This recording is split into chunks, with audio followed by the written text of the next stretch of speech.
still had not had any sleep, but I had had the next best and everything but water, food, a wash-up. Mrs. Hunter had clucked over me, lent me a comb, and given me breakfast.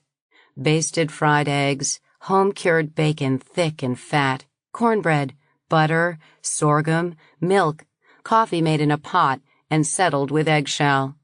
And to appreciate in fullness Mrs. Hunter's cooking, I recommended swimming all night, alternated with crawling through the thickets of Old Man River's bottomland mud. Ambrosia! I ate wearing her wrapper, as she insisted on rinsing out my bedraggled jumpsuit. It was dry by the time I was ready to leave, and I looked almost respectable. I did not offer to pay the Hunters. There are human people who have very little, but are rich in dignity and self-respect. Their hospitality is not for sale, nor is their charity. I am slowly learning to recognize this trait in human people who have it. In the Hunters, it was unmistakable. We crossed Macon Bayou, and then the road dead-ended into a slightly wider road. Mr. Hunter stopped his mules, got down, came around to my side.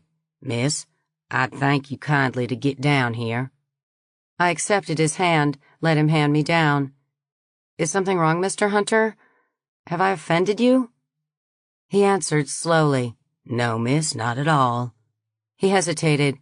"You told us how your fishing boat was stove in by a snag." "Yes?" "Snags in the river are a pesky hazard." He paused. "Yesterday evening come sundown, something bad happened on the river. 2 explosions about at Kentucky Bend. Big ones. Could see 'em and hear 'em from the house." He paused again. I didn't say anything. My explanation of my presence and of my deplorable condition had been feeble at best, but the next best explanation was a flying saucer. Mr. Hunter went on. "Wife and I never had any words with the Imperial Police. We don't aim to.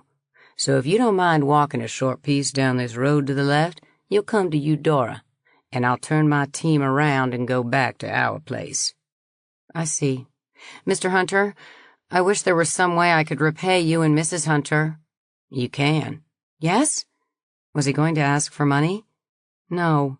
"Someday you'll find somebody needs a hand, so give 'em a hand, and think of us." "Oh, I shall. I surely shall." "But don't bother to write us about it. People who get mail get noticed.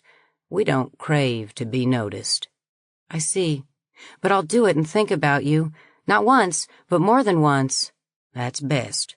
Bread cast upon the waters always comes back, miss. Mrs. Hunter told me to tell you that she plans to pray for you." My eyes watered so quickly that I could not see. "Oh, and please tell her that I will remember her in my prayers, both of you." I'd never prayed in my life, but I would, for the Hunters. "Thank you kindly. I will tell her. Miss, may I offer you a word of advice and not have you take it amiss?" "I need advice." "You don't plan to stop in Eudora?"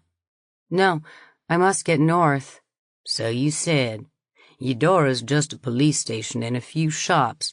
Lake Village is farther away, but the Greyhound APV stops there. That's about 12 kilometers down the road to the right. If you can cover that distance between now and noon, you could catch the midday bus, but it's a dog-trotting distance in a pretty hot day." "I can do it. I will." "Greyhound will take you to Pine Bluff, even to Little Rock. Bus costs money." "Mr. Hunter, you've been more than kind. I have my credit card with me. I can pay for the bus." I had not come through the swim in the mud in very good shape, but my credit cards, IDs, passport, and cash money had all been in that waterproof money belt Janet had given me so many light years ago. All had come through untouched. Someday I would tell her. "Good. Thought I'd better ask. One more thing. Folks around here mind their own business mostly. If you just go straight aboard the Greyhound, the few nosy ones won't have any excuse to bother you. Better so, maybe. Well, goodbye, and good luck." I told him goodbye and got moving. I wanted to kiss him goodbye, But strange women do not take liberties with such as Mr. Hunter. I caught the noon APV and was in Little Rock at 12:52. An express capsule north was loading as I reached the tube station. I was in St. Louis 21 minutes later. From a terminal booth in the tube station, I called boss's contact code to arrange for transportation to headquarters. A voice answered, "The call code you have used is not in service. Remain in circuit and an operator." I slapped the disconnect and got out fast. I stayed in the underground city several minutes, walking at random and pretending to window shop, but putting distance between me and the tube station. I found a public terminal in a shopping mall some distance away and tried the fallback call code. When the voice reached, "The call code you have used is not," I slapped the disconnect, but the voice failed to cut off. I ducked my head, dropped to my knees, got out of that booth, cutting to the right and being conspicuous, which I hate, but possibly avoiding being photographed through the terminal, which could be disaster. I spent minutes mixing with the crowd. When I felt reasonably sure that no one was following me, I dropped down one level, entered the city's local tube system, and went to East St. Louis. I had one more top emergency fallback call code, but I did not intend to use it without preparation.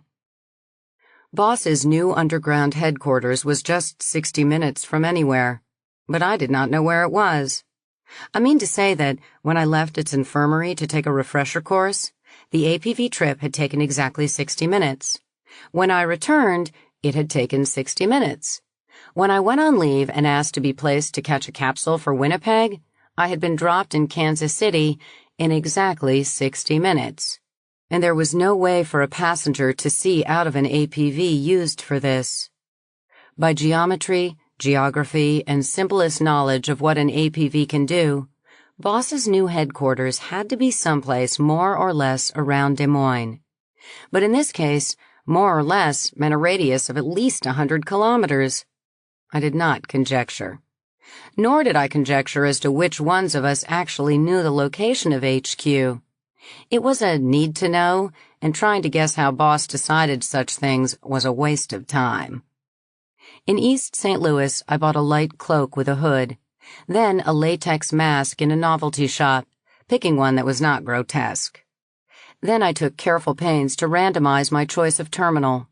I was of strong but not conclusive opinion that Boss had been hit again, and this time smeared. And the only reason that I had not panicked was that I am trained not to panic until after the emergency. Masked and hooded, I punched the last resort call code. Same result, and again the terminal could not be switched off. I turned my back on the pickup, pulled off that mask and dropped it on the floor, and got out of there slow march, around a corner. Shed that cloak as I walked, folded it, shoved it into a trash can, went back to St. Louis, where I, bold as brass, used my Imperial Bank of St. Louis credit card to pay my tube fare to Kansas City. An hour earlier in Little Rock, I had used it without hesitation, but at that time I had no suspicion that anything had happened to Boss. In fact, I held a religious conviction that nothing could happen to Boss. Religious equals absolute belief without proof. But now I was forced to operate on the assumption that something had indeed happened to Boss, which included the assumption that my St. Louis MasterCard, based on Boss's credit, not my own, could drop dead on me at any moment. I might stick it into a slot to pay for something and have it burned out by a destruction bolt when the machine recognized the number. So 400 kilometers and 15 minutes later, I was in Kansas City. I never left the tube station. I made a free call at the information desk about service on the KC Omaha Sioux Falls Fargo Winnipeg tube, and was told that there was full service to Pembina at the border, none beyond. 56 minutes later, I was at the British-Canadian border, directly south of Winnipeg. It was still early afternoon. 10 hours earlier, I had been climbing up out of the bottomland of the Mississippi, and wondering lightheadedly whether I was in the Imperium or if I had floated back into Texas. Now I was even more overpoweringly anxious to get out of the Imperium than I had been to get in. So far, I had managed to stay one flea hop ahead of the Imperial Police, but there was no longer any doubt in my mind that they wanted to talk to me. I did not want to talk to them because I had heard tales about how they conducted an investigation. The laddies who had questioned me earlier this year had been moderately rough, but the Imperial Police were reputed to burn out a victim's brain. 19. 14 hours later, I had moved only 25 kilometers east of where I had to leave the tube station. An hour of that I had spent in shopping, most of an hour in eating, over 2 hours in close consultation with a specialist, a heavenly 6 hours in sleeping, and almost 4 in moving cautiously east parallel to the border fence without getting too close to it. And now it was dawn, and I did approach the fence, right up to it, and was walking it, a bored repairman. Pembina is just a village. I had to go back to Fargo to find a specialist, a quick trip by local capsule. The specialist I wanted was the same sort as Artists Limited of Vicksburg, save that such entrepreneurs do not advertise in the Imperium. It took time and some cautious grease to find him. His office was downtown near Main Avenue and University Drive, but it was behind a more conventional business. It would not easily be noticed. I was still wearing the faded blue neo-denim jumpsuit I had been wearing when I dived off the Skip to Malou. Not through any special affection for it, but because a one-piece blue suit of coarse cloth is the nearest thing to an international unisex costume you can find. It will get by even at L5 or in Luna City, where a monokini is more likely. Add a scarf, and a smart housewife will wear it to shop. Carry a briefcase, and you are a respected businessman. Squat with a hat full of pencils, and it's a beggar's garb. Since it is hard to soil, easy to clean, won't wrinkle, and almost never wears out, it is ideal for a courier who wishes to fade into the scene and can't waste time or luggage on clothes. To that jumpsuit had been added a greasy cap with my union badge pinned to it, a well-worn hip belt with old but serviceable tools, a bandolier of repair links over one shoulder, and a torch kit to install them over the other. Everything I had was well worn, including my gloves. Zippered into my right hip pocket was an old leather wallet with IDs showing that I was Hannah Jensen of Moorhead. A worn newspaper clipping showed that I had been a high school cheerleader. A spotted Red Cross card gave my blood type as O-RH Pos sub 2, which in fact it is, and credited me with having won my gallon pin. But the dates showed that I'd neglected to donate for over 6 months. Other mundane trivia gave Hannah a background in depth. She even carried a Visa card issued by Moorhead Savings and Loan Company. But on this item I had saved Boss more than 1,000 crowns. Since I did not expect to use it, it lacked the invisible magnetic signature without which a credit card is merely a piece of plastic. It was just full light, and I had, I figured, a maximum of 3 hours to get through that fence. Only that long because the real fence maintenance men started working then, and I was most unanxious to meet one. Before that time, Hannah Jensen should disappear, possibly to resurface in the late afternoon for a final effort. Today was go for broke. My cash crowns were used up. True, I still had my Imperium credit card, but I was extremely leery of electronic sleuths. Had my 3 attempts yesterday to call Boss, all with the same card, tripped some sub-program under which I could be identified? I seemed to have gotten away with using the card for tube fare immediately thereafter. But had I really escaped all electronic traps? I did not know and did not want to find out. I simply wanted to get through that fence. I sauntered along, resisting a powerful urge to fall out of character by hurrying. I wanted a place where I could cut the fence without being watched, despite the fact that the ground was scorched for about 50 meters on each side of the fence. I had to accept that. What I wanted was a stretch shielded along the scorched band by trees and bush, about like Normandy hedgerows. Minnesota does not have Normandy hedgerows. Northern Minnesota almost does not have trees, or at least not in the stretch of border I was covering. I was eyeing a piece of fence, trying to tell myself that a wide reach of open space with no one in sight was just as good as being shielded, when a police APV came into sight, cruising slowly west along the fence. I gave them a friendly wave and kept on trudging east. They circled, came back, and squatted about 50 meters from me. I turned and went toward them, reaching the car as the best boy got out, followed by his driver. And I saw by their uniforms, hell, damn, and spit, that they were not Minnesota Provincial Police, but Imperials. Best boy says to me, "What are you doing here this early?" His tone was aggressive. I answered it to match. "I was working until you interrupted me." "The hell you say? You don't go on until 800 hours. I answered, "Get the news, big man. That was last week. 2 shifts now. First shift comes on at can. Shifts change at noon. Second shift goes off at can't. Nobody notified us. You want the superintendent to write you a personal letter? Give me your badge number, and I'll tell him you said so. None of your lips, Slitch. I'd as lief run you in as look at you. Go ahead. A day's rest for me, while you explain why this stretch was not maintained." "Stow it." They started climbing back in. "Either of you turkeys got a toke?" I asked. The driver said, "We don't hit on duty, and neither should you." "Brown nose," I answered politely. The driver started to reply, but Best Boy slammed the lid, and they took off, right over my head, forcing me to duck. I don't think they liked me. I went back to the fence while concluding that Hannah Jensen was not a lady. She had no excuse to be rude to the greenies merely because they are unspeakably vile. Even black widows, body lice, and hyenas have to make a living, although I could never see why. I decided that my plans were not well thought out. Boss would not approve. Cutting that fence in broad daylight was too conspicuous.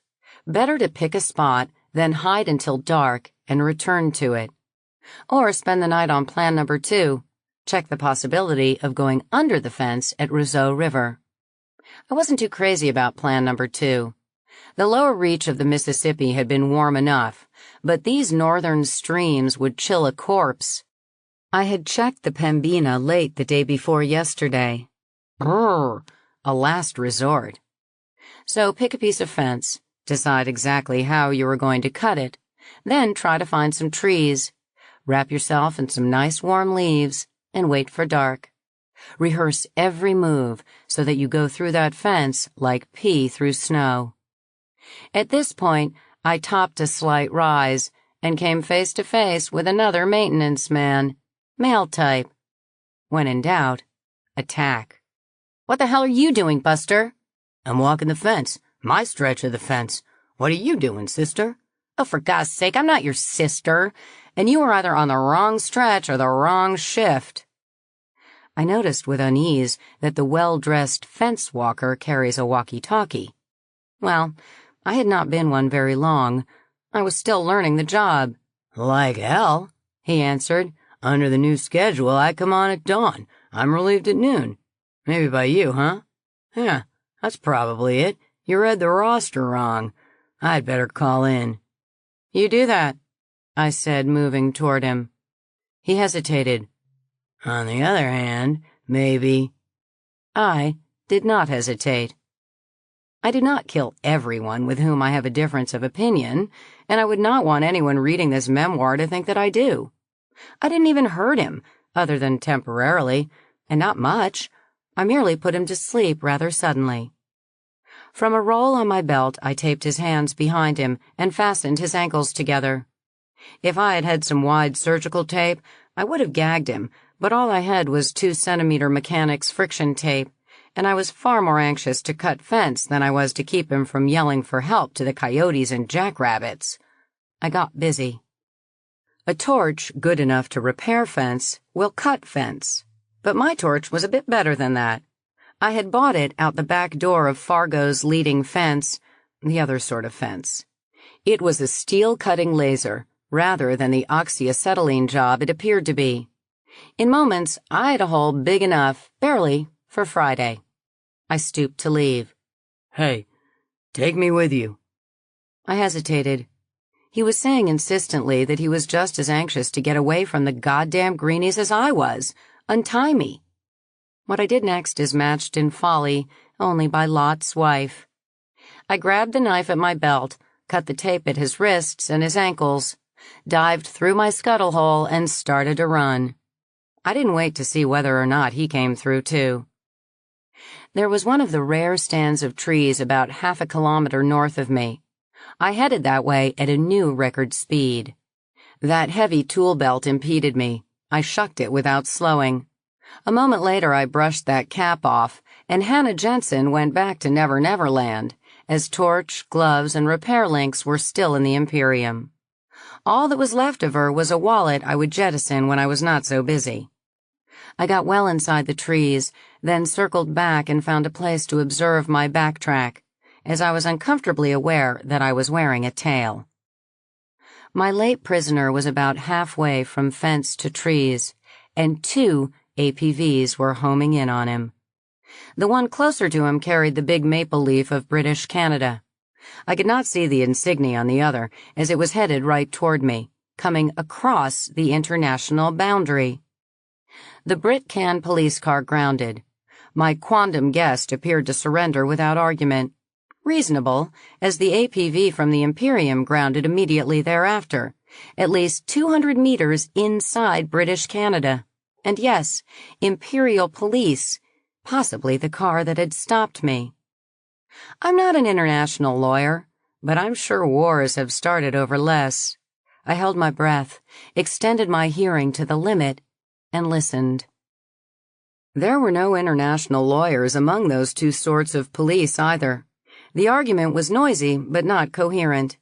The Imperials were demanding surrender of the refugee under the doctrine of hot pursuit, and a Mountie corporal was maintaining, correctly, it seemed to me, that hot pursuit applied only to criminals caught in the act. But the only crime here was entering British Canada, not at a port of entry. A matter not lying in the jurisdiction of the Imperial Police. Now get that crock off Brit-Can soil. The greenie gave a monosyllabic non-response that annoyed the Mountie. He slammed the lid and spoke through his loudspeaker. I arrest you for violation of British Canadian air and ground space. Get out and surrender. Do not attempt to take off. Whereupon the greenie's car took off at once and retreated across the international border, then went elsewhere, which may have been exactly what the Mountie intended to accomplish. I held very still, as now they would have time to give their attention to me. I assumed conclusively that my companion escapee now paid me for his ticket through the fence. No search was made for me. Certainly he saw me run into the woods, but it is unlikely that the RCMP saw me. No doubt cutting the fence sounded alarms in police stations on both sides of the border. This would be a routine installation for electronics people, even to pinpointing the break, and so I had assumed in planning to do it fast. But counting the number of warm bodies that passed through a gap would be a separate electronics problem. Not impossible, but an added expense that might not be considered worthwhile. As may be, my nameless companion did not snitch on me. No one came looking for me. After a time, a Brit-Can car fetched a repair crew. I saw them pick up the tool belt I had discarded near the fence. After they left, another repair crew showed up on the Imperium side. They inspected the repair and went away. I wondered a bit about tool belts. On thinking back, I could not recall seeing such a belt on my erstwhile prisoner when he surrendered. I concluded that he had had to shed his belt to go through the fence. That hole was just barely big enough for Friday. For him, it must have been a jam fit. Reconstruction. The Brit-Cans saw one belt on their side. The greenies saw one belt on their side. Neither side had any reason to assume that more than one wetback had passed through the hole, as long as my late prisoner kept mum. Pretty decent of him, I think. Some men would have held a grudge over that little tap I had to give him. I stayed in those woods until dark, 13 tedious hours. I did not want to be seen by anyone until I reached Janet, and with luck, Ian. An illegal immigrant does not seek publicity. It was a long day, but in middle training my mind control guru had taught me to cope with hunger, thirst, and boredom when it is necessary to remain quiet, awake, and alert. When it was full dark, I started out. I knew the terrain as well as one can from maps, as I had studied all of it most carefully in Janet's house less than 2 weeks earlier. The problem ahead of me was neither complex nor difficult. Move approximately 110 kilometers on foot before dawn while avoiding notice. The route was simple. I must move east a trifle to pick up the road from Lancaster in the Imperium to La Rochelle in British Canada, at the port of entry. Easy to spot. Go north to the outskirts of Winnipeg, swing to the left around the city, and pick up the north-south road to the port. Stonewall was just a loud shout from there, with the Tormey estate nearby. All of the last and more difficult part I knew not just from maps, but from having recently been over it in a surrey with nothing to distract me but a little friendly groping. It was just dawn when I spotted the Tormey outer gates. I was tired, but not in too bad shape. I can maintain the walk-jog-run routine for 24 hours if necessary, and have done so in training. Keeping it up all night is acceptable. Mostly my feet hurt, and I was very thirsty. I punched the announcing button in happy relief, and at once heard, "Captain Ian Tormey speaking. This is a recording. This house is protected by the Winnipeg Werewolves Security Guards Incorporated. I've retained this firm because I do not consider their reputation for being trigger-happy to be justified. They are simply zealous in protecting their clients. Calls coded to this house will not be relayed, but mails sent here will be forwarded. Thank you for listening." And thank you, Ian. Oh, damn! I knew that I had no reason to expect them to remain at home, but my mind had never entertained the thought that they might not be at home. I had transferred, as the shrinks call it. With my NZ family lost, boss missing and perhaps dead, the Tormey estate was home, and Janet, the mother I never had. I wished that I were back on the Hunter's farm, bathed in the warm protectiveness of Mrs. Hunter. I wished that I were in Vicksburg, sharing mutual loneliness with Georges. In the meantime, the sun was rising, and soon the roads would begin to fill, and I was an illegal alien with almost no Brit-Can dollars and a deep need not to be noticed, not to be picked up and questioned, and lightheaded from fatigue and lack of sleep and hunger and thirst. But I did not have to make difficult decisions, as one was forced on me. Hobson's choice. I must again hole up like an animal and quickly before traffic filled the roads. Woods are not common anywhere near Winnipeg, but I recalled some hectares left wild, black and around to the left off the main road, and more or less behind the Tormey place, uneven land below the low hill on which Janet had built. So I went in that direction, encountering one delivery wagon, milk, but no other traffic. Once abreast the scrub, I left the road. The footing became very uneven, a series of gullies, and I was going across the furrows. But quickly I encountered something even more welcome than trees, a tiny stream, so narrow I could step across it, which I did, but not until I had drunk from it. Clean? Probably contaminated, but I gave it not a thought. My curious birthright protects me against most infection. The water tasted clean, and I drank quite a lot and felt much better physically, but not the sick weight in my heart. I went deeper into the scrub, looking for a place where I could not only hide, but could dare risk sleeping. 6 hours of sleep 2 nights ago seemed awfully far away, but the trouble with hiding in this wild this close to a big city is that a troop of Boy Scouts is awfully likely to come tromping through and step on your face. So I hunted for a spot not only bushy, but inaccessible. I found it. Quite a steep stretch up one side of a gully and made still more inaccessible by thorn bushes, which I located by braille. Thorn bushes? It took me about 10 minutes to find it, as it looked like an exposed face of a boulder left over from the time when the great ice flow had planed all this country down. But when I looked closely, it did not look quite like rock. It took still longer to get my fingers into any purchase and lift it. Then it swung up easily, partly counterbalanced. I ducked inside quickly and let it fall back into place, and found myself in darkness, save for fiery letters. Private property, keep out. I stood very still and thought. Janet had told me that the switch that disarmed the deadly booby traps was concealed a short distance inside. How long is a short distance? And how concealed? It was concealed well enough simply because the place was dark as ink, except for those ominous glowing letters. They might as well have spelled, "All hope abandon, ye who enter here." So whip out your pocket torch, Friday, powered with its own tiny lifetime shipstone, and search.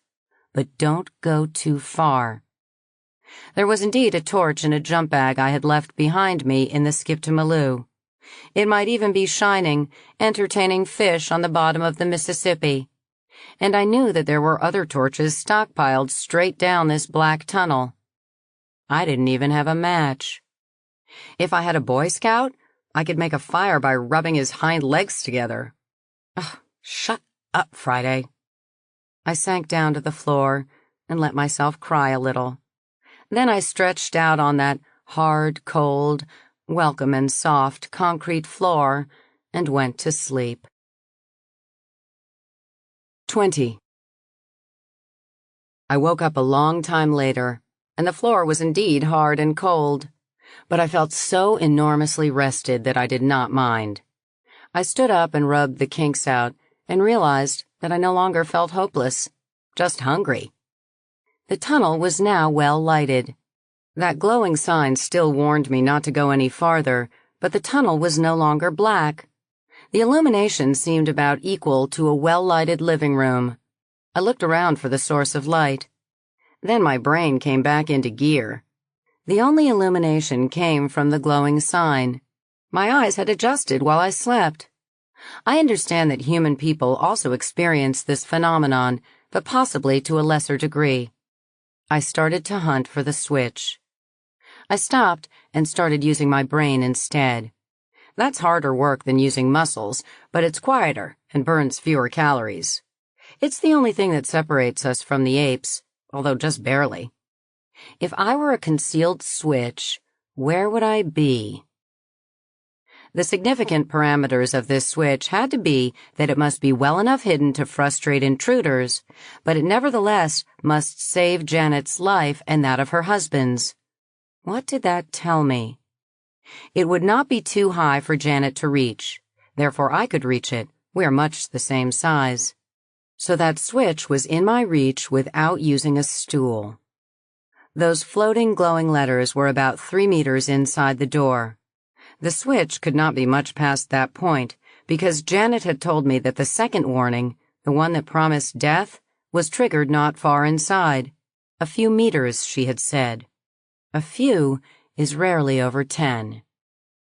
Janet would not hide the switch so thoroughly that one of her husbands, dodging for his life, would have to remember exactly where it was. The simple knowledge that there was such a switch must be sufficient clue to let him find it. But any intruder who did not know that there was such a switch must not notice it. I moved down the tunnel until I stood right under that glowing sign, looked up. The light from that warning sign made it easy to see anywhere but that small part of the tunnel arch just above the letters. Even with my dark-adjusted and enhanced vision, I could not see the ceiling directly over the sign. I reached up and felt the ceiling where I could not see it. My fingers encountered something that felt like a button, possibly the end of a solenoid. I pushed it. The warning sign blinked out. Ceiling lights came on, shining far down the tunnel. Frozen food and the means to cook it, and big towels and hot and cold running water, and a terminal in the hole on which I could get the current news and summaries of past news. Books and music and cash money stored in the hall against emergency, and weapons and shipstones and ammunition, and clothes of all sorts that fit me because they fitted Janet, and a clock calendar in the terminal that told me that I had slept 13 hours before the hardness of the concrete bed woke me, and a comfy soft bed that invited me to finish the night by sleeping again after I had bathed and eaten and satisfied my hunger for news. A feeling of total security that let me calm down until I no longer had to use mind control to suppress my real feelings in order to function. The news told me that British Canada had scaled the emergency down to limited emergency. The border with the Imperium remained closed. The Quebec border was still closely controlled, but permits were granted for any legitimate business. The remaining dispute between the two nations lay in how much reparation Quebec should pay for what was now admitted to be a military attack made through error and/or stupidity. The internment order was still in effect, but over 90% of Quebecois internees had been released on their own paroles, and about 20% of internees from the Imperium. So I had done well to dodge because, no question about it, I was a suspicious character. But it looked as if Georges could come home whenever he wished, or were there angles I did not understand? The Council for Survival promised a third round of educational killings 10 days plus or minus 2 days from the last round. The stimulators followed this a day later with a matching statement, one which again condemned the so-called Council for Survival. The angels of the Lord did not this time make any announcement, or at least none that issued through the BritCan datanet. Again, I had tentative conclusions, shaky ones. The stimulators were a dummy organization, all propaganda, no field operatives. The angels of the Lord were dead and/or on the run. The Council for Survival had extremely wealthy backing, willing to pay for more unprofessional stooges to be sacrificed in mostly futile attempts. But that was merely a guess, to be dropped in a hurry if the third round of attacks turned out to be efficient and professional, which I did not expect. But I have a long record for being wrong. I still couldn't decide who was back of this silly reign of terror. It could not be, I felt certain, a territorial nation. It might be a multinational, or a consortium, although I could see no sense in it. It could even be one or more extremely wealthy individuals, if they had holes in their heads. Under retrieval, I also punched Imperium and Mississippi River and Vicksburg as singles, each pair, and the triple. Negative. I added in the names of the two vessels and tried all the combinations. Still negative. Apparently what had happened to me and several hundred others had been suppressed. Or was it considered trivial? Before I left, I wrote Janet a note telling her what clothes I had taken, how many BritCan dollars I had taken, and added that amount to what she had given me earlier. And I detailed what I had charged to her Visa card. 1 capsule fare Winnipeg to Vancouver, 1 shuttle fare Vancouver to Bellingham, nothing since. Or had I paid my fare to San Jose with her card? Or was that when Georges started being masterful? My expense accounts were in the bottom of the Mississippi. Having taken enough of Janet's cash to get me out of British Canada, I hoped, I was strongly tempted to leave her Visa card with my note to her. But a credit card is an insidious thing, just a cheap little piece of plastic that can equate to great stacks of gold bullion. It was up to me to protect that card personally and at any cost until I could place it in Janet's hand. Nothing less was honest. A credit card is a leash around your neck. In the world of credit cards, a person has no privacy. Or at best protects her privacy only with great effort and much chicanery. Besides that, do you ever know what the computer network is doing when you poke your card into a slot? I don't. I feel much safer with cash. I've never heard of anyone who had much luck arguing with a computer. It seems to me that credit cards are a curse, but I'm not human and probably lack the human viewpoint. In this, as in so many, many other things. I set out the next morning, dressed in a beautiful three-piece pantsuit in powder blue glass. I felt sure that Janet was beautiful in it, and it made me feel beautiful, despite the evidence of mirrors, and intending to hire a rig in nearby Stonewall, only to find that I had a choice of a horse-drawn omnibus or a Canadian Railways APV, both going to the tube station, Perimeter and McPhillips, where George and I had left on our informal honeymoon. Much as I prefer horses, I picked the faster method. Going into town would not let me pick up my luggage, still in bond at the port. But was it possible to pick it up from transit bond without being pinpointed as an alien from the Imperium? I decided to order it forwarded from outside British Canada. Besides, those bags were packed in New Zealand. If I could live without them this long, I could live without them indefinitely. How many people have died because they would not abandon their baggage? I have this moderately efficient guardian angel who sits on my shoulder. Only days ago, George and I had walked right up to the proper turnstile, stuck Janet's and Ian's credit cards into the slot without batting an eye, and zipped merrily to Vancouver. This time, although a capsule was then loading, I discovered that I was headed on past the turnstiles toward the British Canadian Tourist Bureau Travel Office. The place was busy, so there was no danger of an attendant rubbernecking what I was doing. But I waited until I could get a console in the corner. One became available. I sat down and punched for capsule to Vancouver, then stuck Janet's card into the slot. My guardian angel was awake that day. I snatched the card out, got it out of sight fast, and hoped that no one had caught the stink of scorched plastic. And I left, quick march and nose in the air. At the turnstiles, when I asked for a ticket to Vancouver, the attendant was busy studying the sports page for the Winnipeg Free Press. He lowered his paper slightly, peered at me over it. "Why don't you use your card like everyone else? Do you have tickets to sell? Is this money legal tender?" "That's not the point." "It is to me. Please sell me a ticket, and give me your name and clock number in accordance with that notice posted back of your head." I handed him the exact amount. "Here's your ticket." He ignored my demand for his identification. I ignored his failure to comply with regulations. I did not want a hoorah with his supervisor. I simply wanted to create a diversion from my own conspicuous eccentricity in using money rather than a credit card. The capsule was crowded, but I did not have to stand. A Galahad left over from the last century stood up and offered me his seat. He was young and not bad-looking, and clearly was being gallant because he classed me as having the apposite female qualities. I accepted with a smile, and he stood over me, and I did what I could to repay him by leaning forward a bit and letting him look down my neckline. Young Lochinvar seemed to feel repaid. He stared the whole way, and it cost me nothing and was no trouble. I appreciated his interest and what it got me in comfort. 60 minutes is a long time to stand up to the heavy surges of an express capsule.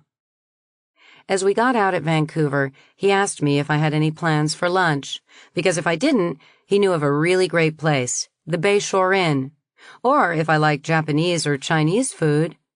I said that I was sorry, but I had to be in Bellingham by noon. Instead of accepting the brush-off, his face lit up.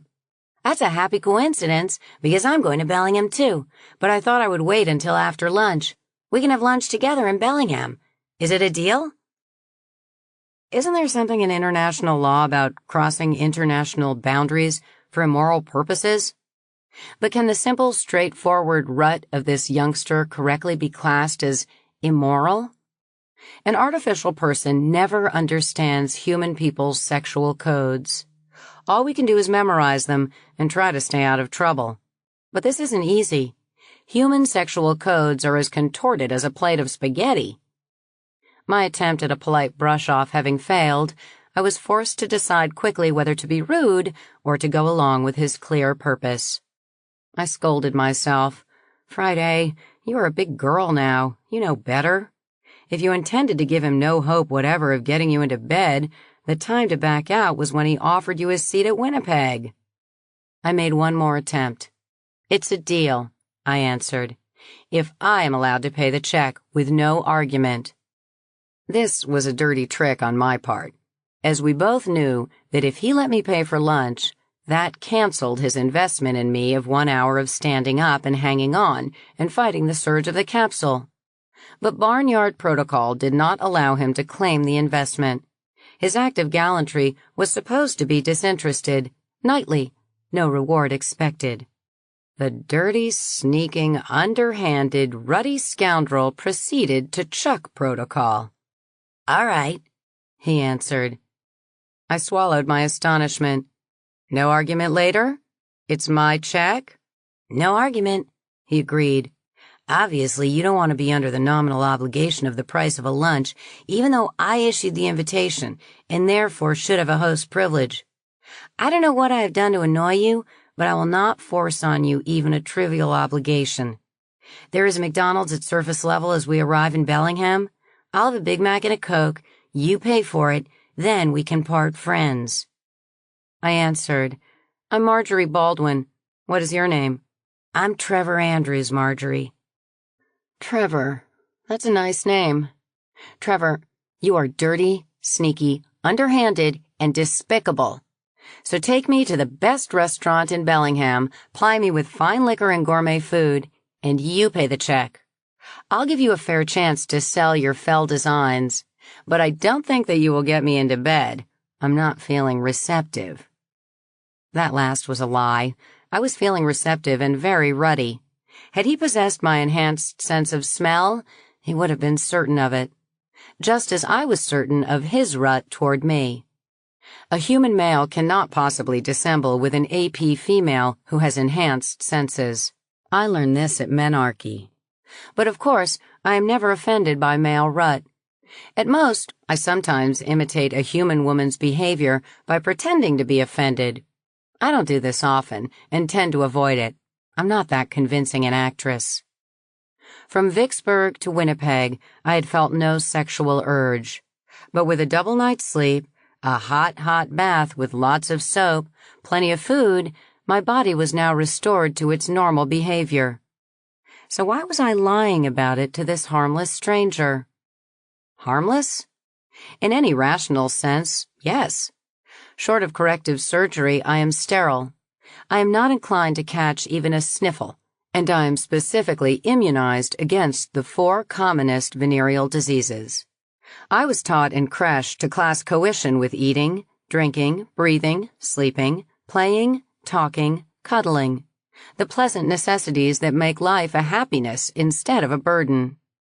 I lied to him because human rules call for a lie at that point in the dance, and I was passing as human and didn't dare be honestly myself. He blinked down at me. "You feel that I would be wasting my investment?" "I'm afraid so. I'm sorry." "You're mistaken. I never try to get a woman into bed. If she wants me in her bed, she will find some way to let me know. If she does not want me there, then I would not enjoy being there. But you seem to be unaware of the fact that it is worth the price of a good lunch just to sit and look at you, while ignoring any silly babble that comes out of your mouth." "Babble? That had better be a very good restaurant. Let's catch the shuttle." I'd thought that I might have to argue my way through the barrier on arrival, but the CHI officer looked most carefully at Trevor's IDs before validating his tourist card, then barely glanced at my San Jose MasterCard and waved me on through. I waited for Trevor just past the CHI barrier and looked at the sign, The Breakfast Bar, while feeling double déjà vu. Trevor joined me. "If I had seen," he said mournfully, "that gold card you were flashing just now, I would not have offered to pay for the lunch.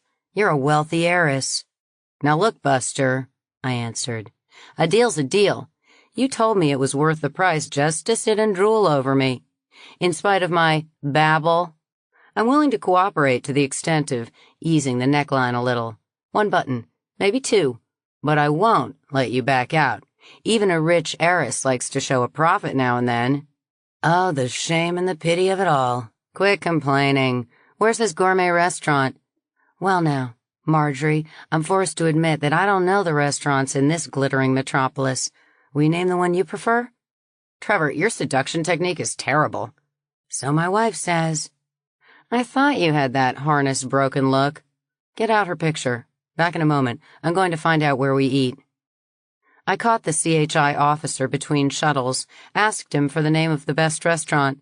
He looked thoughtful. This isn't Paris, you know. I noticed. Or even New Orleans. If I were you, I would go to the Hilton dining room. I thanked him, went back to Trevor. We're eating in the dining room, 2 floors up. Unless you want to send out for your spies. Now, let's see her picture. He showed me a wallet picture. I looked at it carefully, then gave a respectful whistle. Blondes intimidate me. When I was little, I thought I could get to be that color if I scrubbed hard enough. Trevor, with that at home, why are you picking up loose women on the streets? Are you loose? Quit trying to change the subject. Marjorie, you wouldn't believe me, and you would babble. Let's go up to the dining room before all the martinis dry up. Lunch was okay, but Trevor did not have Georges' imagination, knowledge of cooking, and skill at intimidating a maître d'hôtel. Without Georges' flair, the food was good, standard, North American cuisine. The same in Bellingham as in Vicksburg. I was preoccupied. Discovering that Janet's credit card had been invalidated had upset me almost more than the horrid disappointment of not finding Ian and Janet at home. Was Janet in trouble? Was she dead? And Trevor had lost some of the cheerful enthusiasm a stud should display when the game is afoot. Instead of staring lecherously at me, he too seemed preoccupied. Why the change in manner? My demand to see a picture of his wife? Had I made him self-conscious thereby? It seems to me that a man should not engage in the hunt unless he is in such terms with his wife or wives that he can recount the lurid details at home to be giggled over, like Ian. I don't expect a man to protect my reputation because, to the best of my knowledge and belief, they never do. If I want a man to refrain from discussing my sweaty clumsiness in bed, the only solution is to stay out of bed with him. Besides, Trevor had mentioned his wife first, hadn't he? I reviewed it. Yes, he had. After lunch, he perked up some. I was telling him to come back here after his business appointment because I was punching in as a guest in order to have comfort as well as privacy in making satellite calls. True. And I might stay overnight. Also true. So come back and call me, and I would meet him in the lounge. Conditionally true. I was so lonely and troubled, I suspected that I would tell him to come straight up. He answered, I'll call first so that you can get that man out, but I'll come straight up. No need to make the trip twice. But I'll send the bubbly up. I won't carry it. Hold on, I said. You have not yet sold me your nefarious purpose. All I promised was the opportunity to present your sales talk. In the lounge, not in my bedroom. Marjorie, you're a hard woman. No, you're a hard man. I know what I'm doing. A sudden satori told me that I did know. How do you feel about artificial persons? Would you want your sister to marry one? Do you know one who might be willing? Sis is getting to be a bit long in the tooth. She can't afford to be particular. Don't try to evade me. Would you marry one? What would the neighbors think? Marjorie, how do you know I haven't? You saw my wife's picture. Artifacts are supposed to make the very best wives, horizontally or vertically. Concubines, you mean. It isn't necessary to marry them. Trevor, you not only are not married to one, you don't know anything about them but the popular myths, or you wouldn't say artifact when the subject is artificial persons. I'm sneaky, underhanded, and despicable. I misused the term so that you would not suspect that I am one. Oh, babble. You aren't one or I would know it. And while you probably would go to bed with one, you wouldn't dream of marrying one. This is a futile discussion. Let's adjourn it. I need about 2 hours. Don't be surprised if my room terminal is busy. Tape a message and curl up with a good drink. I'll be down as soon as possible. I punched in at the desk and went up. Not to the bridal suite. In the absence of Georges, that lovely extravagance would have made me triste. But to a very nice room with a good big wide bed, a luxury I had ordered from a deep suspicion that Trevor's low-key, almost reverse, salesmanship was going to cause him to wind up in it. The difficult louse. I put the thought aside and got to work. I called the Vicksburg Hilton. No Mr. and Mrs. Perot had punched out. No forwarding address. Sorry. So was I, and that synthetic computer voice was no comfort. I called McGill University in Montreal and wasted 20 minutes learning that, yes, Dr. Perot was a senior member of this university, but was now at the University of Manitoba. The only new fact was that this Montreal computer synthesized English or French with equal ease and always answered in the language in which it was addressed. Very clever, these electron pushers. Too clever, in my opinion. I tried Janet's, Ian's call code in Winnipeg. Learned that their terminal was out of service at the subscriber's request. I wondered why I had been able to receive news on the terminal in the hole earlier this day. Did out of service mean only no incoming calls? Was such an arcanum a close-held secret of ST&T? Anzac Winnipeg bounced me around through parts of its computer meant for the traveling public before I got a human voice to admit that Captain Tormey was on leave because of the emergency and the interruption of flights to New Zealand. Ian's Auckland code answered only with music and an invitation to record a message, which was no surprise, as Ian would not be there until semi-ballistic service resumed. But I had thought that I might catch Betty or Freddie. How could one go to New Zealand with the SBs out of service? You can't ride a seahorse. They're too small. Did those big waterborne, shipstone-driven freighters ever carry passengers? I didn't think they had accommodations. Hadn't I heard somewhere that some of them didn't even have crews? I believed that I had a detailed knowledge of ways to travel superior to the professional knowledge of travel agents, because as a courier, I often moved around by means that tourists can't use and ordinary commercial travelers don't know about. It vexed me to realize that I had never given thought to how to outwit the fates when all SBs are grounded. But there is a way. There is always a way. I ticked it off in my mind as a problem to solve. Later. I called the University of Sydney, spoke with a computer, but at last got a human voice that admitted knowing Professor Farnese, but he was on sabbatical leave. No, private call codes and addresses were never given out. Sorry. Perhaps customer service might help me. The Sydney Information Service computer seemed lonely, as it was willing to chat with me endlessly. Anything but admit that either Federico or Elizabeth Farnese was in its net.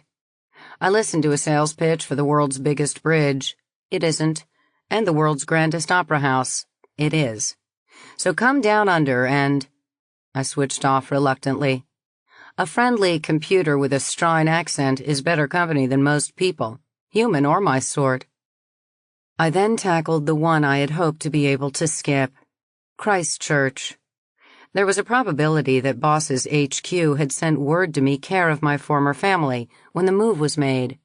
If it was a move, and not a total disaster. There was a very remote possibility that Ian, unable to send a message to me in the Imperium, would send one to my former home in hopes that it would be forwarded. I recalled that I had given him my Christchurch call code when he gave me the code for his Auckland flat. So I called my erstwhile home. And got the shock that one gets in stepping on a step that isn't there. Service is discontinued at the terminal you have signaled. Calls are not being relayed. In emergency, please signal Christchurch. A code followed that I recognized as Brian's office. I found myself doing the time zone correction backward to get a wrong answer that would let me put off calling. Then I snapped out of it. It was afternoon here, just past 15, so it was tomorrow morning in New Zealand, just past 10. A most likely time of day for Brian to be in. I punched his call, got a satellite hold of only a few seconds, then found myself staring into his astonished face. Marjorie. Yes, I agreed. Marjorie. How are you? Why are you calling me? I said, Brian, please, we were married 7 years. Can't we at least speak politely with each other? Sorry. What can I do for you? I'm sorry to disturb you at work, but I called the house and found the terminal out of service. Brian, as you no doubt know from the news, communications with the Chicago Imperium have been interrupted by the emergency, the assassinations, what the newscasters have been calling Red Thursday. As a result of this, I'm in California. I never did reach my Imperium address. Can you tell me anything about mail or messages that may have come for me? You see, nothing has reached me. I really could not say. Sorry. Can't you even tell me whether anything had to be forwarded? Just to know that a message had been forwarded would help me in tracing it. Let me think. There would have been all that money you drew out. No, you took the draft for that with you. What money? The money you demanded we return to you, or be faced with an open scandal, a bit more than $70,000.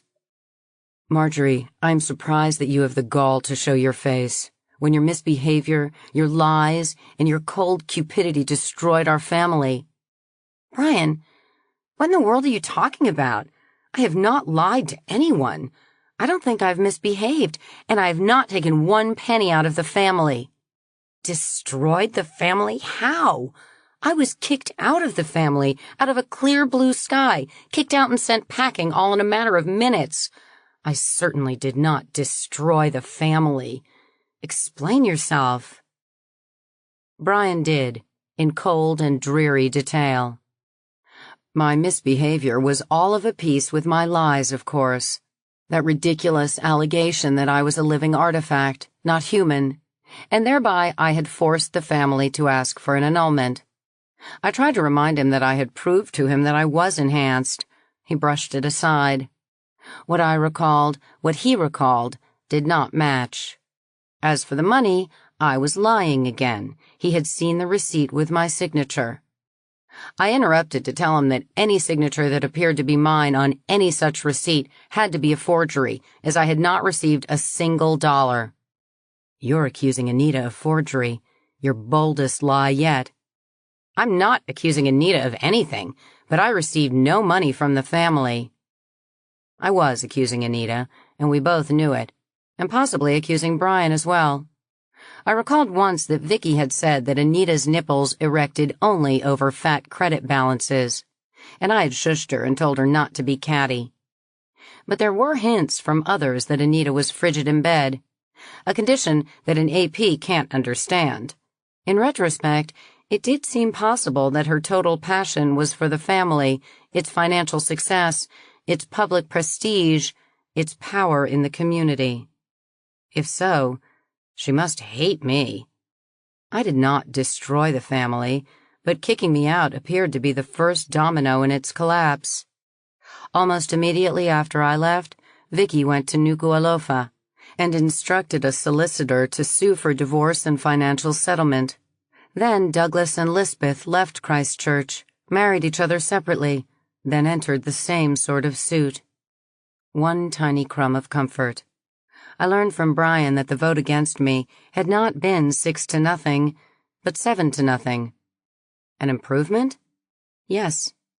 Anita had ruled that voting must be by shares. The major stockholders, Brian, Bertie, and Anita, had voted first, casting 7 votes against me, a clear majority to expel me, whereupon Doug, Vicky, and Lisbeth had abstained from voting. A very small crumb of comfort, however. They had not bucked Anita, not tried to stop her. They had not even warned me of what was afoot. They abstained, then stood aside and let the sentence be executed. I asked Brian about the children, and was told bluntly that they were none of my business. He then said that he was quite busy and must switch off, but I held him for one more question. What was done with the cats? He looked about to explode. Marjorie, are you utterly heartless? When your acts have caused so much pain, so much real tragedy, you want to know about something as trivial as cats? I restrained my anger. I do want to know, Brian. I think they were sent to the SPCA, or it might have been to the medical school. Goodbye. Please, do not call me again. The medical school? Mr. Underfoot tied to a surgical table while a medical student took him apart with a knife? I'm not a vegetarian, and I'm not going to argue against the use of animals in science and in teaching. But if it must be done, dear God, if there is one anywhere, don't let it be done to animals who have been brought up to think they are people. SPCA or medical school, Mr. Underfoot and the younger cats were almost certainly dead. Nevertheless, if SBs had been running, I would have risked going back to British Canada to catch the next trajectory for New Zealand in the forlorn hope of saving my old friend. But without modern transportation, Auckland was farther away than Luna City. Not even a forlorn hope. I dug deep into mind control training and put matters I could not help out of my mind, and found that Mr. Underfoot was still brushing against my leg. On the terminal, a red light was blinking. I glanced at the time, noted that it had been just about the 2 hours I had estimated. That light was almost certainly Trevor. So make up your mind, Friday. Put cold water on your eyes and go down and let him try to persuade you? Or tell him to come on up, take him straight to bed and cry on him. At first, that is. You certainly don't feel lecherous this minute, but tuck your face into a nice, warm male shoulder and let your feelings sag, and pretty soon you will feel eager. You know that. Female tears are reputed to be a powerful aphrodisiac to most men, and your own experience bears that out. Cryptosadism? Machismo? Who cares? It works.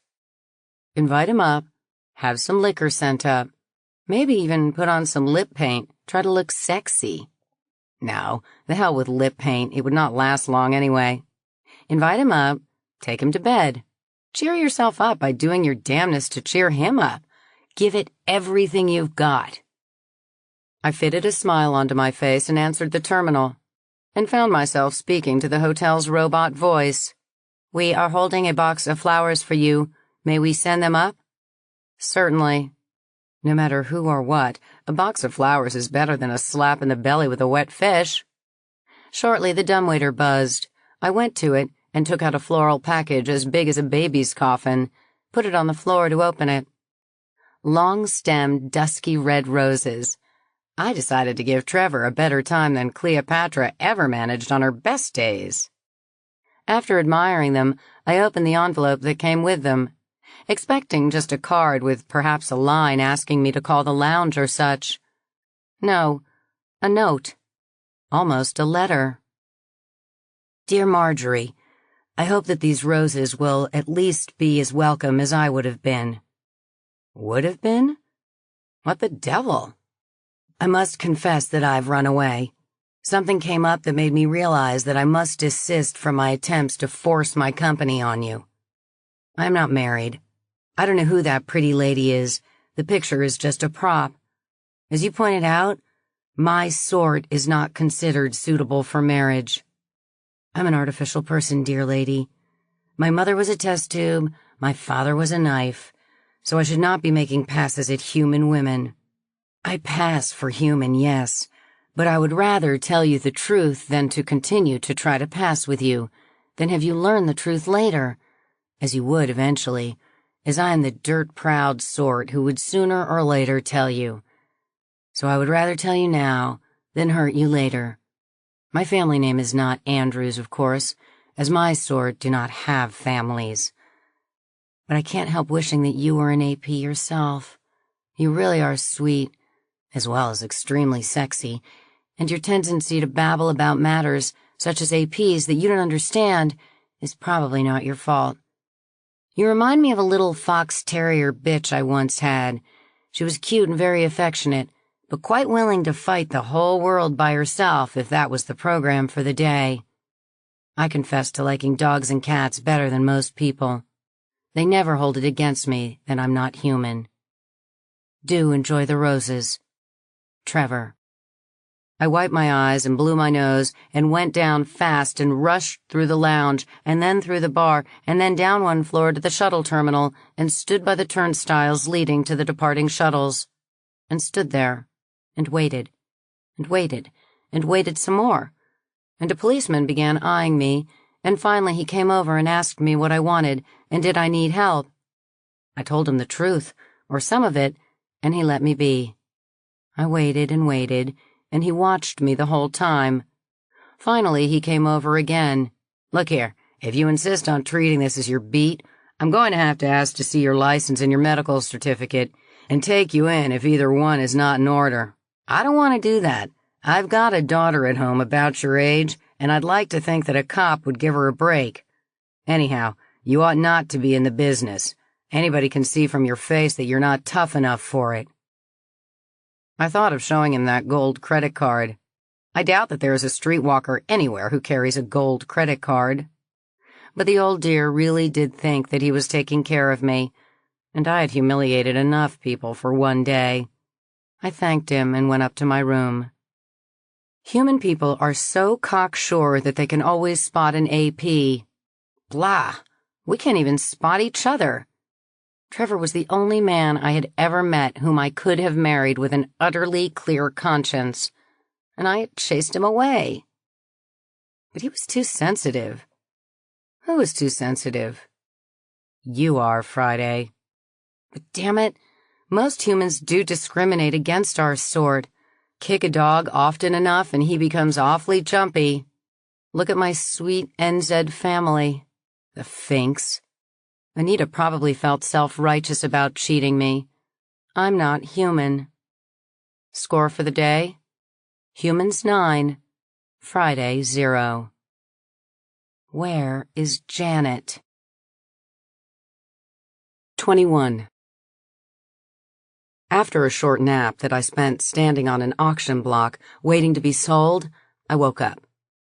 Woke up because prospective buyers were insisting on inspecting my teeth, and I finally bit one, and the auctioneer started giving me a taste of the whip and woke me. The Bellingham Hilton looked awfully good. Then I made the call I should have made first. But the other calls had to be made anyhow, and this call cost too much and would have been unnecessary if my last call had paid off. Besides, I don't like to phone the moon. The time lag upsets me. So I called Ceres and South Africa Acceptances, Boss's banker, or one of them, the one who took care of my credit and paid my bills. After the usual hassle with synthetic voices that seemed more deliberately frustrating than ever through the speed of light lag, I finally reached a human being, a beautiful female creature who clearly, it seemed to me, had been hired to be a decorative receptionist. 1/6 G is far more effective than a bra. I asked her to let me speak to one of the bank's officers. "You are speaking to one of the vice presidents," she answered. "You managed to convince our computer that you needed help from a responsible officer. That's quite a trick. That computer is stubborn. How may I help you?" I told a portion of my unlikely story. "So it took a couple of weeks to get inside the Imperium, and when I did, all my contact codes were sour. Does the bank have another call code or address for me?" "We'll see. What is the name of the company for which you work?" "It has several names. One is System Enterprises." "What is your employer's name?" "He doesn't have a name. He's elderly, heavy-set, one-eyed, rather crippled, and walks slowly with 2 canes. Does that win a prize?" "We'll see. You told me that we backed your MasterCard credit issued through the Imperial Bank of St. Louis. Read the card's number, slowly." I did so. "Want to photograph it?" "No. Give me a date." 1066. 1492, she answered. 4000 BC, I agreed. 1776, she reposted. 2012, I answered. You have a grisly sense of humor, Miss Baldwin. All right, you're tentatively you. But if you're not, I'll make a small bet with you that you won't live past the next checkpoint. Mr. Two Canes is reputed to be unamused by gatecrashers. Take down this call code, then read it back to me. I did so. 1 hour later, I was walking past the Palace of the Confederacy in San Jose, again headed for the California Commercial Credit Building, and firmly resolved not to get into any fights in front of the palace, no matter what assassinations were being attempted. I thought about the fact that I was on the exact spot I had been on, 2 weeks ago, and if this relay point sent me to Vicksburg, I would go quietly mad. My appointment at the CCC building was not with MasterCard, but with a law firm on another floor. One I had called from Bellingham after obtaining the firm's terminal code from the moon. I had just reached the corner of the building when a voice almost in my ear said, "Miss Friday?" I looked quickly around. A woman in a yellow cab uniform. I looked again. "Goldie!"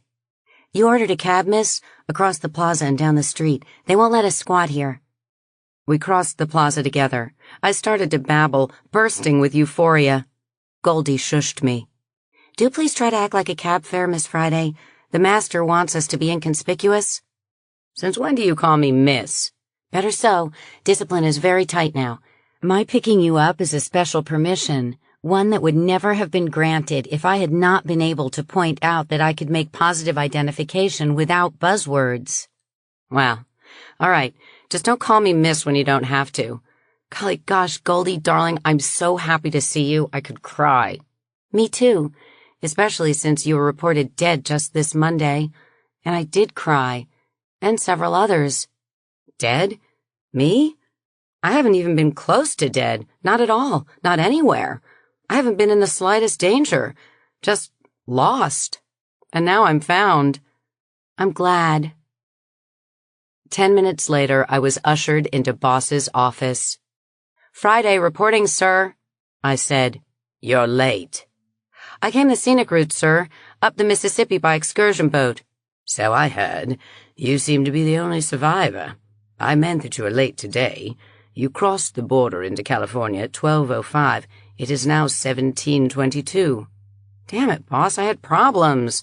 "Couriers are supposed to be able to outwit problems and move fast anyhow." "Damn it, boss. I wasn't on duty. I wasn't being a courier. I was still on leave. You've no business chewing me out. If you hadn't moved without notifying me, I wouldn't have had the slightest trouble. I was here 2 weeks ago in San Jose. Just a loud shout from right here." 13 days ago. "Boss, you're nitpicking to avoid admitting that it was your fault, not mine." "Very well. I will accept the blame, if any, in order that we may cease quibbling and stop wasting time. I made extreme effort to notify you, much more than the routine alert MSG that was sent to other field operatives not at headquarters. I regret that this special effort failed. Friday, what must I do to convince you that you are unique and invaluable to this organization? In anticipation of the events tagged Red Thursday." "Boss, were we in that?" I was shocked. "What causes you to entertain such an obscene idea? No. Our intelligence staff projected it, in part from data you delivered from L5, and we started making precautionary arrangements in good time, so it seemed.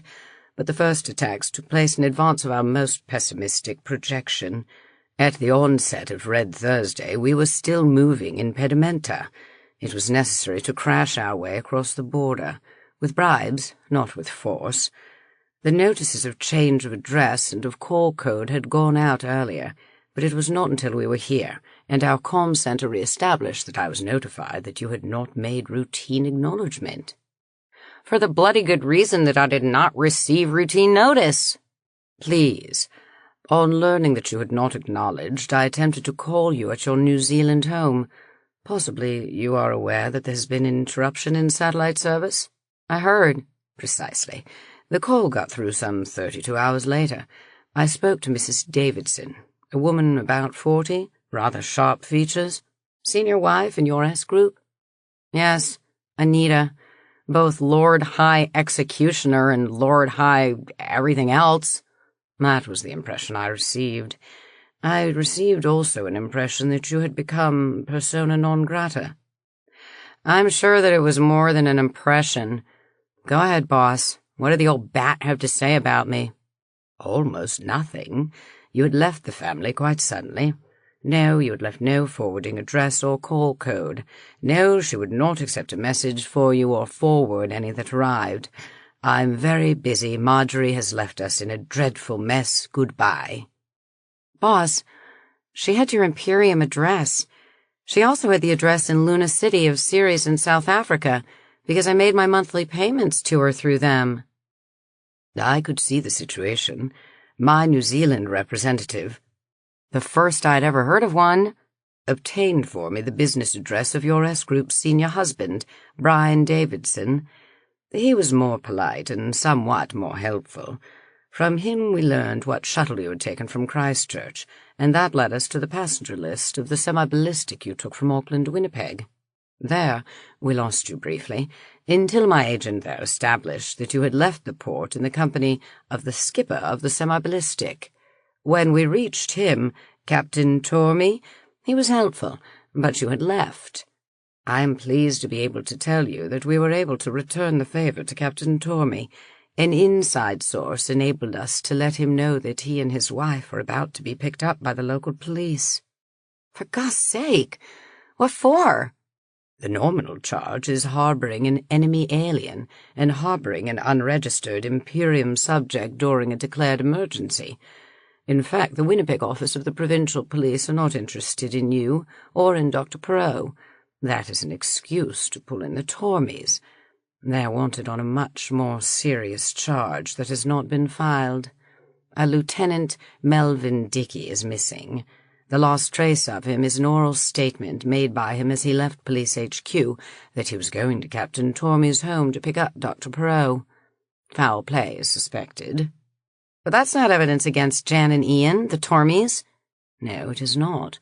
That is why the provincial police intend to hold them on a lesser charge. There is more. Lieutenant Dickey's APV crashed near Fargo in the Imperium.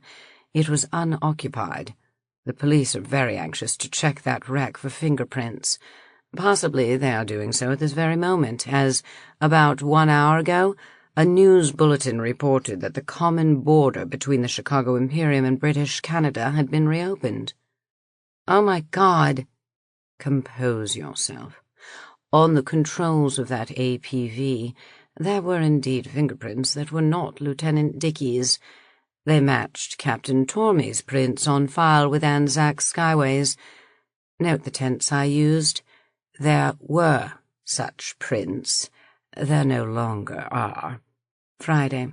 Although I found it prudent to move our seat of operations out of the Imperium, after many years, I am not without contacts there, and agents, and past favours I can collect.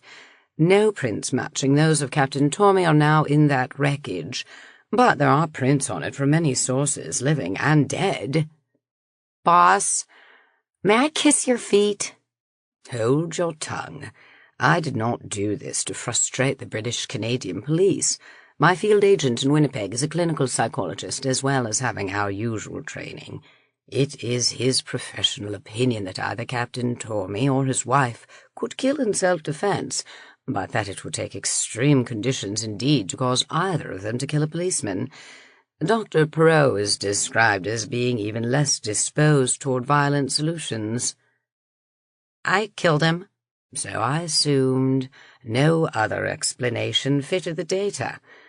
Do you wish to discuss it? Is it any of my business? Perhaps not. Except that you made it your business when you got rid of those damning fingerprints. I killed him because he was threatening Janet Tormey, with a gun. I could have simply disabled him. I had time to pull my punch. But I meant to kill him, and I did. I would be, and will be, much disappointed in you if you ever simply injure a policeman. A wounded policeman is more dangerous than a wounded lion. I had reconstructed it as much as you described, save that I had assumed that you were protecting Dr. Perot, since you seemed to find him an acceptable surrogate husband. He's that all right, but it was that crazy fool threatening Janet's life that made me go spung. Boss, until this happened, I didn't know that I loved Janet. Didn't know I could love a woman that intensely. You know more than I do about how I was designed, or so you have hinted. Are my glands mixed up? I know quite a lot about your design, but I shan't discuss it with you. You have no need to know. Your glands are no more mixed up than those of any healthy human. Specifically, you do not have a redundant Y chromosome. All normal human beings have soi-disant mixed-up glands. The race is divided into two parts, those who know this and those who do not. Stop the stupid talk. It ill befits a genius. Oh, so I'm a genius now? Holly gee, boss. Don't be pert. You are a super genius, but you're a long way from realizing your potential. Geniuses and super geniuses always make their own rules on sex, as on everything else. They do not accept the monkey customs of their lessers. Let us return to our muttons. Is it possible that this body will be found? I would bet long odds against it. Any point in discussing it with me? I don't think so. Then I have no need to know, and will assume that the Tormeys can safely return home as soon as the police conclude that they cannot establish corpus delicti. While corpus delicti does not require a corpse, it is enormously more difficult to make a charge of murder stand up without one. If arrested, a good lawyer would have the Tormeys out in 5 minutes, and they would have a very good lawyer, I assure you. You may be pleased to know that you helped them to escape from the country. I did?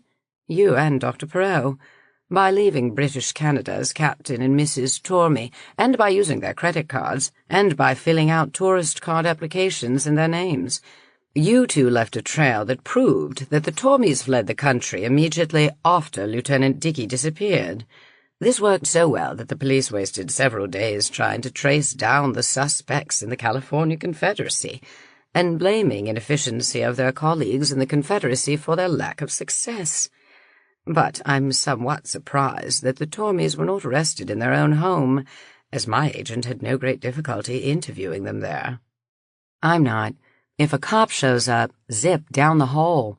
If it's not a cop and he satisfies Ian that he is okay...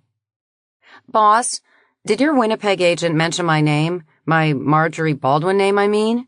Yes. Without that name and a picture of you, Mrs. Tormey would never have let him in.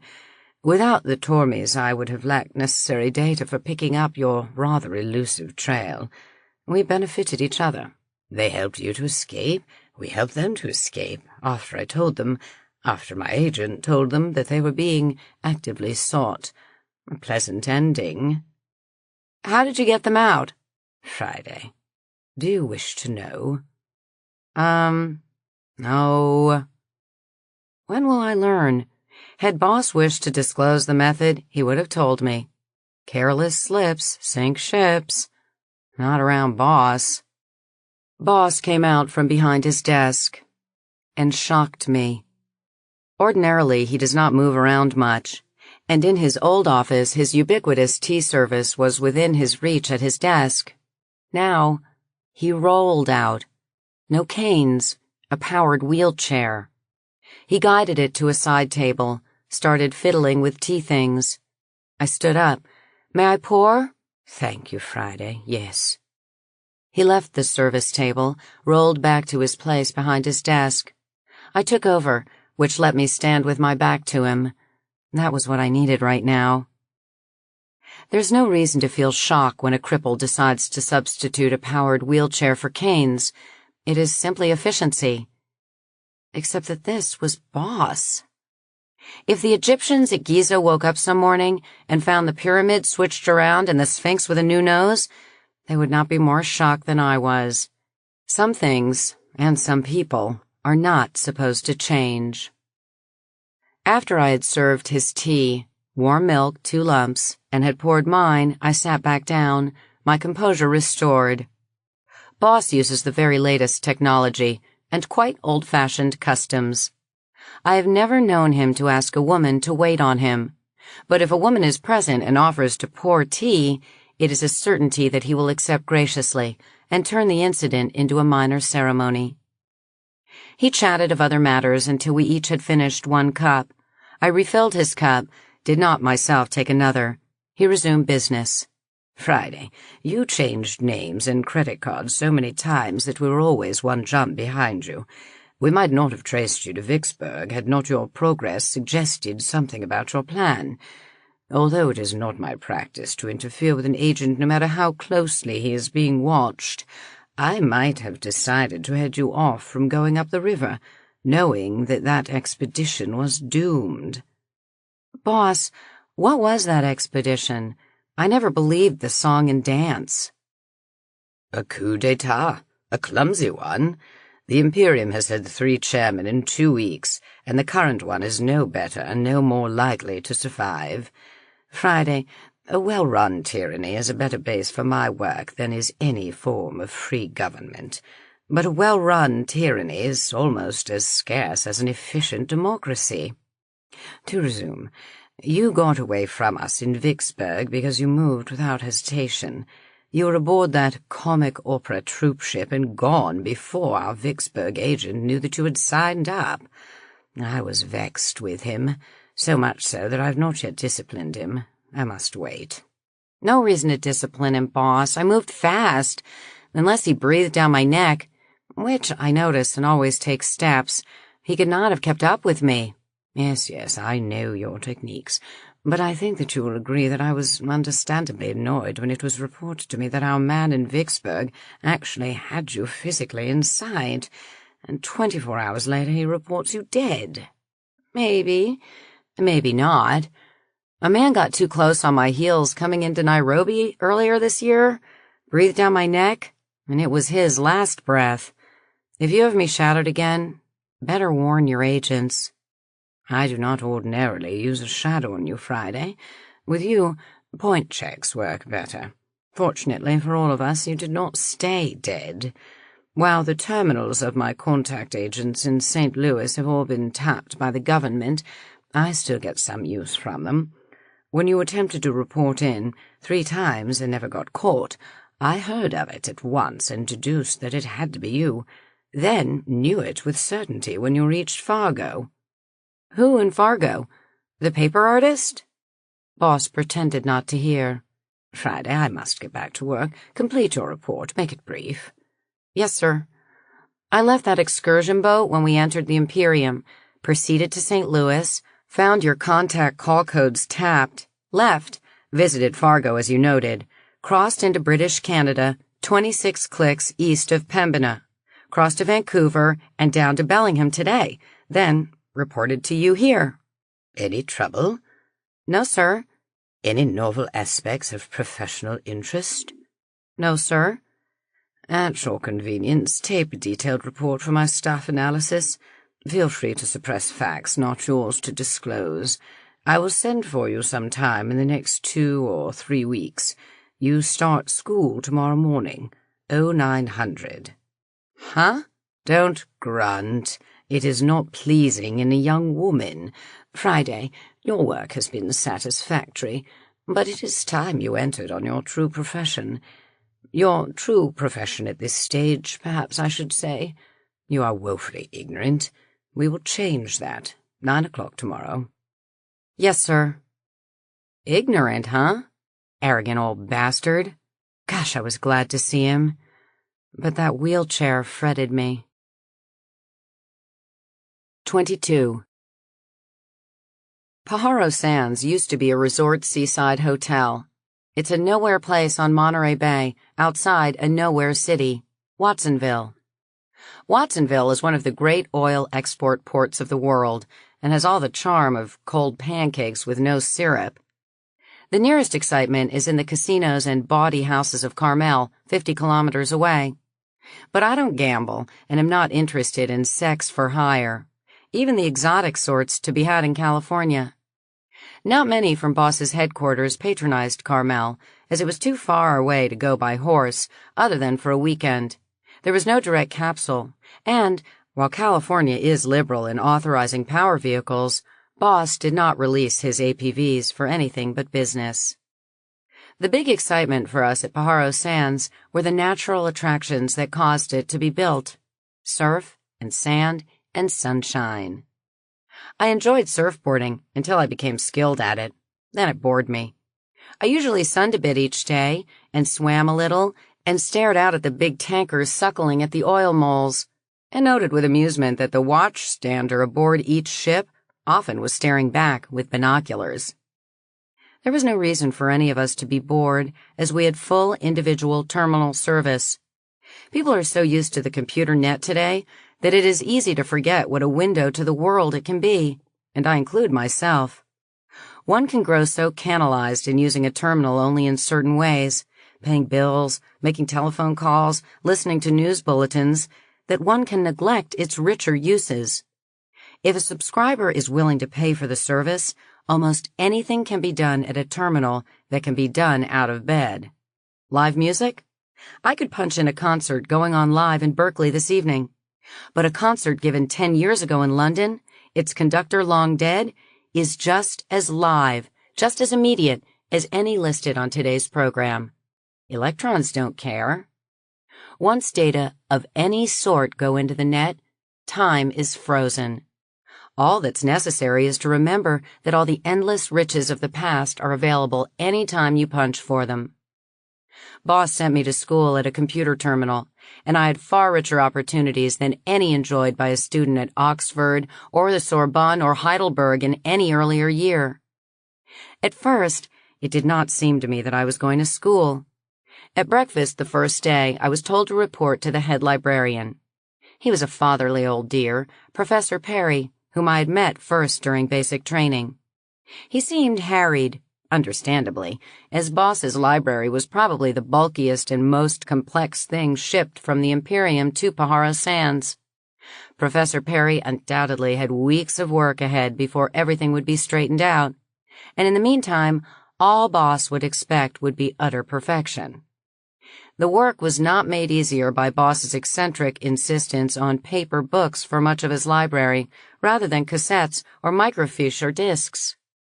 When I reported to him, Perry looked bothered, then pointed to a console over in one corner. "Miss Friday, why don't you sit down over there?" "What am I to do?" "Huh? That's hard to say. No doubt we'll be told. I'm awfully busy now and terribly understaffed. Why don't you just get acquainted with the equipment by studying anything you wish?" There wasn't anything special about the equipment, except that there were extra keys giving direct access to several major libraries, such as Harvard's and the Washington Library of the Atlantic Union and the British Museum, without going through a human or network link-up. Plus the unique resource of direct access to Boss's library, the one right beside me. I could even read his bound paper books if I wanted to, on my terminal screen, turning the pages from the keyboard and never taking the volume out of its nitrogen environment. That morning I was speed-searching the index of the Tulane University Library, one of the best in the Lone Star Republic, looking for history of Old Vicksburg, when I stumbled onto a cross-reference to spectral types of stars, and found myself hooked. I don't recall why there was such a cross-referral, but these do occur for the most unlikely reasons. I was still reading about the evolution of stars when Professor Perry suggested that we go to lunch. We did, but I made some notes first about types of mathematics I wanted to study. Astrophysics is fascinating, but you have to talk the language. That afternoon, I got back to Old Vicksburg and was footnoted to Showboat, a musical play concerning that era, and then spent the rest of the day looking at and listening to Broadway musical plays from the happy days before the North American Federation fell to pieces. Why can't they write music like that today? Those people must have had fun. I certainly did. I played Showboat, The Student Prince, and My Fair Lady, one after the other, and noted a dozen more to play later. This is going to school? Next day, I resolved to stick to serious study of professional subjects in which I was weak, because I felt sure that once my tutors, whoever they were, assigned my curriculum, I would have no time at all for my own choices. Earlier training in Boss's outfit had taught me the need for a 26-hour day. But at breakfast, my friend Anna asked me, "Friday, what can you tell me about the influence of Louis XI on French lyric poetry?" I blinked at her. "Is there a prize? Louis XI sounds like a cheese to me.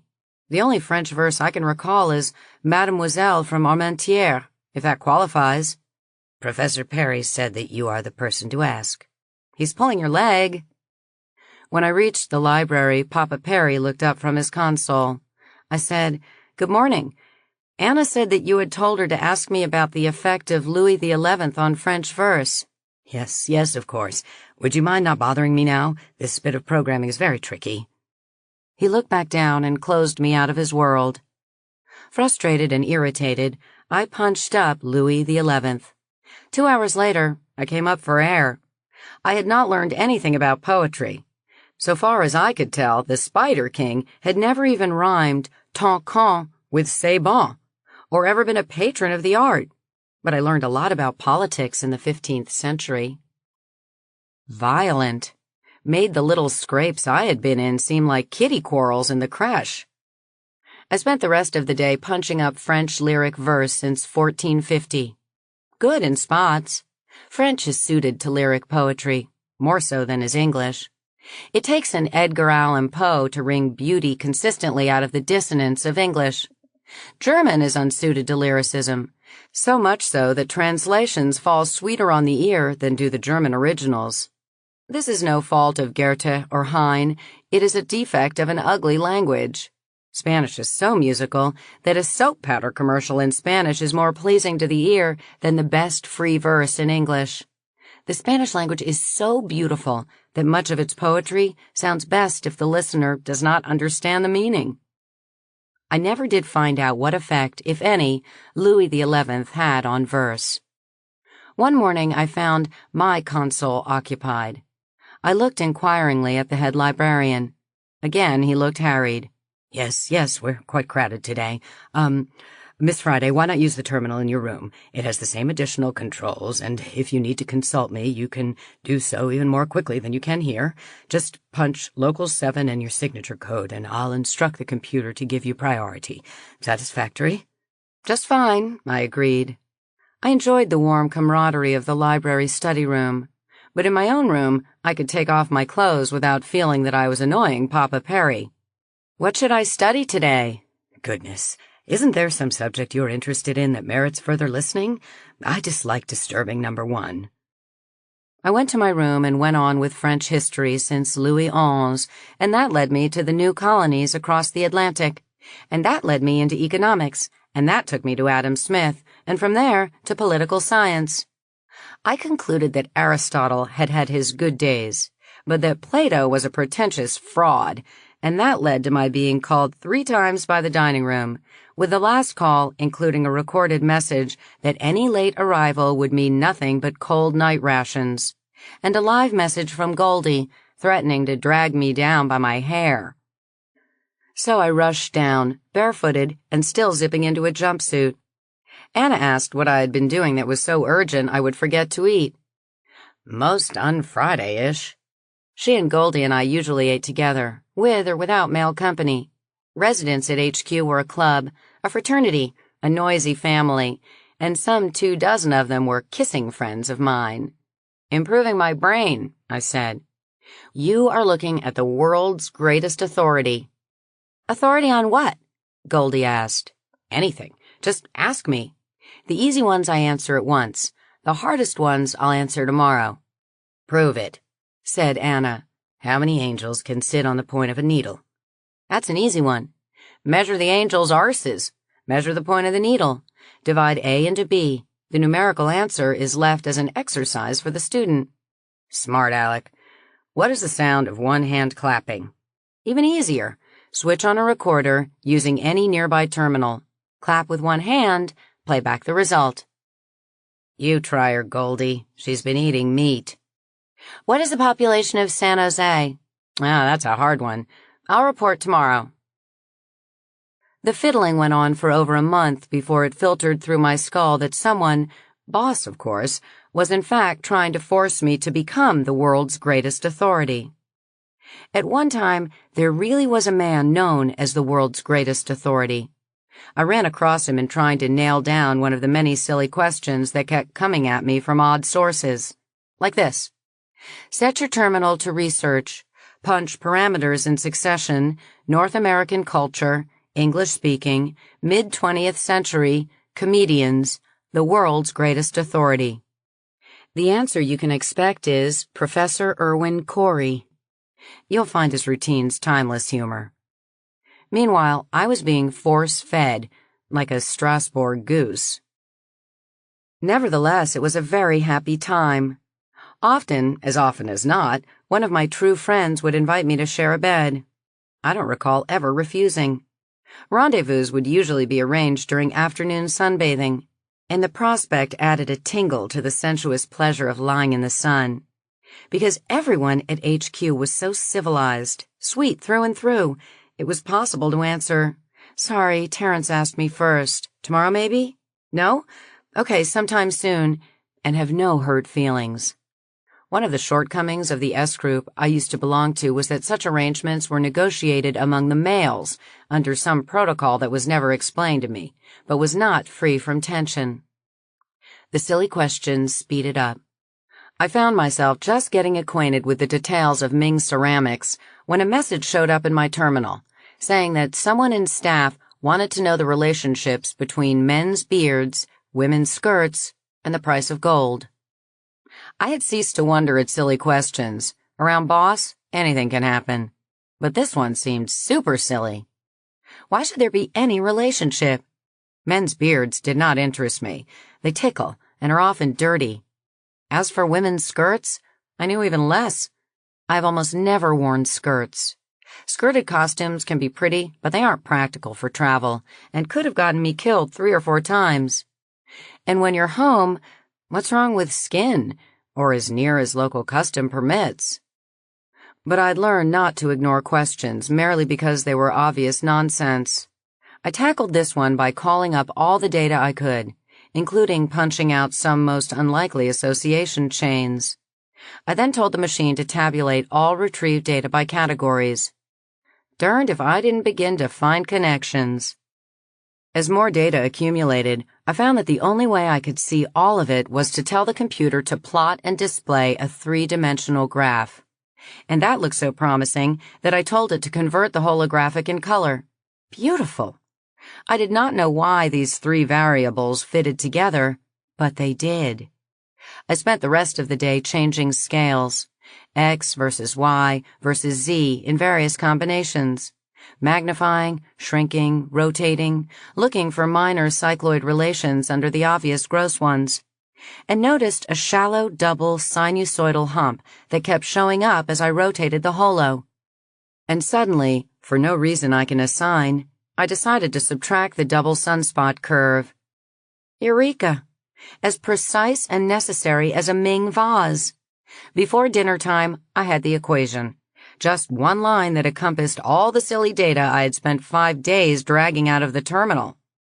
I punched the Chief of Staff's call and recorded that one-line equation, plus definitions of variables. I added no comment, no discussion. I wanted to force the faceless joker to ask for my opinions. I got the same answer back, i.e., none. I fiddled for most of a day waiting and proving to myself that I could retrieve a group picture from any year and that through looking only at male faces and female legs, make close guesses concerning the price of gold, falling or rising, the time of that picture relative to the double sunspot cycle, and, shortly and most surprising, whether the political structure was falling apart or consolidating. My terminal chimed. No face. No pat on the back, just a displayed message. Operations request soonest depth analysis of possibility that plague epidemics of 6th, 14th, and 17th centuries resulted from political conspiracy. Phooey! I had wandered into a funny farm and was locked up with the inmates. Oh well, the question was so complex that I might be left alone a long time while I studied it. That suited me. I had grown addicted to the possibilities of a terminal of a major computer hooked into a world research net. I felt like little Jack Horner. I started by listing as many subjects as possible by free association. Plague, epidemiology, fleas, rats, Daniel Defoe, Isaac Newton, conspiracy, Guy Fawkes, Freemasonry, Illuminati, OTO, Rosicrucians, Kennedy, Oswald, John Wilkes Booth, Pearl Harbor, green bowlers, Spanish influenza, pest control, etc. In 3 days, my list of possibly related subjects was 10 times as long. In a week, I knew that one lifetime was not nearly enough to study in depth all of my list. But I'd been told to tackle the subject, so I started in. But I placed my own meaning on soonest, i.e., I would study conscientiously at least 50 hours per week, but when and how I wished and with no cramming or rawhiding, unless somebody came along and explained to me why I should work harder or differently. This went on for weeks. I was wakened in the middle of the night by my terminal. Override alarm. I had shut it off as usual when I went to bed. Alone. I don't recall why.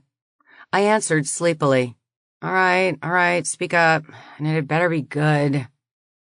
No picture. Boss's voice said, Friday, when will the next major Black Death epidemic occur? I answered, 3 years from now, April, starting in Bombay and spreading worldwide at once. Spreading off-planet at first transport. Thank you, good night. I dropped my head to the pillow and went right back to sleep. I woke up at 700 as usual, held still for several moments and thought, while I grew colder and colder, and decided that I really had heard from Boss in the night and really had given him that preposterous answer. So bite the bullet, Friday, and climb the 13 steps. I punched Local 1. Friday here, Boss. About what I told you in the night? I plead temporary insanity. Nonsense. See me at 10:15. I was tempted to spend the next 3 hours in Lotus, chanting my beads, but I have a deep conviction that one should not attend even the end of the world without a good breakfast. And my decision was justified, as the special that morning was fresh figs with cream, corned beef hash with poached eggs, and English muffins with Knott's Berry Farm orange marmalade, fresh milk, Colombian high-altitude coffee. That so improved things that I spent an hour trying to find a mathematical relationship between the past history of plague and the date that had popped into my sleep-drenched mind. I did not find one, but was beginning to see some shape to the curve when the terminal gave me a 3-minute warning I had punched in. I had refrained from having my hair cut and my neck shaved, but otherwise I was ready. I walked in on the tick. Friday reporting, sir. Sit down. Why Bombay? I would think that Calcutta would be a more likely center. It might have something to do with long-range weather forecasts and the monsoons. Fleas can't stand hot, dry weather. 80% of a flea's body mass is water, and if the percentage drops below 60, the flea dies. So hot, dry weather will stop or prevent an epidemic. But, boss, the whole thing is nonsense. You woke me up in the middle of the night and asked me a silly question, and I gave you a silly answer without really waking up. I probably pulled it out of a dream. I've been having nightmares about the Black Death, and there really was a bad epidemic that started in Bombay, 1896 and following. Not as bad as the Hong Kong phase of it 3 years later. Friday, the analytical section of operations says that the next Black Death epidemic won't start until a year later than your prediction, and not Bombay, Jakarta and Ho Chi Minh City. That's preposterous. I stopped abruptly. Sorry, sir, I guess I was back in that nightmare. Boss, can't I study something pleasanter than fleas and rats and Black Death? It's ruining my sleep. You may. You are through studying plague. Hooray! Other than to whatever extent your intellectual curiosity causes you to tidy up any loose ends.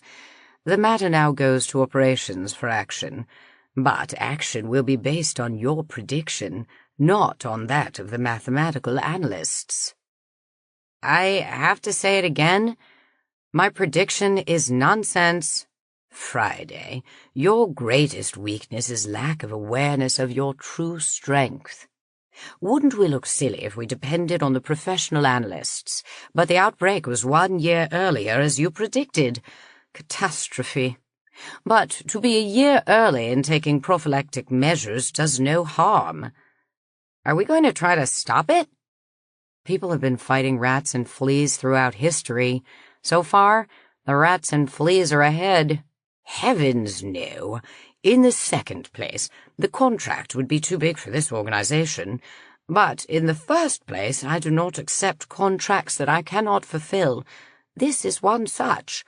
In the third place, from the strictest humanitarian viewpoint, any attempt to stop the process by which overcrowded cities purge themselves is not a kindness. Plague is a nasty death, but a quick one. Starvation is also a nasty death, but a very slow one. Boss grimaced, then continued. This organization will limit itself to the problem of keeping Pastrella pestis from leaving this planet. How will we do it? Answer at once. Ridiculous.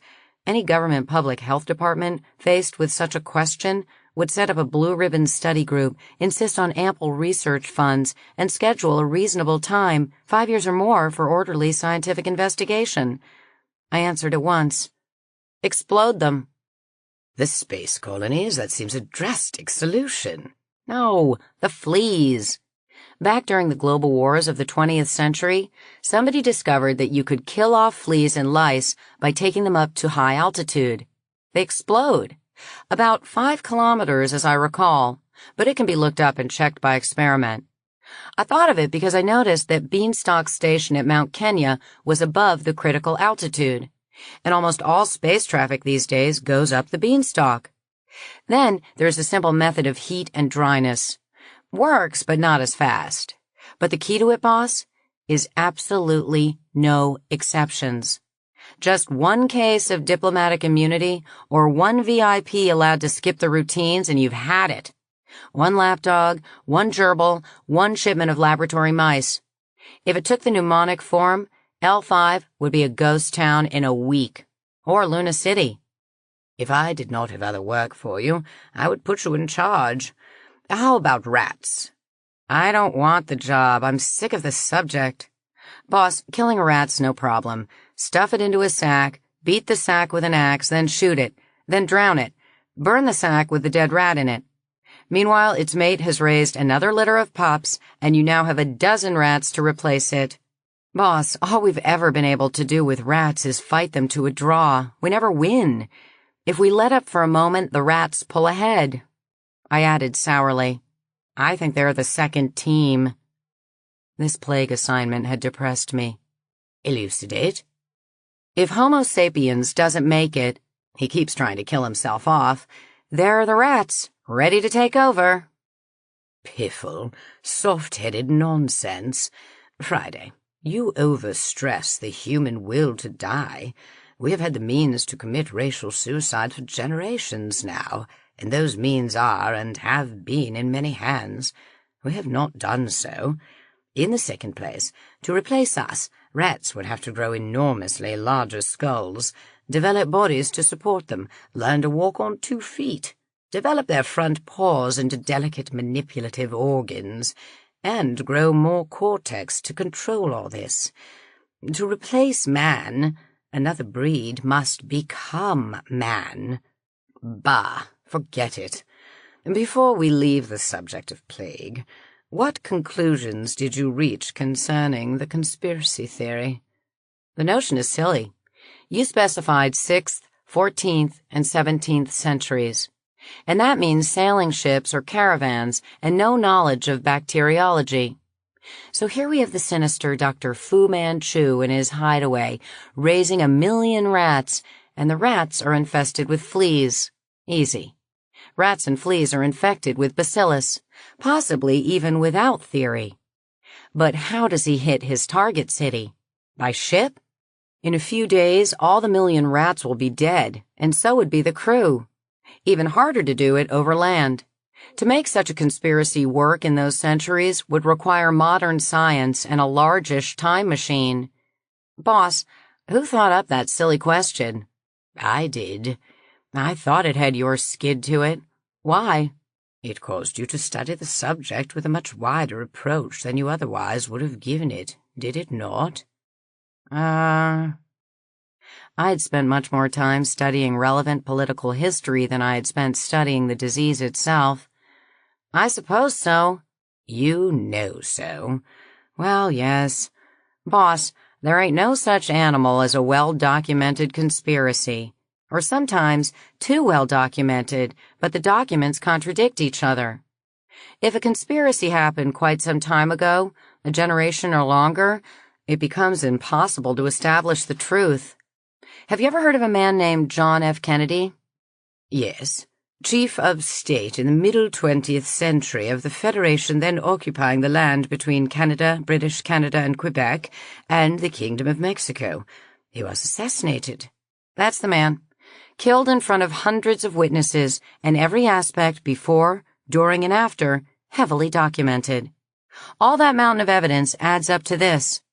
Nobody knows who shot him, how many shot him, how many times he was shot, who did it, why it was done, and who was involved in the conspiracy, if there was a conspiracy. It isn't even possible to say whether the murder plot was foreign or domestic. Boss, if it's impossible to untangle one that recent and that thoroughly investigated, what chance is there of figuring out the details of the conspiracy that did in Gaius Iulius Caesar, or Guy Fawkes and the gunpowder plot? All that can truthfully be said is that the people who come out on top write the official versions found in the history books. History that is no more honest than his autobiography. Friday, autobiography is usually honest. Ha! Boss, what have you been smoking? That will do. Autobiography is usually honest, but it is never truthful. I missed a turn. Think about it. Friday, I can't spend more time on you today. You chatter too much and change the subject. Hold your tongue while I say some things. You are now permanently on staff work. You are getting older. No doubt your reflexes are a touch slower. I will not again risk you in field work. I'm not complaining. Pipe down. But you must not get swivel chair spread. Spend less time at the console, more time in exercise. The day will come when your enhanced reflexes will again save your life, and possibly the lives of others. In the meantime, give thought to the day when you will have to shape your life unassisted. You should leave this planet. For you, there is nothing here. The balkanization of North America ended the last chance of reversing the decay of the Renaissance civilization. So you should think about off-planet possibilities, not only in the solar system but elsewhere, planets ranging from extremely primitive to well-developed. Investigate for each the cost and the advantages of migrating there. You will need money. Do you want my agents to collect the money of which you were cheated in New Zealand? How do you know I was cheated? Come, we're not children. May I think about it? Yes. Concerning your ex-migration, I recommend that you not move to the planet Olympia. Otherwise, I have no specific advice other than to migrate. When I was younger, I thought I could change this world. Now, I no longer think so. But for emotional reasons I must keep on fighting a holding action. But you're young, and because of your unique heritage, your emotional ties to this planet and to this portion of humanity are not great. I could not mention this until you shuffled off your sentimental connection in New Zealand. I didn't shuffle it off. I was kicked out on my arse. So, while you are deciding, look up Benjamin Franklin's Parable of the Whistle. Then tell me, no, ask yourself, whether or not you paid too much for your whistle. Enough of that.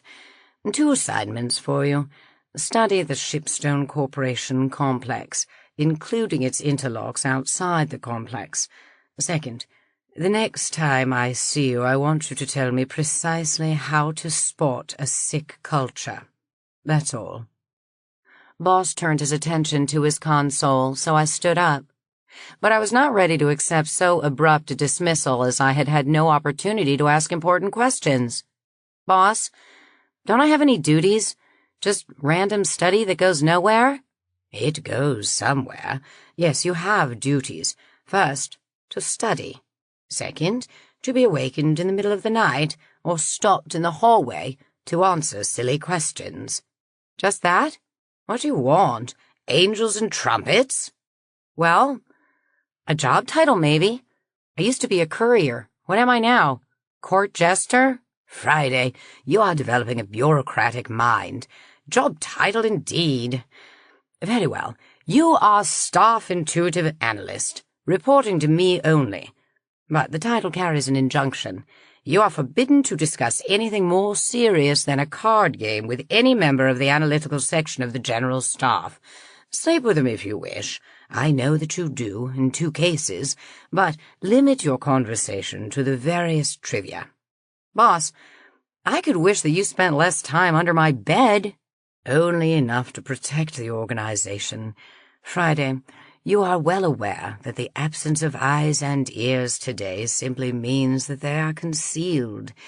Be assured that I am shameless about protecting the organization. You are shameless unlimited. Boss, answer me one more question. Who is behind Red Thursday? The 3rd wave sort of fizzled. Will there be a 4th? What's it all about? Study it yourself. If I told you, you would not know. You simply would have been told. Study it thoroughly, and some night, when you are sleeping alone, I will ask you. You will answer, and then you will know. For God's sake, do you always know when I'm sleeping alone? Always. He added, dismissed, and turned away. 23. As I left the sanctum sanctorum, I ran into Goldie coming in. I was feeling grouchy and simply nodded. Not sore at Goldie. Boss, damn him. Supercilious, arrogant voyeur. I went to my room and got to work so that I could stop fuming. First, I punched for the names and addresses of all the Shipstone corporations. While these were printing, I called for histories of the complex. The computer named 2, an official company history, combined with a biography of Daniel Shipstone, and an unofficial history footnoted muckrake. Then the machine suggested several other sources. I told the terminal to print out both books and asked it for printouts of other sources if 4,000 words or less, summarized if not. Then I looked over the corporations list. Daniel Shipstone Estate, Incorporated. Muriel Shipstone Memorial Research Laboratories. Shipstone Tempe. Shipstone Gobi. Shipstone Aden. Shipstone Sahara. Shipstone Arica. Shipstone Death Valley. Shipstone Karoo. Coca-Cola Holding Company. Interworld Transport Corporation. OutSystems Colonial Corporation. Wolf Creek Pass Nature Preserve. Shipstone Never Never. Shipstone L4. Shipstone L5. Shipstone Stationary. Shipstone Tycho. Shipstone Aries. Shipstone Deep Water. Shipstone Unlimited, Limited. Sears Montgomery, Incorporated. Prometheus Foundation. Billy Shipstone School for Handicapped Children. Jack and the Beanstalk, Pty. Morgan Associates. Año Nuevo Wildlife Refuge. Shipstone Visual Arts Museum and School. I looked at this list with easily controlled enthusiasm. I had known that the Shipstone Trust had to be big. Who does not have a half-dozen Shipstones within easy reach, not counting the big one in your basement or foundation? But now it seemed to me that studying this monster would be a lifetime career. I was not that much interested in Shipstones. I was nibbling around the edges when Goldie stopped by and told me that it was time to put on the nosebag. And I've instructions to see to it that you do not spend more than 8 hours a day at your terminal, and you are to take a full weekend every week. Ah, so, tyrannical old bastard. We started for the refectory. Friday? Yes, Goldie? You're finding the master grumpy and sometimes difficult? Correction, he is always difficult. Yes, but what you may not know is that he is in constant pain. She added, he can no longer take drugs to control it. We walked in silence while I chewed and swallowed that one. Goldie, what's wrong with him? Nothing, really. I would say that he is in good health, for his age. How old is he? I don't know. From things I've heard, I know that he is over 100. How much over, I can't guess. Oh, no. Goldie, when I went to work for him, he could not have been more than 70. Oh, he used canes, but he was very spry. He moved as fast then as anyone. Well, it's not important, but you might remember that he hurts. If he's rude to you, It is pain talking. He thinks highly of you. What makes you think so? I've talked too much about my patient. Let's eat. In studying the Shipstone corporate complex, I did not attempt to study shipstones. The only way to study shipstones would be to go back to school, get a PhD in physics, add on some intense postdoctoral study in both solid state and plasma, get a job with one of the shipstone companies, and so impress them with your loyalty and your brilliance that you are at long last part of the inner circle controlling fabrication and quality. Since that involves about 20 years that I should have started back in my teens, I assume that Boss did not intend me to take that route. So let me quote from the official or propaganda history. Prometheus, a brief biography and short account of the unparalleled discoveries of Daniel Thomas Shipstone, B.S., M.A., Ph.D., LL.D., L.H.D., and of the benevolent system he founded. Thus young Daniel Shipstone saw at once that the problem was not a shortage of energy, but lay in the transporting of energy. Energy is everywhere, in sunlight, in wind, in mountain streams, in temperature gradients of all sorts wherever found, in coal, in fossil oil, in radioactive ores, in green growing things. Especially in ocean depths and in outer space, energy is free for the taking in amounts lavish beyond all human comprehension. Those who spoke of energy scarcity and of conserving energy simply did not understand the situation. The sky was raining soup. What was needed was a bucket in which to carry it. With the encouragement of his devoted wife Muriel, née Greentree, who went back to work to keep food on the table, young Shipstone resigned from General Atomics and became the most American of myth heroes, the basement inventor. 7 frustrating and weary years later, he had fabricated the first shipstone by hand. What he had found was a way to pack more kilowatt-hours into a smaller space and a smaller mass than any other engineer had ever dreamed of. To call it an improved storage battery, as some early accounts did, is like calling an H-bomb an improved firecracker. What he had achieved was the utter destruction of the biggest industry, aside from organized religion, of the Western world. For what happened next, I must draw from the muckraking history and from other independent sources, as I just don't believe the sweetness and light of the company version. Fictionalized speech attributed to Muriel Shipstone. Danny boy, you are not going to patent the gadget. What would it get you? 17 years at the most, and no years at all in 3/4 of the world. If you did patent or try to, Edison and PG&E and Standard would tie you up with injunctions and lawsuits and claimed infringements and I don't know what all.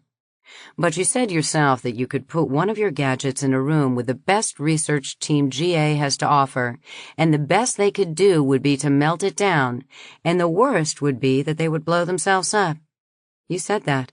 Did you mean it? Certainly, if they don't know how I insert the hush, I don't want to know, and walls have ears.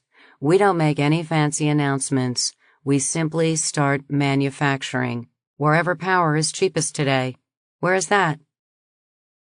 The muckraking author fairly frothed at the cruel, heartless monopoly held by the Shipstone complex over the prime necessities of all the little people everywhere. I could not see it that way. What Shipstone and his companies did was to make plentiful and cheap what used to be scarce and dear. This is cruel and heartless? The Shipstone companies do not have a monopoly over energy. They don't own coal or oil or uranium or water power. They do lease many, many hectares of desert land. But there is far more desert not being cropped for sunshine than the Shipstone Trust is using. As for space, it is impossible to intercept even 1% of all the sunshine going to waste inside the orbit of Luna. Impossible by a factor of many millions. Do the arithmetic yourself, otherwise you'll never believe the answer. So what is their crime? Twofold. A. The Shipstone companies are guilty of supplying energy to the human race at prices below those of their competitors. B. They meanly and undemocratically declined to share their industrial secret of the final assembly stage of a shipstone. This latter is, in the eyes of many people, a capital offense.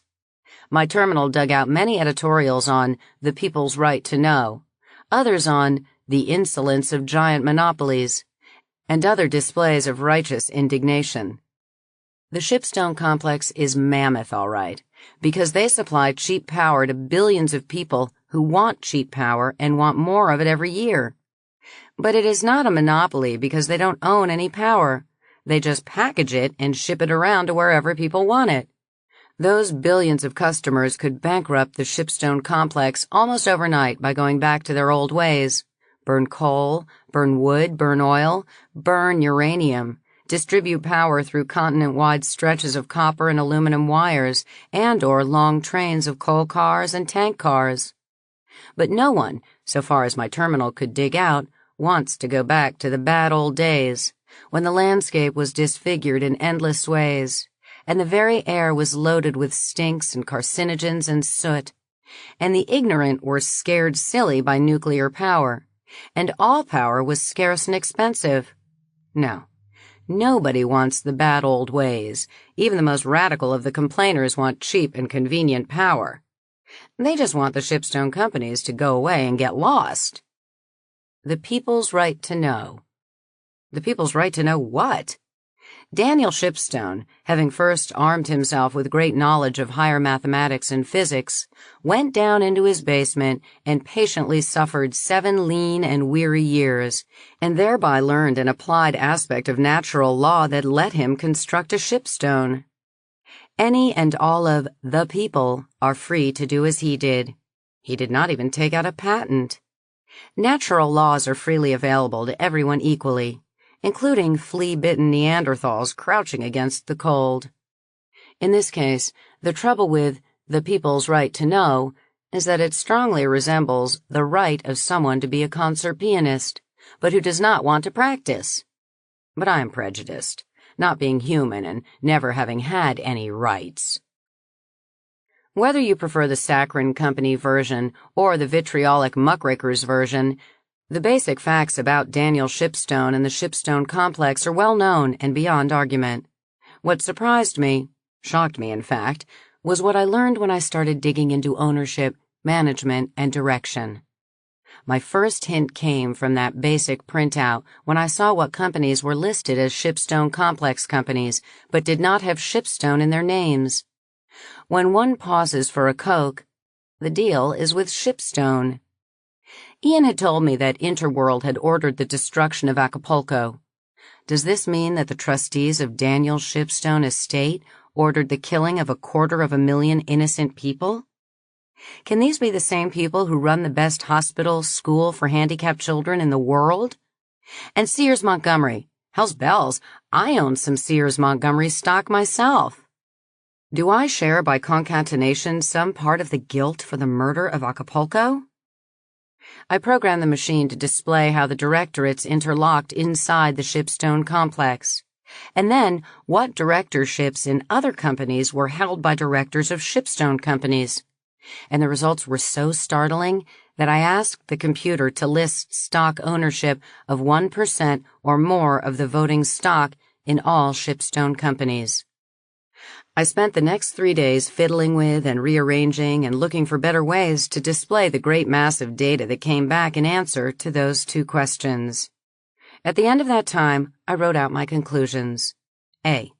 The Shipstone complex is all one company. It just looks like 28 separate organizations. B. The directors and/or stockholders of the Shipstone complex own or control everything of major importance in all the major territorial nations in the solar system. C. Shipstone is potentially a planet-wide, system-wide government. I could not tell from the data whether it acted as such or not, as control, if indeed it were exerted, would be through corporations not overtly part of the Shipstone empire. D. It scared me. Something I had noticed in connection with one Shipstone company, Morgan Associates, caused me to run a search on credit companies and banks. I was unsurprised, but depressed to learn that the very company now extending me credit, MasterCard of California, was in effect the same company as the one guaranteeing payment, Ceres and South Africa acceptances. And that was duplicated right down the line, whether it was Maple Leaf, Visa, Credit Quebec, or what. This is not news. Fiscal theorists have been asserting that as long as I can remember. But it struck home when I saw it spelled out in terms of directorates interlocking and ownership shared. On impulse, I suddenly asked the computer, "Who owns you?" I got back, "Null program." I rephrased it, conforming most carefully to its language. The computer represented by this terminal was a most forgiving machine and very smart. Ordinarily, it did not mind somewhat informal programming. But there are limits to what one may expect in machine understanding of verbal language. A reflexive question such as this might call for semantic exactness. Again, null program. I decided to sneak up on the idea. I asked it the following question, doing it step by step exactly in accordance with this computer's language, computer grammar, computer protocol. What is the ownership of the information processing network that has terminals throughout British Canada? The answer was displayed and flashed several times before wiping, and it wiped without my order. Requested data are not in my membanks. That scared me. I knocked off for the day and went swimming, and sought out a friend to share a bed with me that night, not waiting to be asked. I wasn't super horny. I was super lonely, and darn well wanted a warm living body close to mine to protect me from an intelligent machine that refused to tell me what it really was. During breakfast next morning, Boss sent me word to see him at 10:00. I reported, somewhat mystified, because in my opinion there had not been nearly enough time for me to complete my 2 assignments, Shipstone and the Marks of a Sick Culture. But when I came in, he handed me a letter, of the old-fashioned sort, sealed into an envelope and physically forwarded, just like junk mail. I recognized it, for I had sent it to Janet and Ian. But I was surprised to see it in Boss's hands, as the return address on it was phony. I looked and saw that it had been readdressed to a law firm in San Jose, the one that had been my contact to find Boss. Pixies. You can hand it back to me, and I will send it to Captain Tormey when I know where he is. When you know where the Tormeys are, I will write a very different letter. This one is sort of blind. Commendably so. You've read it? Damn it, Boss. I read everything that is to be forwarded to Captain and Mrs. Tormey and Dr. Perot by their request. I see. Nobody tells me a damn thing. I wrote the way I did, phony name and all, because the Winnipeg police might open it. They undoubtedly did. I think you covered adequately.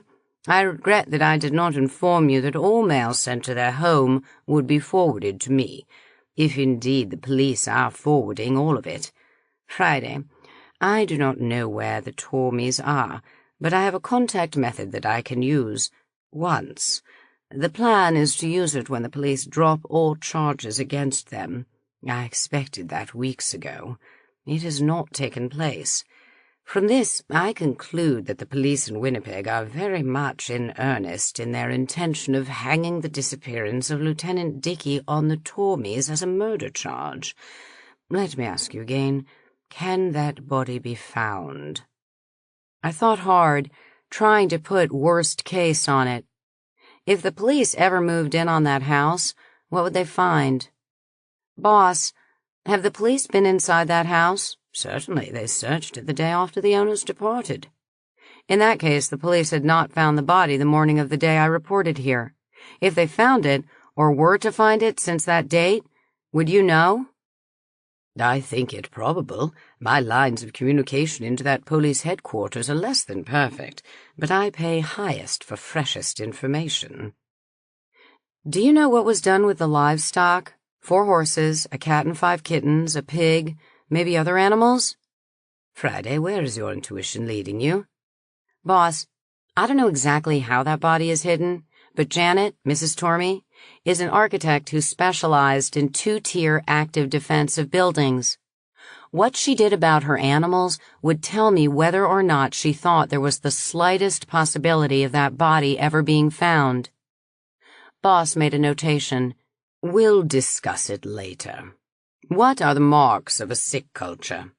Boss, for God's sake, I'm still learning the full shape of the shipstone complex. You will never learn its full shape. I gave you 2 assignments at once so that you could rest your mind with a change of pace. Don't tell me that you've given no thought to the second assignment. Thought is about all I've given to it. I've been reading Gibbon and studying the French Revolution. Also Smith's From the Yalu to the Precipice. A very doctrinaire treatment. Read also Penn's The Lost Days of the Sweet Land of Liberty. Yes, sir. I did start making tallies. It's a bad sign when the people of a country stop identifying themselves with the country and start identifying with a group, a racial group, or a religion, or a language, anything, as long as it isn't the whole population. A very bad sign. Particularism. It was once considered a Spanish vice, but any country can fall sick with it. I don't really know Spain. Dominance of males over females seems to be one of the symptoms. I suppose the reverse would be true, but I haven't run across it in any of the history I've listened. Why not, boss? You tell me. Continue.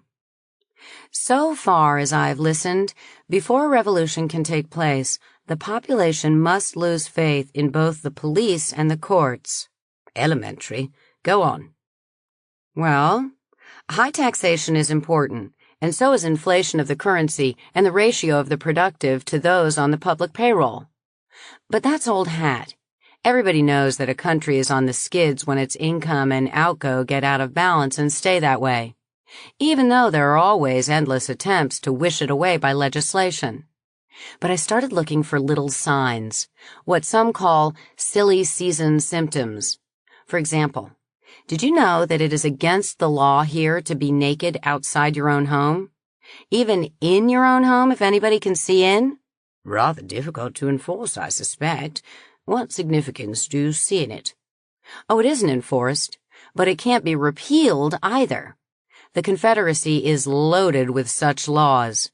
It seems to me that any law that is not enforced and can't be enforced weakens all other laws. Boss, did you know that the California Confederacy subsidizes whores? I had not noticed it. To what end? For their armed forces? For their prison population? Or as a public utility? I confess to some surprise. Oh, not that way at all. The government pays them to keep their legs crossed, taken off the market entirely. They are trained, licensed, examined, and stockpiled. Only it doesn't work. The designated surplus artists draw their subsidy checks, then go right ahead peddling tail, when they aren't supposed to do it even for fun because that hurts the market for the unsubsidized whores. So the Hookers Union, who sponsored the original legislation to support the union scale, is now trying to work out a voucher system to plug up the holes in the subsidy law. And that won't work either. Why won't it work, Friday?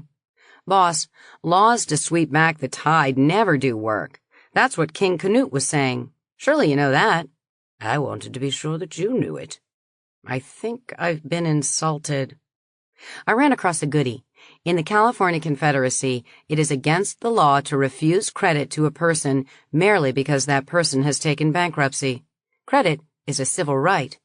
I assume that it does not work, but what form does noncompliance take? I have not yet investigated, boss, but I think a deadbeat would be at a disadvantage in trying to bribe a judge. I want to mention one of the obvious symptoms: violence, muggings, sniping, arson, bombing, terrorism of any sort, riots, of course. But I suspect that little incidents of violence, pecking away at people day after day, damage a culture even more than riots that flare up and then die down. I guess that's all for now. Oh, conscription and slavery and arbitrary compulsion of all sorts, and imprisonment without bail and without speedy trial. But those things are obvious. All the histories list them.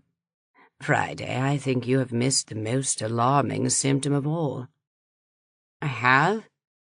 Are you going to tell me, or am I going to have to grope around in the dark for it? This once I shall tell you, but go back and search for it, examine it. Sick cultures show a complex of symptoms such as you have named, but a dying culture invariably exhibits personal rudeness, bad manners, lack of consideration for others in minor matters. A loss of politeness, of gentle manners, is more significant than is a riot. Really? Phooey, I should have forced you to dig it out for yourself. Then you would know it. This symptom is especially serious in that an individual displaying it never thinks of it as a sign of ill health, but as proof of his or her strength. Look for it. Study it. Friday, it is too late to save this culture, this worldwide culture, not just the freak show here in California. Therefore, we must now prepare the monasteries for the coming dark age. Electronic records are too fragile. We must again have books of stable inks and resistant paper. But that may not be enough. The reservoir for the next Renaissance may have to come from beyond the sky. Boss stopped and breathed heavily. Friday. Yes, sir? Memorize this name and address. His hands moved at his console. The answer appeared on his high screen. I memorized it. Do you have it? Yes, sir. Shall I repeat it for check? No, sir. You are sure? Repeat it if you wish, sir. Friday, would you be so kind as to pour a cup of tea for me before you leave? I find that my hands are unsteady today. My pleasure, sir. 24. Neither Goldie nor Anna showed up next day at breakfast. I ate by myself, and consequently, fairly quickly. I dawdle over food only when shared with company. This was just as well, for I was standing up, finished, when Anna's voice came over the speaking system. Attention, please. I have the unhappy duty to announce that during the night, our chairman died. By his wish, there will be no memorial service. The body has been cremated. At 900 hours in the large conference room, there will be a meeting to wind up the affairs of the company. Everyone is urged to attend and be on time. I spent the time until 9 o'clock crying. Why? Feeling sorry for myself, I suppose. I'm certain that's what Boss would think. He didn't feel sorry for himself. He didn't feel sorry for me, and he scolded me more than once for self-pity. Self-pity, he said, is the most demoralizing of all vices. Just the same, I was feeling sorry for myself. I had always spatted with him, even way back when he broke my indentures and made me a free person after I had run away from him. I found myself regretting every time I had answered him back, been impudent, called him names. Then I reminded myself that Boss would not have liked me at all if I had been a worm, subservient, no opinions of my own. He had to be what he was, and I had to be what I was, and we had lived for years in close association that had never, not once, involved even touching hands. For Friday, that is a record, one I am not interested in surpassing. I wonder if he knew, years ago when I first went to work for him, how quickly I would have swarmed into his lap had he invited it. He probably did know. As may be, even though I had never touched his hand, he was the only father I ever had. The big conference room was very crowded. I'd never seen even half that number at meals, and some of the faces were strange to me. I concluded that some had been called in and had been able to arrive quickly. At a table at the front of the room, Anna sat with a total stranger. Anna had folders of paper, a formidable terminal relay, and secretarial gear. The stranger was a woman about Anna's age, but with a stern, schoolmarmish look instead of Anna's warmth. At 9:02, the stranger rapped loudly on the table. Quiet, please. I am Rhoda Wainwright, Executive Vice Chairman of this company and Chief Counsel to the late Dr. Baldwin. As such, I am now Chairman pro tem and Paymaster for the purpose of winding up our affairs. You each know that each of you was bound to this company by contract to Dr. Baldwin personally. Had I ever signed such a contract? I was bemused by the late Dr. Baldwin. Was that really Boss's name? How did it happen that his name matched my communist nom de guerre? Had he picked it? That was so very long ago. Since you are all now free agents, we are an elite outfit, and Dr. Baldwin anticipated that every free country in North America would wish to recruit from our ranks once his death released you. There are hiring agents in each of the small conference rooms and in the lounge. As your names are called, please come forward to receive and sign for your packet. Then examine it at once, but do not, repeat, do not stand at this table and attempt to discuss it. For discussion, you must wait until all the others have received their termination packets. Please remember that I have been up all night. Hire out with some other free company at once? Did I have to? Was I broke? Probably, except for what was left of that 200,000 Bruins I had won in that silly lottery. And most of that I probably owed to Janet on her Visa card. Let me see. I had won 230.4 grams of fine gold, deposited with MasterCard as BR 200,000, but credited as gold at that day's fix. I had drawn 36 grams of that as cash But I must reckon my other account, too, the one through Imperial Bank of St. Louis, and the cash and the Visa credit I owed Janet. And Georges ought to let me pay half of... Someone was calling my name. It was Rhoda Wainwright, looking vexed. Please be alert, Miss Friday. Here's your packet, and sign here to receipt for it. Then move aside to check it. I glanced at the receipt. I'll sign after I've checked it. Miss Friday, you're holding up the proceedings. I'll step aside, but I won't sign until I confirm that the packet matches the receipt list. Anna said soothingly, It's all right, Friday. I checked it. I answered, Thanks, but I'll handle it just the way you handle classified documents, sight and touch. The Wainwright biddy was ready to boil me in oil, but I simply moved aside a couple of meters and started checking. A fair-sized packet, 3 passports in 3 names, an assortment of IDs, very sincere papers matching one or another identity, and a draft to Marjorie Friday Baldwin, drawn on series in South Africa acceptances Luna City, in the amount of AU 0.999 grams 297.3, which startled me, but not nearly as much as the next item did. Adoption papers by Hartley M. Baldwin and Emma Baldwin for female child Friday Jones, renamed Marjorie Friday Baldwin, executed at Baltimore, Maryland, Atlantic Union. Nothing about Landsteiner Creche or Johns Hopkins, but the date was the day I left Landsteiner Creche. And 2 birth certificates. One was a delayed birth certificate for Marjorie Baldwin, born in Seattle, and one was for Friday Baldwin, born by Emma Baldwin, Boston, Atlantic Union.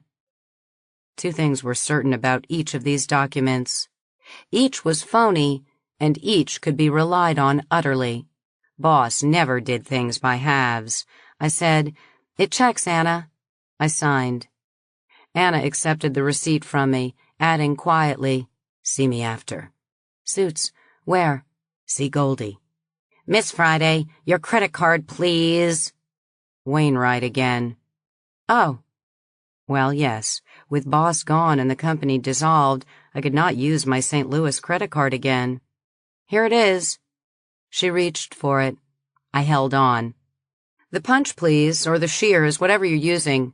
Oh, come now. I'll incinerate yours along with many others after I check the numbers. Miss Wainwright, if I am to surrender a credit card charged against me, and I am, no argument about that. It will be destroyed or mutilated, rendered useless right in front of me. You are very tiresome. Don't you trust anyone? No, Then you'll have to wait right here until everyone else is through. Oh, I don't think so. I think MasterCard of California uses a phenolic glass laminate. In any case, their cards are tough, as credit cards must be. I had been careful not to show any enhancements around HQ, not because it would matter there, but because it isn't polite. But this was a special circumstance. I tore the card 2 ways, handed her the bits. I think you can still make out the serial number. Very well. She sounded as annoyed as I felt. I turned away. She snapped, Miss Friday, your other card, please. What card? I was wondering who among my dear friends was suddenly being deprived of that utter necessity of modern life, a valid credit card, and being left with only a draft and some small change. Clumsy, inconvenient. I felt certain that Boss had not planned it that way.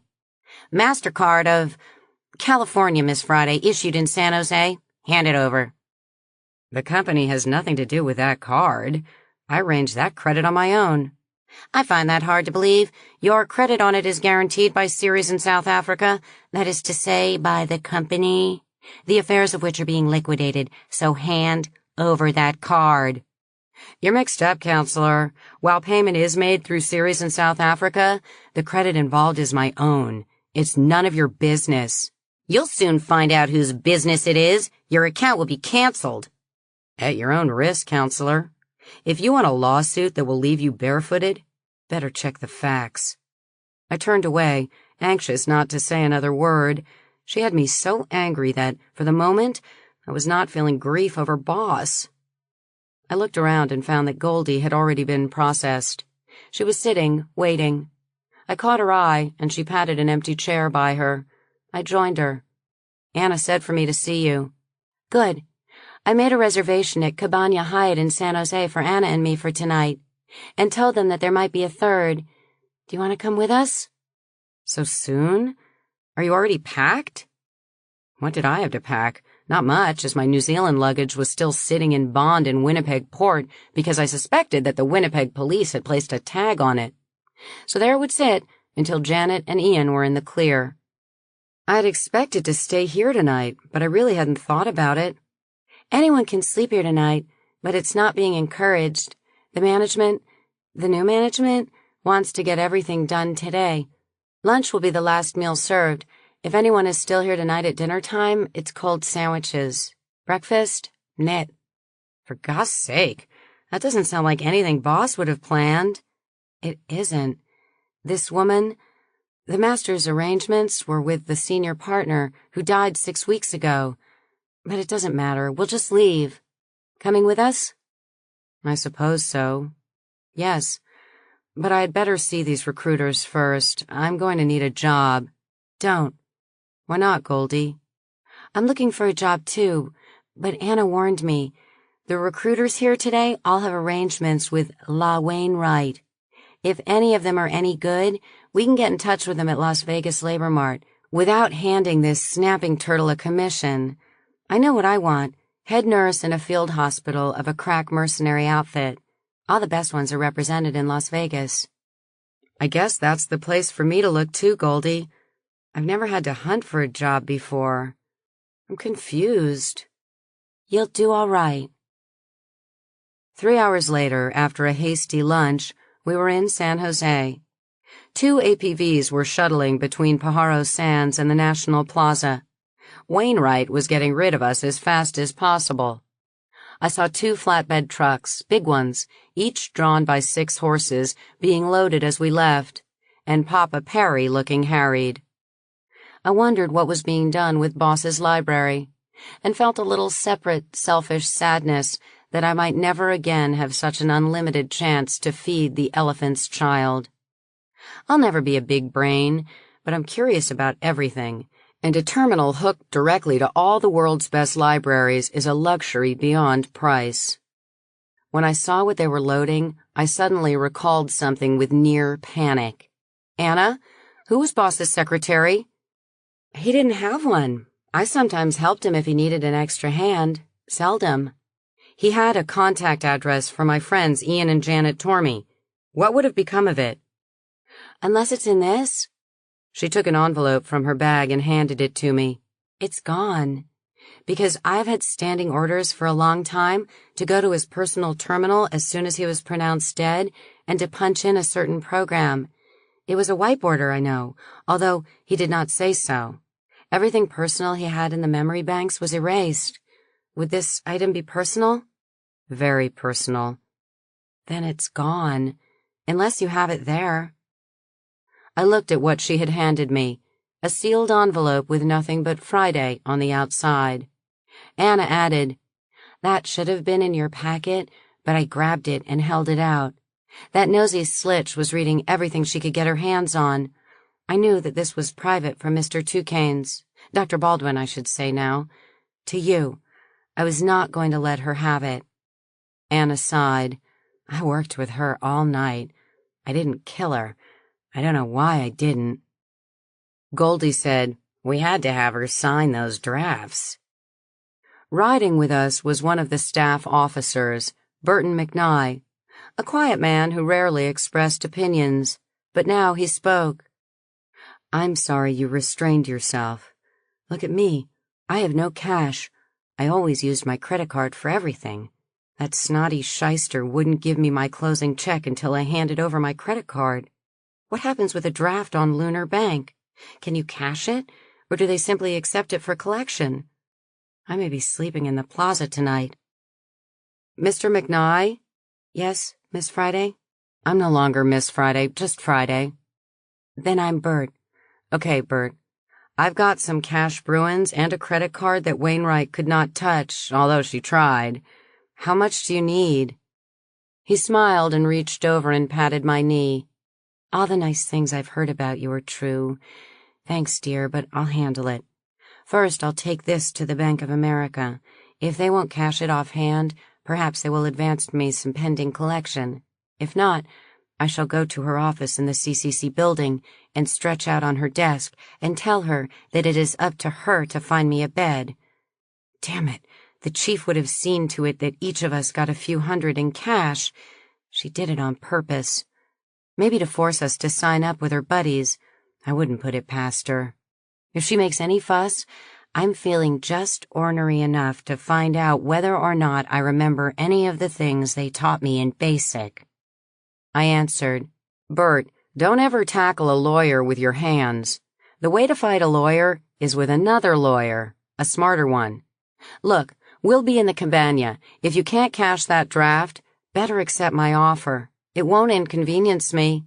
"Thanks, Friday, but I'm going to choke her until she gives in." The room Goldie had reserved turned out to be a small suite, a room with a big waterbed and a living room with a couch that opened into a double bed. I sat down on the couch to read Boss's letter while Anna and Goldie used the bath, then got up to use it myself when they came out. When I came out, they were on the big bed, sound asleep. Not surprising. Both of them had been up all night in nervously exhausting work. I kept very quiet and sat back down, resumed reading the letter. Dear Friday, since this is my last opportunity to communicate with you, I must tell you things I have not been able to say while alive and still your employer. Your adoption.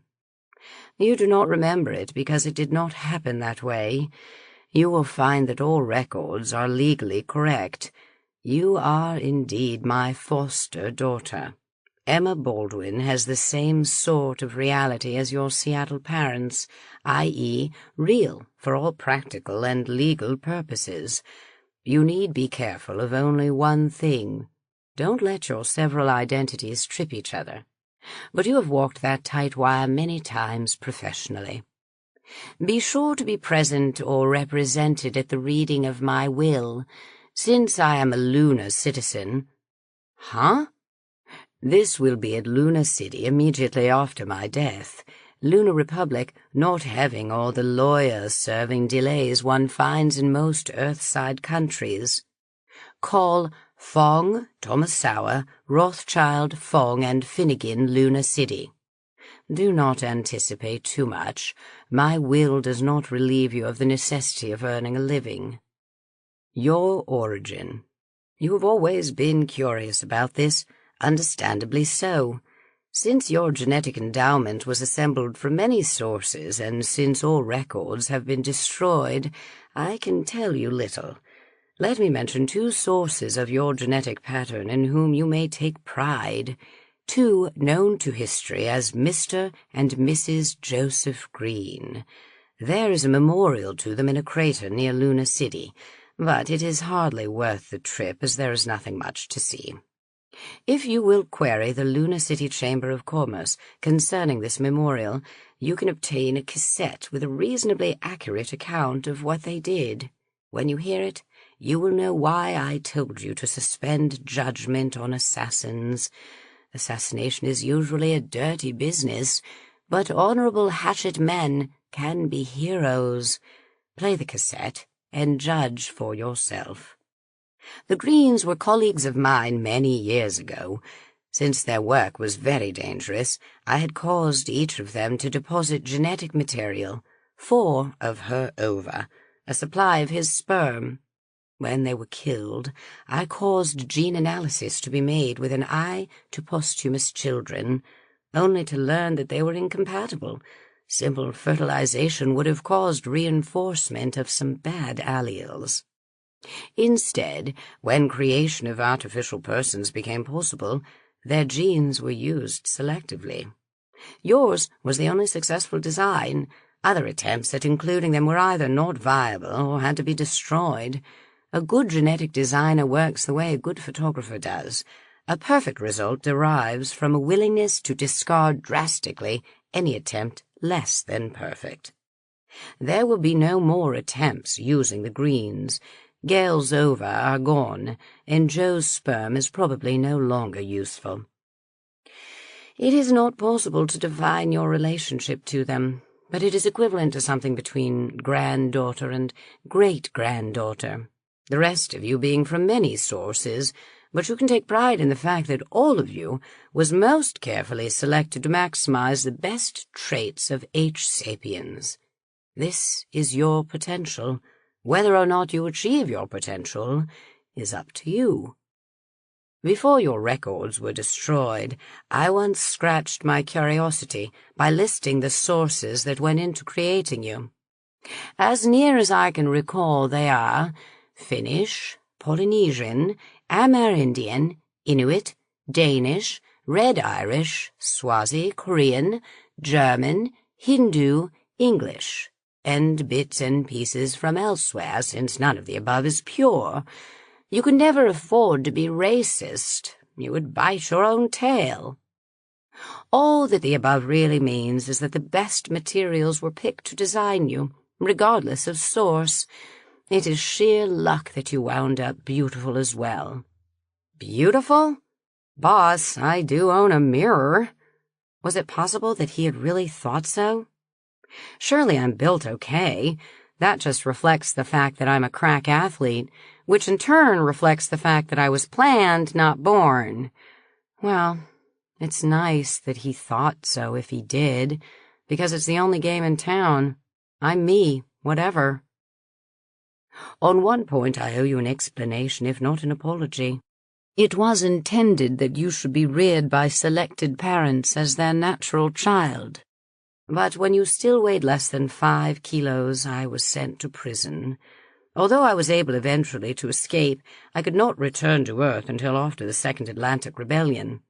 The scars of this mix-up are still with you, I know. I hope that you someday will purge yourself of your fear and mistrust of human persons. It gains you nothing and handicaps you mightily.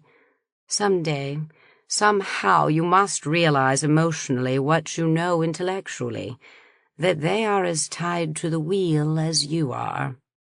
As for the rest, what can I say in a last message? That unfortunate coincidence, my conviction at just the wrong time, left you too easily bruised, much too sentimental. My dear, you must cure yourself utterly of all fear, guilt, and shame. I think you have rooted out self-pity. The hell I have. But if not, you must work on it.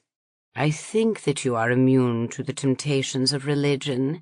If you are not, I cannot help you, any more than I could keep you from acquiring a drug habit. A religion is sometimes a source of happiness, and I would not deprive anyone of happiness.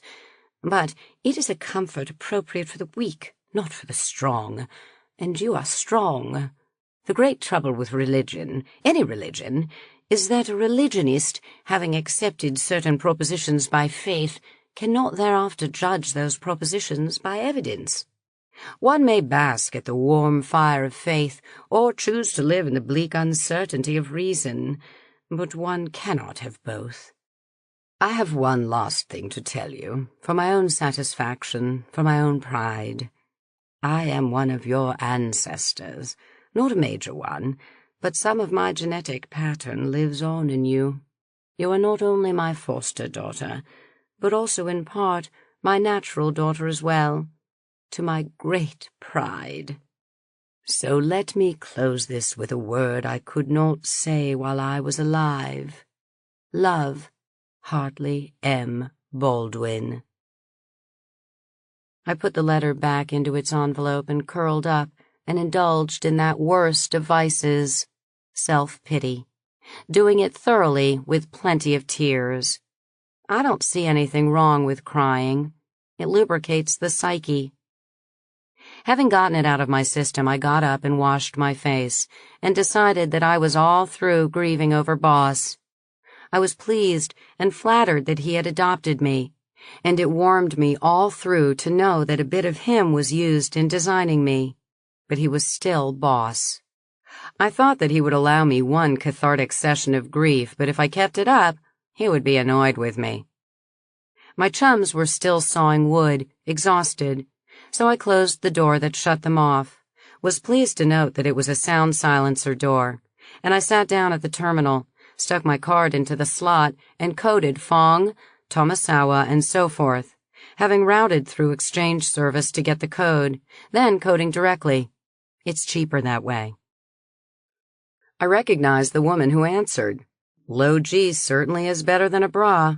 If I lived in Luna City, I would wear only a monokini, too. Oh, stilts, maybe. An emerald in my belly button. Excuse me, I said. Somehow I've managed to code series in South Africa when I intended to punch for Fong, Tomasawa, Rothschild, Fong, and Finnegan. My subconscious is playing tricks. Sorry to have bothered you, and thanks for the help you gave me a few months ago. Whoops, she answered. You didn't punch wrong. I'm Gloria Tomasawa, senior partner in Fong, Tomasawa et al., now that Grandpa Fong has retired. But that doesn't interfere with my being a vice president of Series and South Africa acceptances. We are also the legal department of that bank, and I'm the chief trust officer, too, which means that I'm going to have business with you. Everyone here is sorry as can be at the news of Dr. Baldwin's death, and I hope that it did not distress you too much, Miss Baldwin. Hey, back up and start over. Sorry. Usually when people call the moon, they want to make it as brief as possible because of the cost. Do you want me to repeat all that, a sentence at a time? No, I think I've assimilated it. Dr. Baldwin left a note telling me to be at the reading of his will or to be represented. I can't be there. When will it be read, and can you advise me as to how I can get someone in Luna City to represent me? It will be read as soon as we get official notification of death from the California Confederacy, which should be any time now as our San Jose representative has already paid the squeeze. Someone to represent you. Will I do? Perhaps I should say that Grandpa Fong was your father's Luna City attorney for many years, so I inherited him, and now that your father has died, I inherit you, unless you tell me otherwise. Oh, would you, Mrs. Tomasawa? Is it Miss or Mrs.? I could, and I would, and it's Mrs. It had better be. I have a son as old as you are. Impossible. This beauty contest winner twice my age? Most possible. Here in Luna City, we are all old-fashioned cubes, not like California. We get married, and we have babies, and always in that order. I wouldn't dare be a miss with a son your age. Nobody would retain me. I mean the idea that you have a son my age. You can't have a baby at the age of 5, 4. She chuckled. You say the nicest things. Why don't you come here and marry my son? He's always wanted an heiress. Am I an heiress? She sobered. I can't break the seal on that will until your father is officially dead, which he is not, in Luna City, not yet. But he will be shortly, and there's no sense in making you call back. I drafted that will. I checked it for changes when I got it back. Then I sealed it and put it into my safe, so I know what's in it. What I'm about to tell you, you don't know until later today. You're an heiress, but fortune hunters won't be chasing you. You are not getting a gram in cash. Instead, the bank is instructed, that's me, to subsidize you in migrating off Earth. If you pick Luna, we pay your fare. If you picked a bounty planet, we would give you a scout knife and pray for you. If you pick a high-priced place like Cowie or Halcyon, the trust pays your fare and your contribution and assists you with starting capital. If you never do migrate off Terra, on your death, funds earmarked to assist you revert to the other purposes of the trust. But your migration needs have first call. Exception. If you migrate to Olympia, you pay for it yourself. Nothing from the trust. Dr. Baldwin said something about that. What's so poisonous about Olympia? I don't recall a colony world named that. You don't? No, I guess you're too young. That's where those self-styled supermen went. No real point in warning you against it, however. The corporation doesn't run ships there. Dear, you're running up a fancy comm bill. I guess so, but it would cost me more if I had to call back. All I mind is having to pay for the speed of light dead time. Can you switch hats and be Ceres in South Africa for a moment? Or maybe not. I may need legal advice. I'm wearing both hats, so fire away. Ask anything. Today there's no fee. My advertising loss leader. No, I pay for what I get. You sound like your late father. I think he invented Tan Stoffel. He's not really my father, you know, and I never thought of him as such. I know the score, dear. I drew up some of the papers about you. He thought of you as his daughter. He was inordinately proud of you. I was most interested when you first called me, having to keep quiet about things I knew, but looking you over. What's on your mind? I explained the trouble I had had with Wainwright over credit cards. Certainly MasterCard of California has given me a credit ceiling far beyond my needs or assets. But is that any of her business? I haven't even used up my pre-deposit, and I'm about to back it up with my closing pay. 297 3/10 grams, fine. Rhoda Wainwright never was worth a hoot as a lawyer. When Mr. Esposito died, your father should have changed representation. Of course, it's none of her business what credit MasterCard extends to you, and she has no authority over this bank. Miss Baldwin, call me Friday.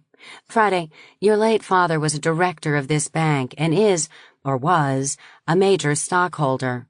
Although you do not receive any of his wealth directly, you would have to run up an enormous unsecured debt and neglect to reduce it for quite some time and refuse to answer queries about it before your account would be red flagged. So forget it. But now that Pajaro Sands is closing down, I do need another address for you. Right now? You are the only address I have. I see. Well, get me one as soon as you have one. There are others with that same problem, a problem unnecessarily made worse by Rhoda Wainwright. There are others who should be represented at the reading of the will. She should have notified them, did not, and now they have left Pajaro Sands. Do you know where I can find Anna Johnson or Sylvia Havenisle? I know a woman named Anna who was at the Sands. She was the classified documents clerk. The other name I don't recognize. She must be the right Anna. I have her listed as confidential clerk. Havenisle is a trained nurse. Oh, both of them are just beyond a door I'm looking at, sleeping. Up all night, Dr. Baldwin's death. My lucky day. Please tell them, when they wake up, that they should be represented at the reading of the will. But don't wake them. I can fix it afterwards. We aren't all that fussy here. Could you represent them? On your say-so, yes. But have them call me. I'll need new mailing addresses for them, too. Where are you now? I told her. We said goodbye and switched off. Then I held very still and let my head catch up with events. But Gloria Tomasawa had made it easy. I suspect that there are just two sorts of lawyers. Those who spend their efforts making life easy for other people, and parasites. A little jingle and a red light caused me to go to the terminal again. It was Burton McNye. I told him to come on up, but be mouse quiet. I kissed him without stopping to think about it, then remembered that he was not a kissing friend. Or was he? I did not know whether he had helped rescue me from the Major or not. Must ask. No trouble, he told me. Bank of America accepted it for deposit subject to collection, but advanced me a few hundred bruins for overnight money. They tell me that a gold draft can be cleared through Luna City in about 24 hours. That, combined with our late employer's sound financial reputation, got me out of the bind.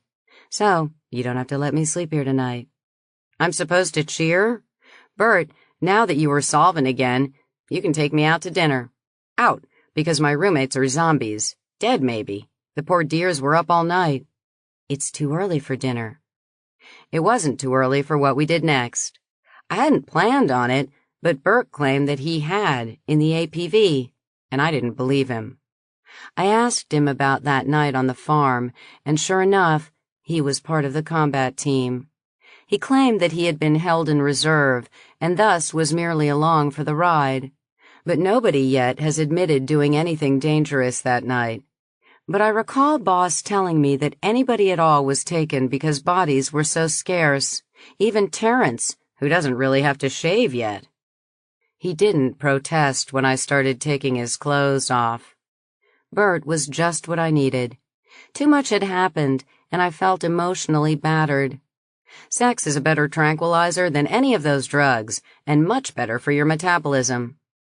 I don't see why human people make such a heavy trip out of sex. It isn't anything complex. It is simply the best thing in life, even better than food.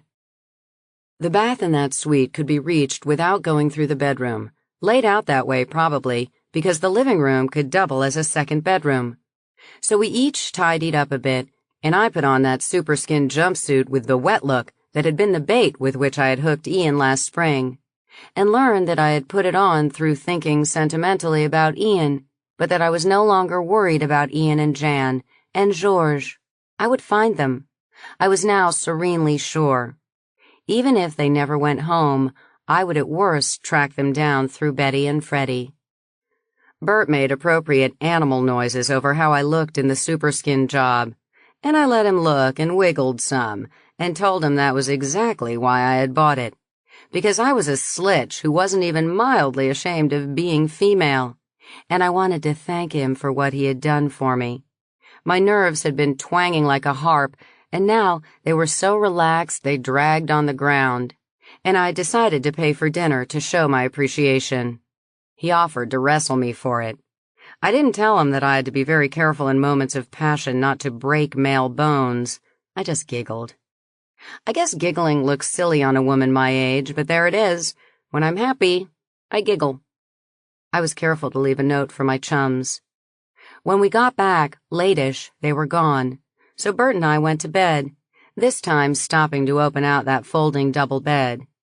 I woke up when Anna and Goldie tiptoed through, returning from supper, but I pretended not to wake, figuring that morning was soon enough.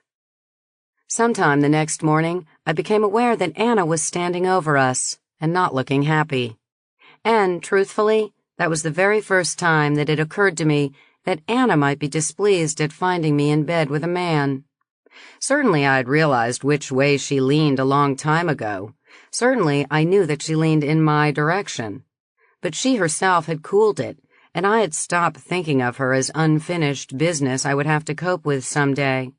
She and Goldie were simply my chums, hair-down friends who trusted each other. Bert said plaintively, "Don't scowl at me, lady. I just came in to get out of the rain." "I wasn't scowling," she answered too soberly. "I was simply trying to figure out how to get around the end of the bed to the terminal without waking you two. I want to order breakfast." "Order for all of us?" I asked. "Certainly. What do you want?" "Some of everything and fried potatoes on the side. Anna hun, you know me. If it's not dead, I'll kill it and eat it raw, bones and all." "And the same for me," agreed Bert. "Noisy neighbors." Goldie was standing in the doorway yawning. "Chatterboxes, go back to bed." I looked at her and realized two things. I had never really looked at her before, even at the beach. And second, if Anna was annoyed with me for sleeping with Bert, she didn't have any excuse for such feelings. Goldie looked almost indecently satiated. "It means Harbor Island," Goldie was saying. "And it really ought to have a hyphen in it because nobody can ever spell it or pronounce it. So I just go as Goldie. Easy to do in the master's outfit where last names were always discouraged. But it's not as hard a name as Mrs. Tomasawa's. After I mispronounced hers about the 4th time, she asked me to call her Gloria." We were finishing off a big breakfast, and both of my chums had talked to Gloria, and the will had been read, and both of them, and Bert too to my surprise and his, were now a bit richer. And we were all getting ready to leave for Las Vegas, 3 of us to shop for jobs. Anna simply to stay with us and visit until we shipped out, or whatever. Anna was then going to Alabama. "Maybe I'll get tired of loafing, but I promised my daughter that I would retire, and this is the right time. I'll get reacquainted with my grandchildren before they get too big." Anna, a grandmother? Does anyone ever know anyone else? 25. Las Vegas is a 3-ring circus with a hangover. I enjoy the place for a while, but after I've seen all the shows, I reach a point where the lights and the music and the noise and the frenetic activity are too much. 4 days is a plenty. We reached Vegas about 10, after a late start because each of us had business to do. Everybody but me with arrangements to make for the collection of monies from Boss's will, and me to deposit my closing draft with MasterCard. That is, I started to. I stopped abruptly when Mr. Chambers said, "Do you want to execute an order for us to pay your income tax on this?" Income tax? What a filthy suggestion. I could not believe my ears. "What was that, Mr. Chambers?" "Your Confederacy income tax. If you ask us to handle it, here's the form. Our experts prepare it and we pay it and deduct it from your account and you aren't bothered. We charge only a nominal fee. Otherwise you have to calculate it yourself and make out all the forms and then stand in line to pay it." You didn't say anything about any such tax when I made the deposit the day I opened this account. But that was a national lottery prize. That's yours, utterly free. That's the democratic way. Besides, the government gets its cut off the top in running the lottery. I see. How much cut does the government take? Really, Miss Baldwin, that question should be addressed to the government, not to me. If you'll just sign at the bottom, I'll fill in the rest. In a moment. How much is this nominal fee, and how much is the tax? I left without depositing my draft, and again, poor Mr. Chambers was vexed with me. Even though Bruins are so inflated that you have to line up quite a few of them to buy a Big Mac, I do not consider 1,000 Bruins nominal.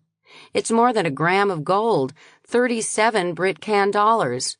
With their 8% surcharge on top, MasterCard would be getting a fat fee for acting as stooge for the Confederacy's Internal Revenue Service. I wasn't sure that I owed income tax, even under California's weird laws. Most of that money had not been earned in California, and I couldn't see what claim California had on my salary anyway. I wanted to consult a good shyster. I went back to the Cabana Hyatt. Goldie and Anna were still out, but Bert was there. I told him about it, knowing that he had been in logistics and accounting. "It's a moot point," he said. Personal service contracts with the chairman were all written free of tax, and in the Imperium the bribe was negotiated each year. Here an umbrella bribe should have been paid through Mr. Esposito, that is to say, through Miss Wainwright. You can ask her. In a pig's eye? Precisely. She should have notified Internal Revenue and paid any taxes due, after negotiation, if you understand me. But she may be skimming, I don't know. However, you do have a spare passport, do you not? Oh, certainly, always. Then use it. That's what I'll be doing. Then I'll transfer my money after I know where I'll be. Meanwhile, I'll leave it safe on the moon. Bert, I'm pretty sure Wainwright has every spare passport listed. You seem to be saying that they'll be checking us at exit? What if Wainwright has listed them? She won't turn over the list to the Confederates without arranging her cut, and I doubt that she's had time to dicker it. So pay only the regular squeeze and stick your nose in the air and walk on through the barrier. This I understood. I had been so indignant at that filthy notion that for a moment I'd ceased to think like a courier. We crossed the border into Vegas Free State at Dry Lake. The capsule stopped just long enough for Confederacy exit stamps. Each of us used an alternate passport with the standard squeeze folded inside. No trouble. And no entrance stamp, as the Free State doesn't bother with CHI. They welcome any solvent visitor. 10 minutes later, we checked into the dunes, with much the same accommodations we had had in San Jose, save that this was described as an orgy suite. I could not see why. A mirror on the ceiling and aspirin and Alka-Seltzer in the bath are not enough to justify that designation. My doxology instructor would have laughed in scorn. However, I suppose that most of the marks would not have had the advantages of advanced instruction. I've been told that most people don't have any formal training. I've often wondered who teaches them. Their parents? Is that rigid incest taboo among human persons actually a taboo against talking about it, but not against doing it? Someday, I hope to find out such things, but I've never known anybody I could ask. Maybe Janet will tell me. Someday. We arranged to meet for dinner. Then Bert and Anna went to the lounge and/or casino, while Goldie and I went out to the industrial park. Bert intended a job hunt, but expressed an intention of raising a little hell before settling down. Anna said nothing, but I think she wanted to savor the flesh pots before taking up the life of a grandmother in residence. Only Goldie was dead serious about job hunting that day. I intended to find a job, yes, but I had some thinking to do first. I was probably, almost certainly, going to out-migrate. Boss thought I should, and that was reason enough. But besides that, the study he had started me on concerning the symptoms of decay in cultures had focused my mind on things I had long known but never realized.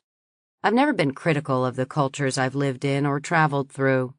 Please understand that an artificial person is a permanent stranger wherever she is, no matter how long she stays. No country could ever be mine, so why think about it?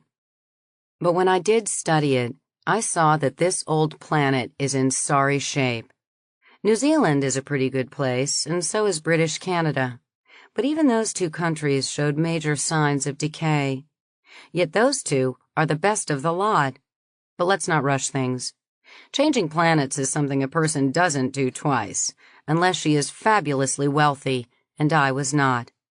I was subsidized for one out-migration, so I had better by a darn sight pick the right planet because no mistakes were going to be corrected after I left the window. Besides, well, where was Janet? Boss had had a contact address or a call code. Not me. Boss had had an ear in the Winnipeg Police HQ. Not me. Boss had had his own Pinkerton net over the whole planet. Not me. I could try to phone them from time to time. I would. I could check with Anzac and the University of Manitoba. I would. I could check that Auckland code and also the biodep of the University of Sydney. I would. If none of those worked, what more could I do? I could go to Sydney and try to sweet-talk somebody out of Professor Farnese's home address or sabbatical address or whatever. But that would not be cheap, and I had suddenly been forced to realize that travel I had taken for granted in the past would now be difficult and perhaps impossible. A trip to New South Wales before semi-ballistics started to run again would be very expensive. It could be done by tube and by float and by going 3/4 the way around the world, but it would be neither easy nor cheap. Perhaps I could sign on as a ship's doxy out of San Francisco for Down Under. That would be cheap and easy, but time-consuming, even if I shipped in a shipstone-powered tanker out of Watsonville. A sail-powered freighter? Well, no. Maybe I'd better hire a Pinkerton in Sydney. What did they charge? Could I afford it? It took less than 36 hours from Boss's death for me to bump my nose into the fact that I had never learned the true value of a gram. Consider this. Up to then, my life had had just 3 modes of economy. A. On a mission, I had spent whatever it took. B. At Christ Church, I spent some but not much, mainly presents for the family. C. At the farm, at the next HQ, then still later at Pajaro Sands, I didn't spend any money, hardly. Room and board were in my contract. I did not drink or gamble. If Anita had not been bleeding me, I would have accumulated a tidy sum. I had led a sheltered life, and had never really learned about money. But I can do simple arithmetic without using a terminal. I had paid in cash my share at Cabana Hyatt. I used my credit card for my fare to the Free State, but jotted down the cost. I noted the daily rate at the dunes and kept track of other costs, whether card or cash or on the hotel bill. I could see at once that room and board in first-class hotels would very shortly use up every gram I owned, even if I spent 0, nit, swabo nothing on travel, clothes, luxuries, friends, emergencies. QED, I must either get a job or ship out on a one-way colonizing trip. I acquired a horrid suspicion that Boss had been paying me a lot more than I was worth. Oh, I'm a good courier, none better, but what's the going rate on couriers? I could sign up as a private, then, I was fairly sure, make sergeant in a hurry. That did not really appeal to me, but it might be where I would wind up. Vanity isn't one of my faults. For most civilian jobs, I am unskilled labor. I know it. Something else was pulling me. Something else was pushing me. I didn't want to go alone to a strange planet. It scared me. I had lost my NZ family, if indeed I ever had them. Boss had died, and I felt like Chicken Little when the sky was falling. My true friends among my colleagues had gone to the 4 winds, except these 3, and they were leaving quickly. And I had managed to lose George and Janet and Ian. Even with Las Vegas giddy around me, I felt as alone as Robinson Crusoe. I wanted Janet and Ian and George to outmigrate with me. Then I would not be afraid. Then I could smile all the way. Besides, the Black Death. Plague was coming. Yes, I had told Boss that my midnight prediction was nonsense, but he had told me that his analytical section had predicted the same thing in 4 years instead of 3. Small comfort. I was forced to take my own prediction seriously. I must warn Ian and Janet and George. I did not expect to frighten them with it. I don't think you can scare those 3. But I did want to say, if you won't migrate, at least take my warning seriously to the extent of staying out of big cities. If inoculation becomes available, get it, but heed this warning. The industrial park is on the road to Hoover Dam. The Labor Mart is there. Vegas does not permit APVs inside the city, but there are slidewalks everywhere, and one runs out to Industrial Park. To go beyond there, to the dam or to Boulder City, there is an APU commuter line.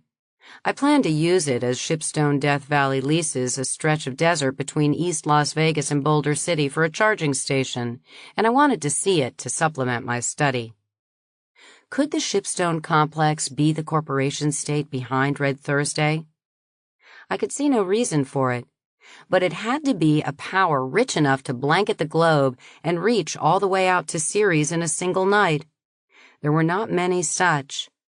Could it be a super-rich man or group of men? Again, not many possibilities. With Boss dead, I probably never would know. I used to slang him, but he was the one I turned to when I didn't understand something. I had not known how much I leaned on him until his support was taken away. The Labor Mart is a large covered mall with everything from fancy offices of the Wall Street Journal to scouts who have their offices in their hats and never sit down and seldom stop talking. There are signs everywhere and people everywhere, and it reminds me of Vicksburg Rivertown, but it smells better. The military and quasi-military free companies cluster together at the East End. Goldie went from one to the other, and I went with her. She left her name and a copy of her brag sheet with each one. We had stopped in town to get her brag sheet printed, and she had arranged a mail drop with a public secretary. And she had induced me to pay for a mail and telephonic accommodation address, too. Friday, if we are here more than a day or two, I'm moving out of the dunes. You noticed the room tariff, did you not? It's a nice place, but they sell you the bed all over again each day. I can't afford it. Maybe you can, but I can't.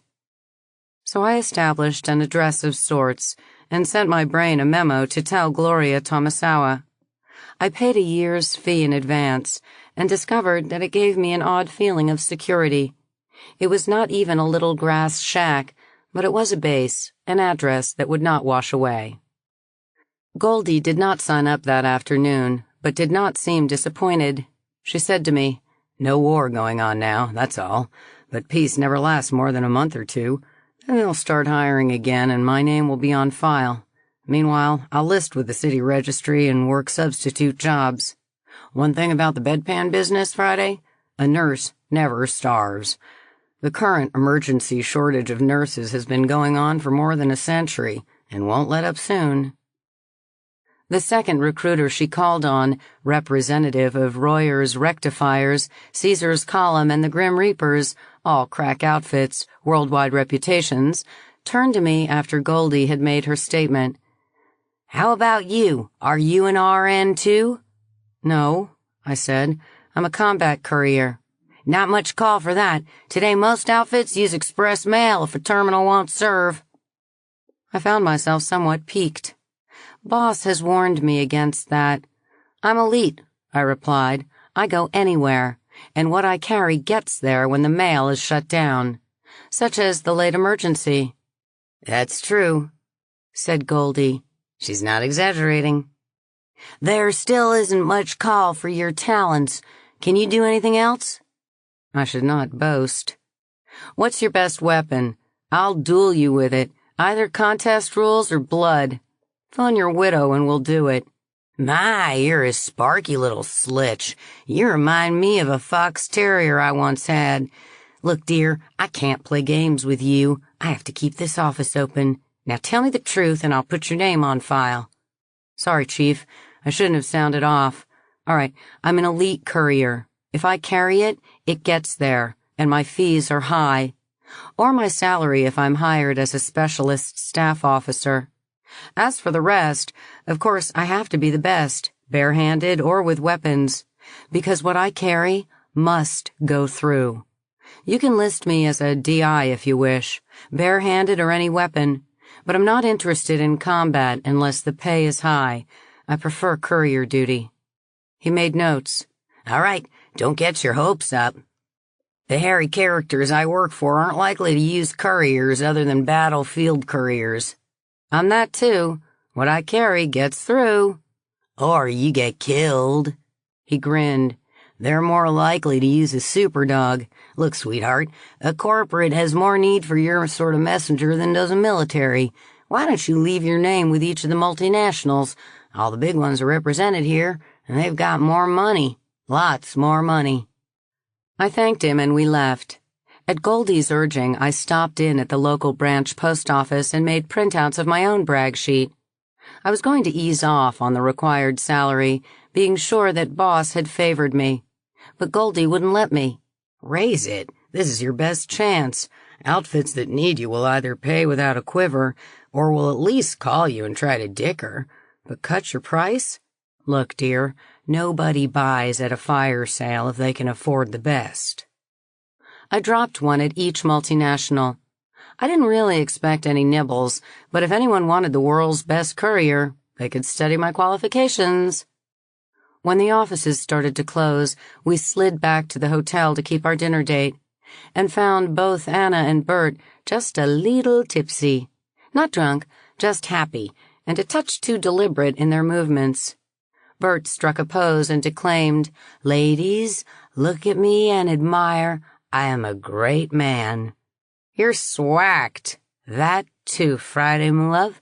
But you see before you, whoop, the man who banked the broke at Monte Carlo. I'm a genius, a blinkin', true blue authentic financial genius. You may touch me." I had been planning to touch him later that night. Now I wondered, Anna, did Bert break the bank? No, but he certainly bent it. She stopped to belch carefully, covering up. Excuse me, we dropped a little here, then went over to the Flamingo to change our luck. Got there just before post time for the third at Santa Anita, and Bert put his superbuck on the nose of a little mare with his mother's name, a long shot, and she romped home. So here is a wheel right outside the track room, and Bert puts his winnings on 00. He was drunk, Goldie stated. I am a genius. Both. Double hit 0, and Bert put his enormous stack on black and hit, and left it there and hit, and moved it to red and hit, and the croupier sent for the pit boss. Bert wanted to go for broke, but the pit boss limited him to 5 kilobucks. Peasants, Gestapo, hired menials, not a gentleman sportsman in their entire casino. I took my patronage elsewhere. And lost it all, said Goldie. Goldie, my old friend, you do not show proper respect. He might have lost it all, agreed Annie, but I saw to it that he followed the pit boss's advice. With 6 of the casino's sheriffs around us, we went straight to their casino office of the Lucky Strike State Bank and deposited it. Otherwise, I would not have let him leave. Imagine, carrying a half a megabuck from the Flamingo to the dunes in cash. He wouldn't have lived across the street. Preposterous. Vegas has less violent crime than any other city in North America. Anna, my true love, you are a bossy, notional woman, a henpecker. I shall not marry you even when you fall on your knees at Fremont in Maine and beg me to. Instead, I shall take your shoes away from you and beat you and feed you on crusts. Yes, dear. You can put your own shoes on now because you are going to feed all 3 of us on crusts of caviar and truffles. And champagne, but not because you are henpeckering me. Ladies, Friday, Goldie, my true loves, will you help me celebrate my financial genius with libations and pheasant under glass and gorgeous showgirls in fancy hats? Yes, I answered. Yes, before you change your mind. Anna, did you say half a megabuck? Bert, show them. Bert produced a new bank book, let us look at it while he buffed his nails on his stomach and looked smug. BK 504,000. Over 500,000 in the only hard currency in North America. Slightly over 31 kilos of fine gold. No, I wouldn't want to carry that much across the street either, not in bullion. Not without a wheelbarrow. It would mass almost half as much as I do. A bank book is more convenient. Yes, I would drink Bert's champagne, which we did in the theater at the Stardust. Bert knew how much cumshaw to give the captain of waiters to get us ringsides, or paid too much, I don't know which. And we sopped up champagne and had a lovely dinner centered around Cornish game hen, but billed as squab. And the showgirls were young and pretty and cheerful and healthy and smelled freshly bathed. And they had show boys with stuffed cod pieces for us women to look at. Only I didn't, not much, because they didn't smell right. And I got the feeling that they were more interested in each other than they were in women. Their business, of course, but on the whole, I preferred the showgirls. And they had a swell magician who plucked live pigeons out of the air the way most magicians pluck coins. I love magicians and never understand how they do it, and I watch them with my mouth hanging open. This one did something that had to involve a pact with the devil. At one point, he had one of the showgirls replace his pretty assistant. His assistant was not overdressed, but the showgirl was wearing shoes at one end and a hat at the other, and just a smile in between. The magician started taking pigeons from her. I don't believe what I saw. There isn't that much room, and it would tickle. So it didn't happen. But I'm planning on going back to watch it from a different angle. It simply can't be true. When we got back to the dunes, Goldie wanted to catch the lounge show, but Anna wanted to go to bed. So I agreed to sit with Goldie. Bert said to save him a seat, as he would be right back after he took Anna up. Only he didn't. When we went up, I was unsurprised to find the door to the other room closed. Before dinner, my nose had warned me that it was unlikely that Bert would soothe my nerves 2 nights in a row. Their business, and I had no kick coming. Bert had done nobly by me when I really needed it. I thought perhaps Goldie would have her nose out of joint, but she didn't seem to. We simply went to bed, giggled over the impossibility of where he got those pigeons, and went to sleep. Goldie was snoring gently as I dropped off. Again, I was awakened by Anna, but this morning she was not looking sober. She was radiant.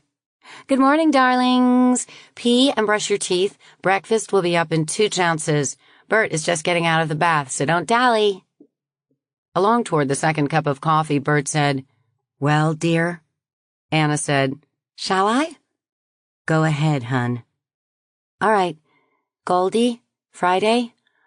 We hope you can spare us some time this morning because we both love you both and want you to be with us.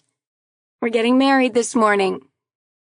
Goldie and I put on fine exhibitions of utter astonishment and great pleasure, along with jumping up and kissing each of them. In my case, the pleasure was sincere. The surprise was faked. With Goldie, I thought that it might have been reversed, kept my suspicions to myself. Goldie and I went out to buy flowers with arrangements to meet at the Gretna Green Wedding Chapel later, and I was relieved and pleased to find that Goldie seemed to be just as happy about it out of their presence as in it. She said to me, "They're going to be very good for each other. I never did think well of Anna's plans to become a professional grandmother. That's a form of suicide." She added, "I hope you didn't get your nose out of joint." I answered, "Huh? Me? Why in the world would I?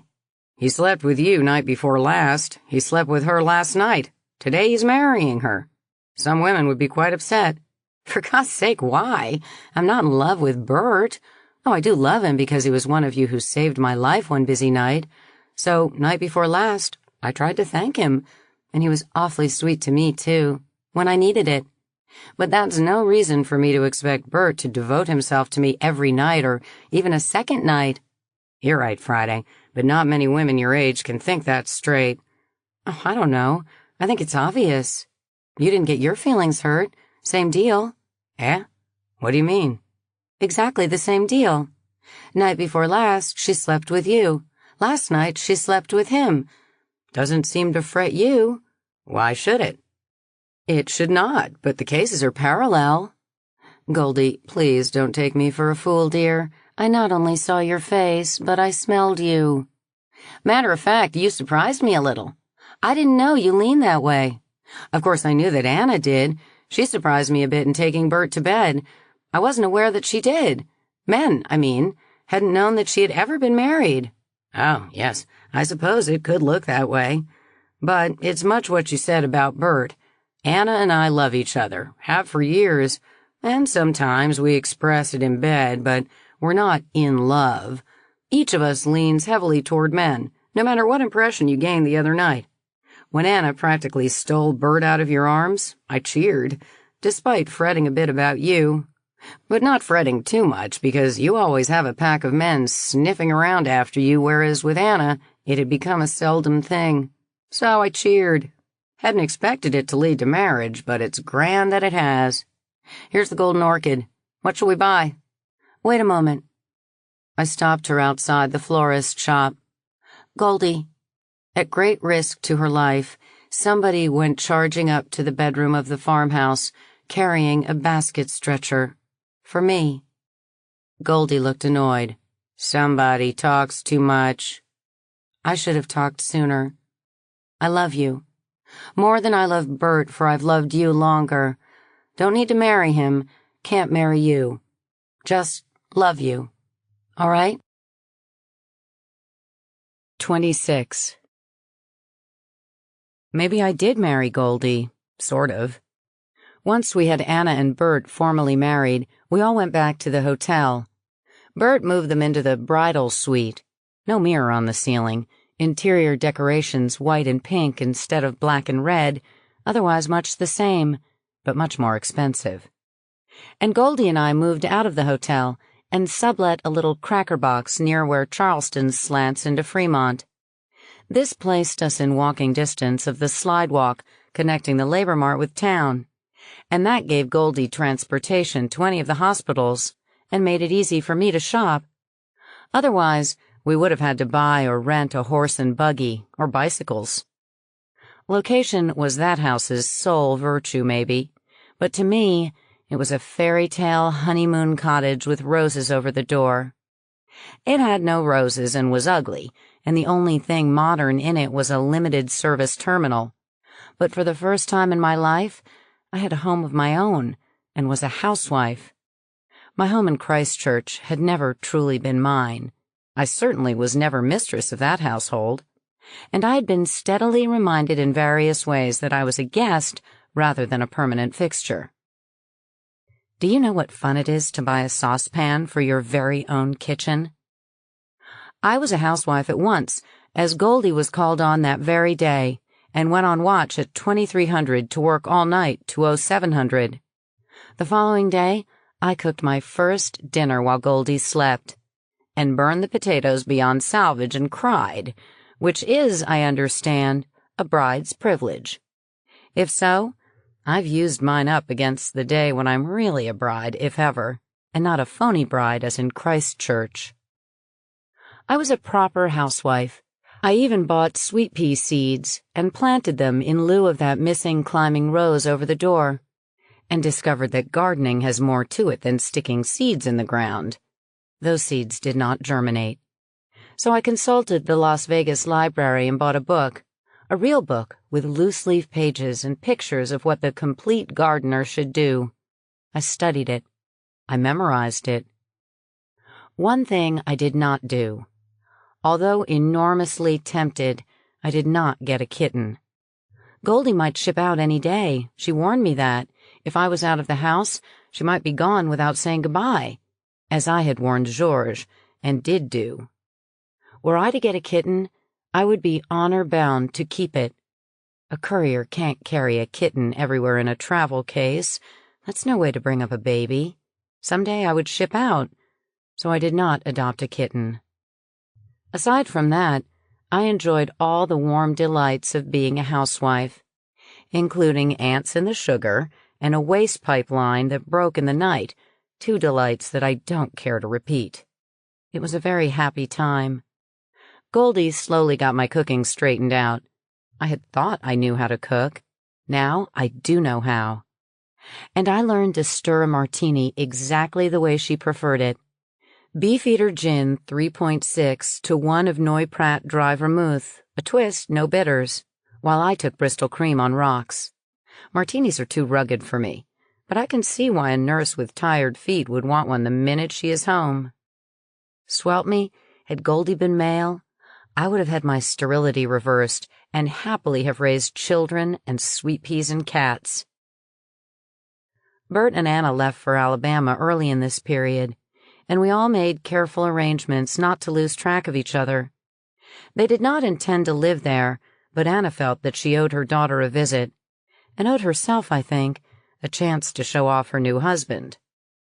Thereafter, they intended to sign up with a military or quasi-military, one that would take both of them and contract to keep them together.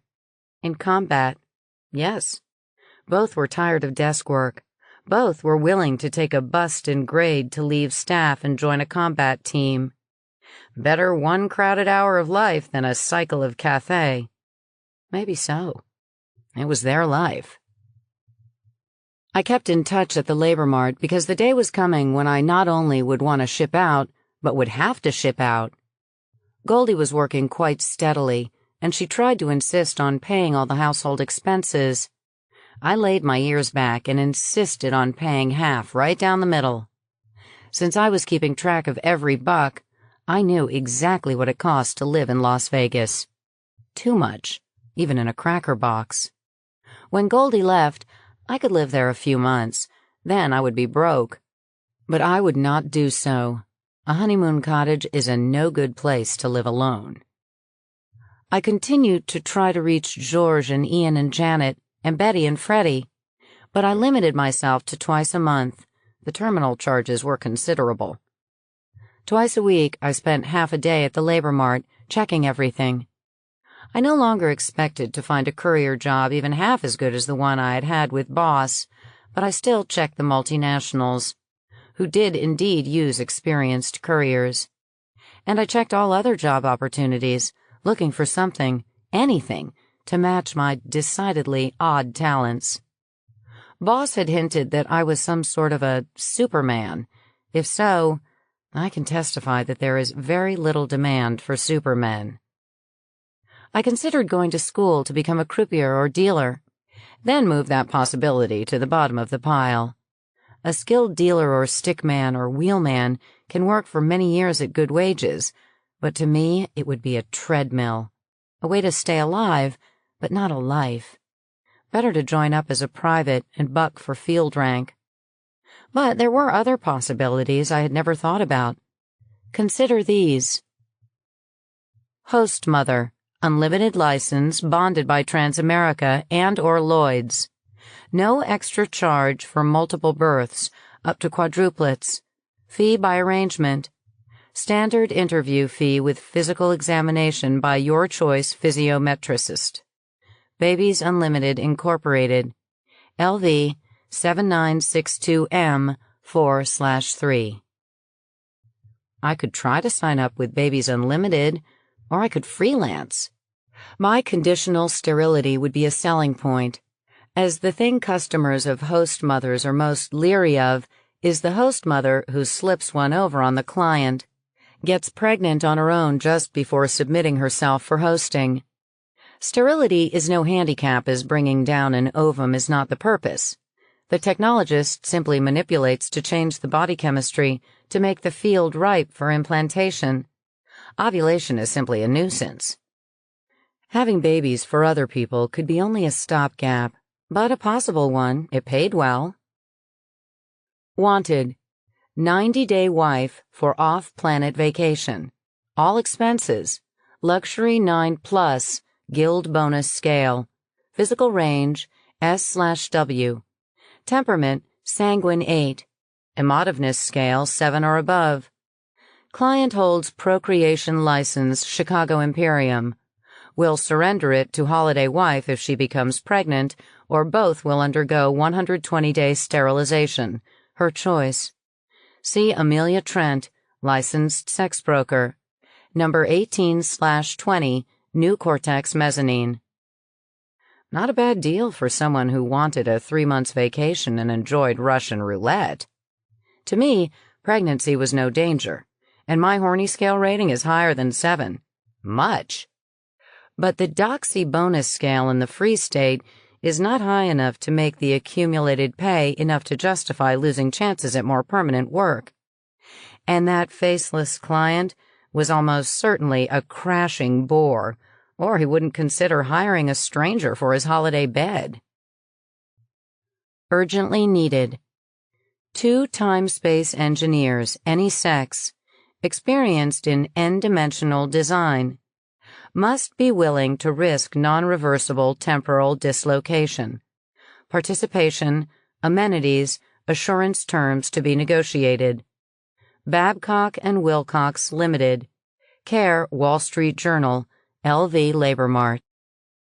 The first plasmite church, in the beginning was plasma, without form and void, off the mall had a sign advertising times of services. A smaller notice with movable letters included in it caught my eye. The next virgin will be sacrificed at 0251, October 22nd. That looked like a permanent position, but again, not one for which I was qualified. It fascinated me. While I was gawking, a man came out and changed the sign, and I realized that I had missed last night's sacrament, and the next altar sacrifice was 2 weeks away, which left me undismayed. But my curiosity got me, as usual. I asked him, "Do you actually sacrifice virgins?" He answered, "Not me, I'm just an acolyte, but, well, no, they don't actually have to be virgins, but they do have to look like virgins." He looked me up and down. "I think you could make it. Want to come in and talk to the priest?" No. Do you mean that he actually sacrifices them? He looked at me again. You're a stranger here, aren't you? I admitted it. Well, it's like this. He went on. If you were to advertise that you were casting for a snuff film, you could cast every part by noon, and not one of them would ask if they were actually going to be snuffed. It's that kind of town. Maybe so. More likely I'm a yokel come to town. Or both. There were lots of ads for off-planet jobs or concerning off-planet matters.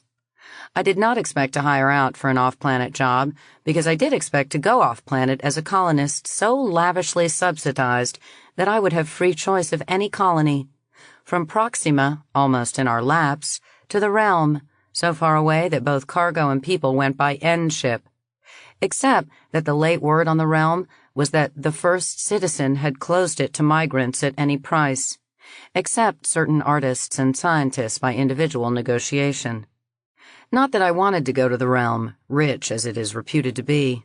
Too far. But the Proximates are our close neighbors. From South Island, their sun is right overhead. A big bright star. Friendly. But I read all the ads. Transuranics Golden Division on Golden around Procyon B wanted experienced mining engineers to supervise kobolds, 5-year renewable, bonuses, perks. The ad did not mention that on Golden, an unmodified human person seldom lives 5 years. Hyperspace Lines was hiring for the run to the Realm via Proxima, Outpost, Fiddler's Green, Forest, Botany Bay, Halcyon, and Midway. 4 months round trip from stationary station. 1 month paid leave Earthside or Luna, and repeat. I skipped over the requirements and pay for Ultra Astrogator and Warp Engineer and Supercargo and Communicator and Medical Officer, but looked at the other ratings.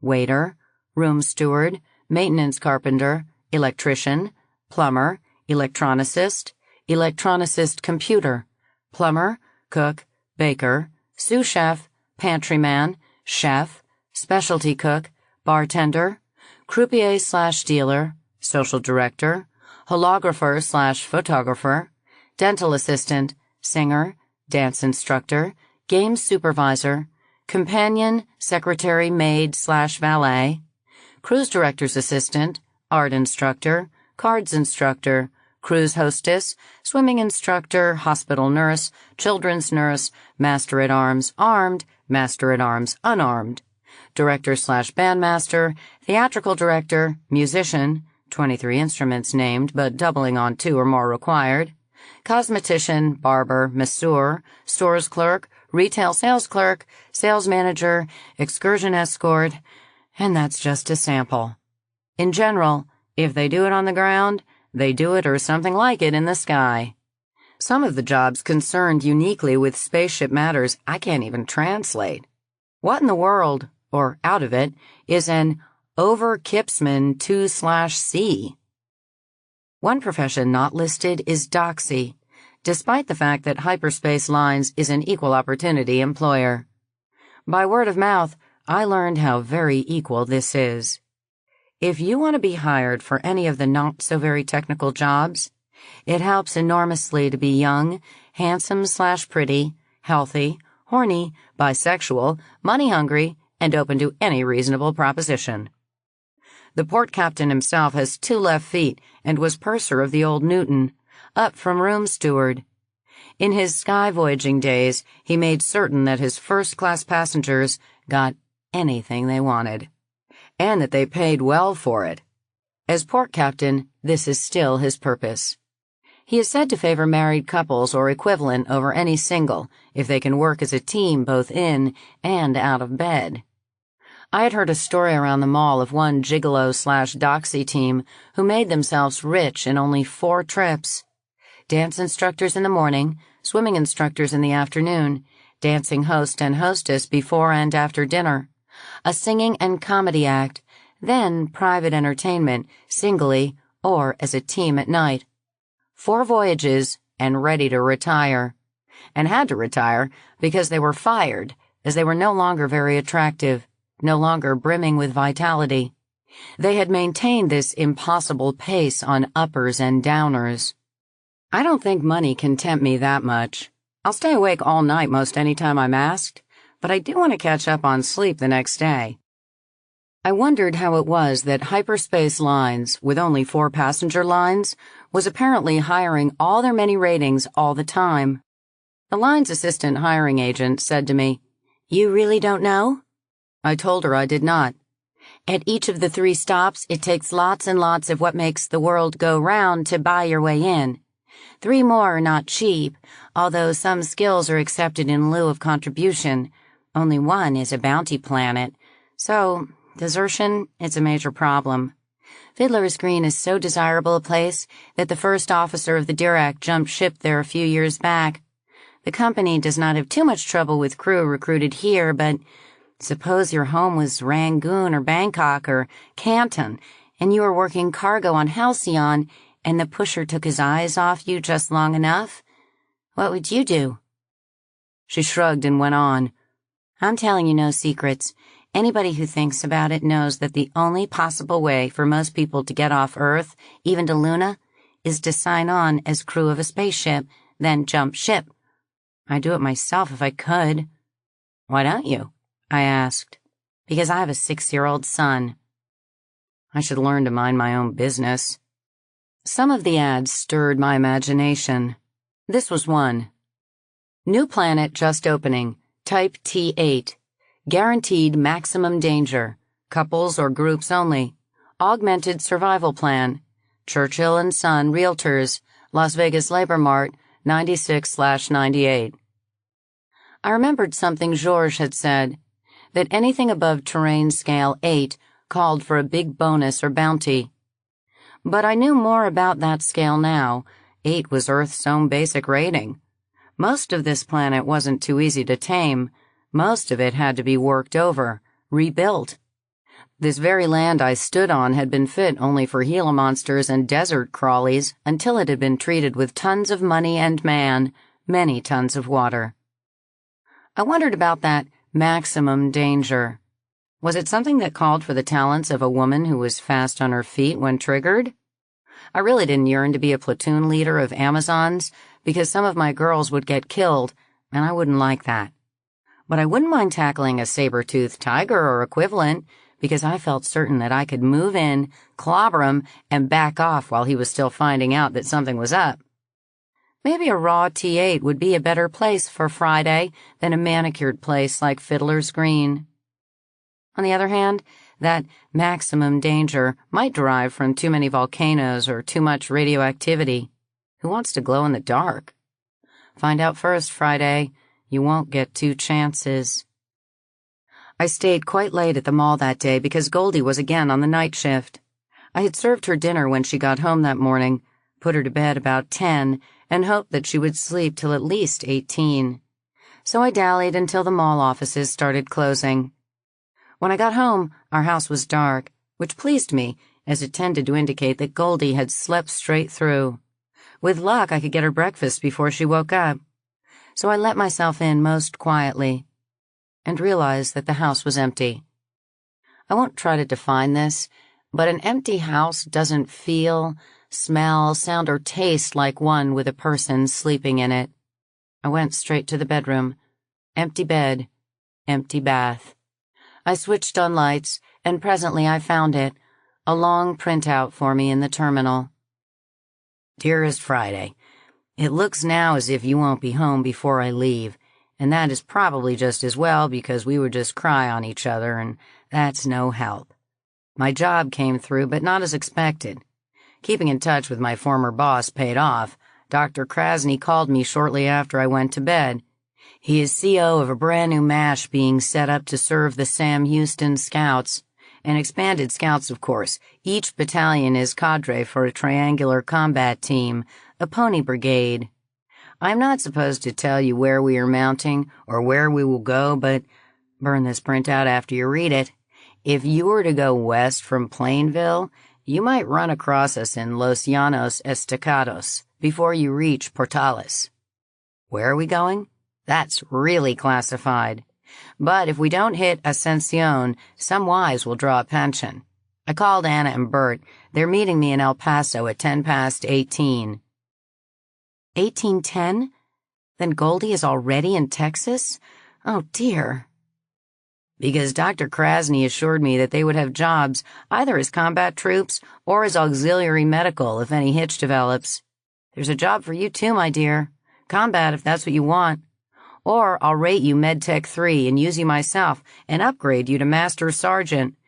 Med Admin in nothing flat, as I know your quality and so does Colonel Krasny.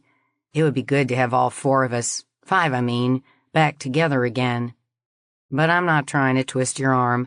I know you have things troubling you about your Canadian friends who disappeared. If you feel that you must stay loose to look for them, bless you and good luck. But if you want to get in a little action with bonus pay, come straight to El Paso.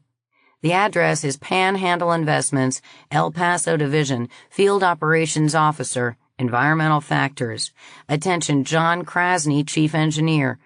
Don't laugh. Just memorize it and destroy it.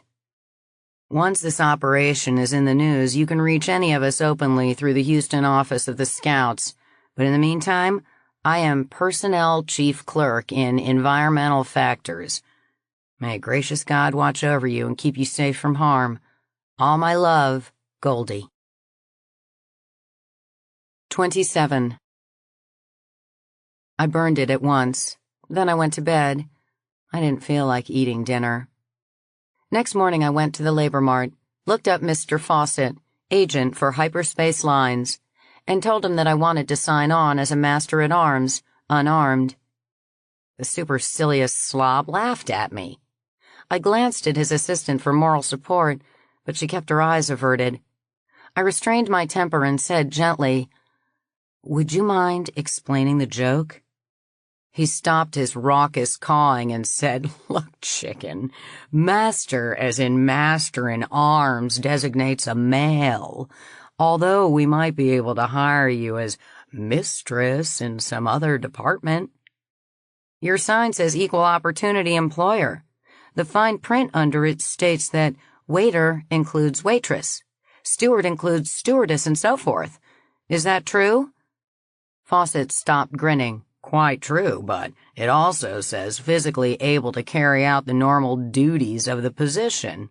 Master-at-arms is a police officer aboard ship. Master-at-arms, unarmed, is a cop who can keep order without having to resort to weapons. He can wade into a fight and arrest the center of the disturbance bare-handed. Obviously, you can't, so don't give me any quack about taking it to the Union." "I shan't, but you didn't read my brag sheet." "Can't see that it matters, however." He glanced casually down the page. "Says here you're a combat courier, whatever that is." "That means that when I have a job to do, nobody stops me. If somebody tries too hard, he's dog meat. A courier goes unarmed. I sometimes carry a laser knife or one-shot tear gas, but I depend on my hands. Note my training." He looked it over. "Okay, so you've been to a martial arts school. That still doesn't mean that you can cope with some big bruiser over 100 kilos heavier and a head taller than you are. Don't waste my time, girlie. You couldn't even arrest me." I went over his desk, then turkey walked him to the door and turned him loose before anyone outside could see. Even his assistant did not see it. She most carefully did not see it. "There," I said. "That's how I do it without hurting anyone. But I want to be tested against your biggest male master-at-arms. I'll break his arm, unless you tell me to break his neck." "You grabbed me when I wasn't looking." "Of course I did. That's how to handle a nasty drunk. But you're looking now, so let's run through it again. Are you ready? This time I might have to hurt you a little, but not much. I won't break any bones." "Stay where you are. This is ridiculous. We don't hire master-at-arms merely because they've been trained in some oriental tricks. We hire big men so big they carry authority just by their size. They don't have to fight." "Okay," I said. "Hire me as a plain-clothes cop. Put me into an evening dress. Call me a dance hostess. When somebody about my size and hopped up on sleet pokes your big cop in his solar plexus and he goes down, I stop pretending to be a lady and go in and rescue him. Our master-at-arms don't need to be protected. Maybe. A really big man is usually slow and clumsy. He hardly even knows much about fighting because he's never really had to fight. He's okay to keep order at a card party, or to handle one drunk. But suppose the captain really needs help. A riot. A mutiny. Then you need someone who can fight. Me. Leave your application with my assistant. Don't call us. We'll call you. I went home and thought about where else I could look. Or should I go to Texas? I had made the same silly, unpardonable mistake with Mr. Fawcett that I had made with Brian, and Boss would have been ashamed of me. Instead of picking up his challenge, I should have insisted on a fair test. But I should never have laid a finger on the man I was asking to hire me. Stupid Friday. Stupid. It was not losing that job that bothered me. It was losing any chance of getting a space-side job with hyperspace lines.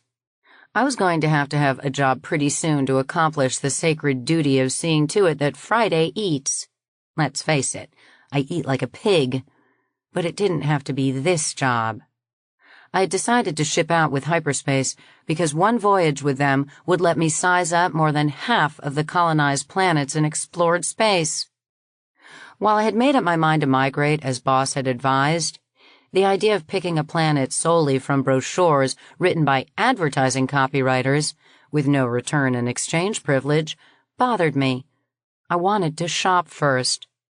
For example, Eden has received more favorable publicity than any other colony in the sky. Hearken to its virtues. A climate much like Southern California over most of its landmass. No dangerous predators, no noxious insects. Surface gravity 9% less than Earth. Oxygen content of air 11% higher. Metabolic environment compatible with Terran life and soils so rich that 2 or 3 bumper crops a year are routine. Scenery delightful no matter where you look. Population today just under 10 million. So what's the catch? I found out one evening in Luna City through letting a ship's officer pick me up and take me to dinner. The company placed a high price on Eden from the time it was discovered and touted it as the perfect retirement home. And it is. After the pioneer party had prepared it, 9/10 of the people who moved there were elderly and wealthy. The government is a democratic republic, but not one like the California Confederacy. To be eligible to vote, a person must be 70 Terran years old and a taxpayer, i.e., landowner. Residents from ages 20 to 30 perform public service. And if you think that means waiting on the elderly hand and foot, you are utterly right. But it includes also anything else unpleasant that needs to be done, and therefore would command high wages if it were not done by conscript labor. Is any of this in any of the company brochures? Hollow laugh. I needed to know the unadvertised facts about each colonial planet before buying a one-way ticket to one of them. But I spoiled my best chance by proving to Mr. Fawcett that an unarmed female can place a come-along on a male bigger than she is. That merely got me on his blacklist. I do hope I grow up before Shane Stokes' breathing sets in. Boss scorned crying over spilt milk quite as much as he despised self-pity. Having killed my chances of being hired by hyperspace, it was time to leave Las Vegas while I was still solvent. If I couldn't make the grand tour myself, there was still a way to get the ungarnished word about colonial planets the way I had acquired the truth about Eden. Cultivate ship's crew members. The way to do that was by going to the one place where I was sure to find them. Stationary station, up the beanstalk. Freighters were not likely to come farther down Earth's gravity well than to L4 or 5. That is, to lunar orbit, without the disadvantages of entering Luna's own gravity well. But passenger ships usually touched at stationary station. All of hyperspace line's giant liners, Dirac, Newton, Forward, and Maxwell left from there, returned there, received maintenance and chandlery there. Shipstone Complex had a branch there, Shipstone Stationery, primarily to sell power to ships, and especially these big ships. Officers and ratings going on leave arrived and left from there. Those not on leave might sleep in their ships, but they were likely to drink and eat and party a bit in the station. I dislike the Beanstalk, and I don't care much for the 24-hour station. Aside from its spectacular and always changing view of Earth, it has nothing to offer but high prices and cramped quarters. Its artificial gravity surges uncomfortably, and always seems to go out just in time to put soup in your face. But there are jobs to be had there, if you are not fussy. I should be able to support myself there long enough to be sure that I received frank opinions concerning each of the colonized planets from one or more jaundiced spacemen. It was even possible that I might bypass Fawcett and ship out from there with hyperspace. Ships are reputed always to sign on a few at the last minute to fill unexpected vacancies. If such a chance opened up, I would not compound my folly.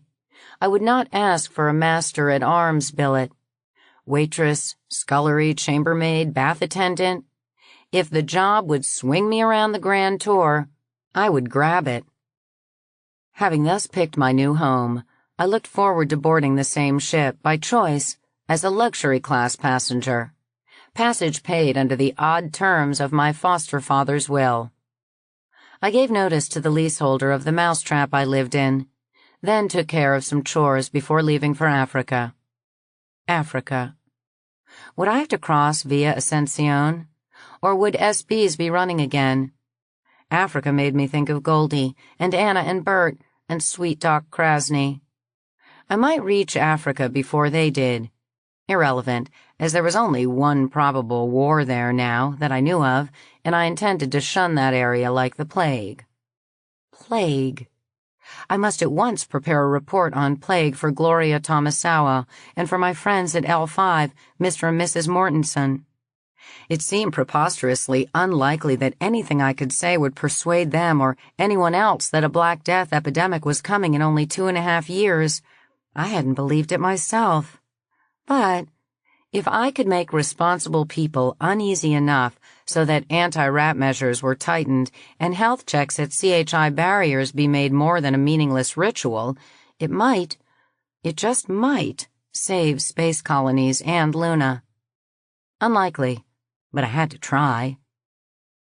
The only other thing I had to do was make one more check on my missing friends, then let the matter rest until I came down from Stationery Station, or, one may hope, returned from the grand tour. Surely one can call Sydney or Winnipeg or anywhere from Stationery Station, but at a much higher cost. I had learned lately that wanting something and being able to pay for it were not the same.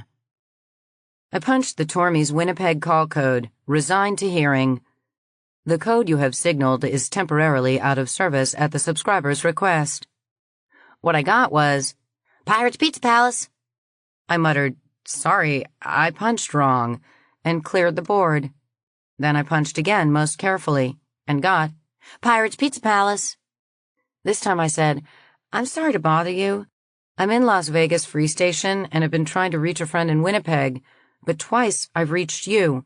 I don't know what I'm doing wrong." "What code did you punch?" I told the friendly voice. "That's us," she agreed. "Best giant pizzas in British Canada, but we opened just 10 days ago. Maybe your friends used to have this call code." I agreed with that, thanked the pleasant voice, and cleared, sat back, and thought. Then I punched Anzac, Winnipeg, while wishing mightily that this minimum service terminal could bring in a picture from farther away than Las Vegas itself. In trying to play Pinkerton, it helps to watch faces. Once Anzac's computer answered, I asked for the operations duty officer. I having become somewhat more sophisticated in how to handle that computer. I told the woman who answered, "I'm Friday Jones, a New Zealand friend of Captain and Mrs. Tormy. I tried to call their home and could not reach them. I wonder if you can help me." "I'm afraid not." "Really? Not even a suggestion?" "I'm sorry. Captain Tormy resigned. He even cashed in his pension rights. I understand that he's sold his house, so I assume that he is gone for good. I do know that the only address we have for him is his brother-in-law's address at the University of Sydney, but we can't give out addresses. I said, I think you mean Professor Federico Farnese, biology department at the university. That's right. I see you know it. Yes, Freddie and Betty are old friends. I knew them when they lived in Auckland. Well, I'll wait till I'm home to call Freddie, and that will get me Ian. Thanks for being so helpful. My pleasure. When you talk to Captain Tormey, please tell him that Junior Piloting Officer Pamela Harrisford sends her best. I will remember. If you are home soon, I have good news for you. The semi-schedule for Auckland is now fully restored. We've run 10 days of cargo only, and we are now certain that there is no longer any way our ships can be sabotaged. We're offering a 40% discount on all fares now, too. We want to get our old friends back. I thanked her again, but told her that, since I was in Vegas, I expected to leave from Vandenberg, then switched off before I had to improvise more lies. Again I sat and thought. Now that the SBs were running, should I go to Sydney first? There was, or used to be, a weekly trajectory from Cairo to Melbourne, and vice versa. If it was not running, it was possible to go by tube and float craft via Singapore, Rangoon, Delhi, Tehran, Cairo, then down to Nairobi. But it would be expensive, long, and uncertain, with squeeze at every move, and always the chance of being grounded by some local disturbance. I might wind up in Kenya without money enough to go to the Beanstalk. A last resort. A desperate one. I called Auckland. Was unsurprised to be told by the computer that Ian's call code was not operative. I checked to see what time it was in Sydney, then called the university, not doing it in the routine way through its admin office, but punching straight through to its biology department, a call code I had obtained a month back. I recognized a familiar Strine accent. Marjorie Baldwin here, Irene. Still trying to find my lost sheep. My word! Love, I did try to deliver your message, but Professor Freddie never did come back to his office. He's left us. Gone. Gone? Gone where? You wouldn't believe how many people would like to know. I'm not even supposed to be telling you this. Somebody cleaned out his desk. There's no hide nor hair in his flat.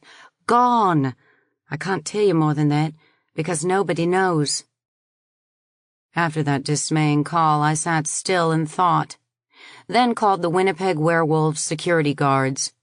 I went as high as I could, to a man who described himself as Assistant Commandment, and told him truthfully who I was, Marjorie Baldwin, where I was, Las Vegas, and what I wanted, a lead to my friends. Your company was guarding their home before it was sold. Can you tell me who bought it, or who the agent was who sold it, or both? Then I certainly wished for vision as well as sound. He answered, Look, sister, I can smell a cop even through a terminal. Go back and tell your chief that he got nothing off us last time and he gets nothing off us this time. I held my temper and answered quietly, I am not a cop, although I can see why you might think so. I really am in Las Vegas, which you can confirm by calling me back. Collect. Not interested. Very well. Captain Tormey owned a matched pair of black Morgans. Can you tell me who bought them? Capper, get lost. Ian had shown excellent judgment. The werewolves really were loyal to their clients. If I had plenty of time and money, I might dig up something by going to Winnipeg and or Sydney and rooting at it myself.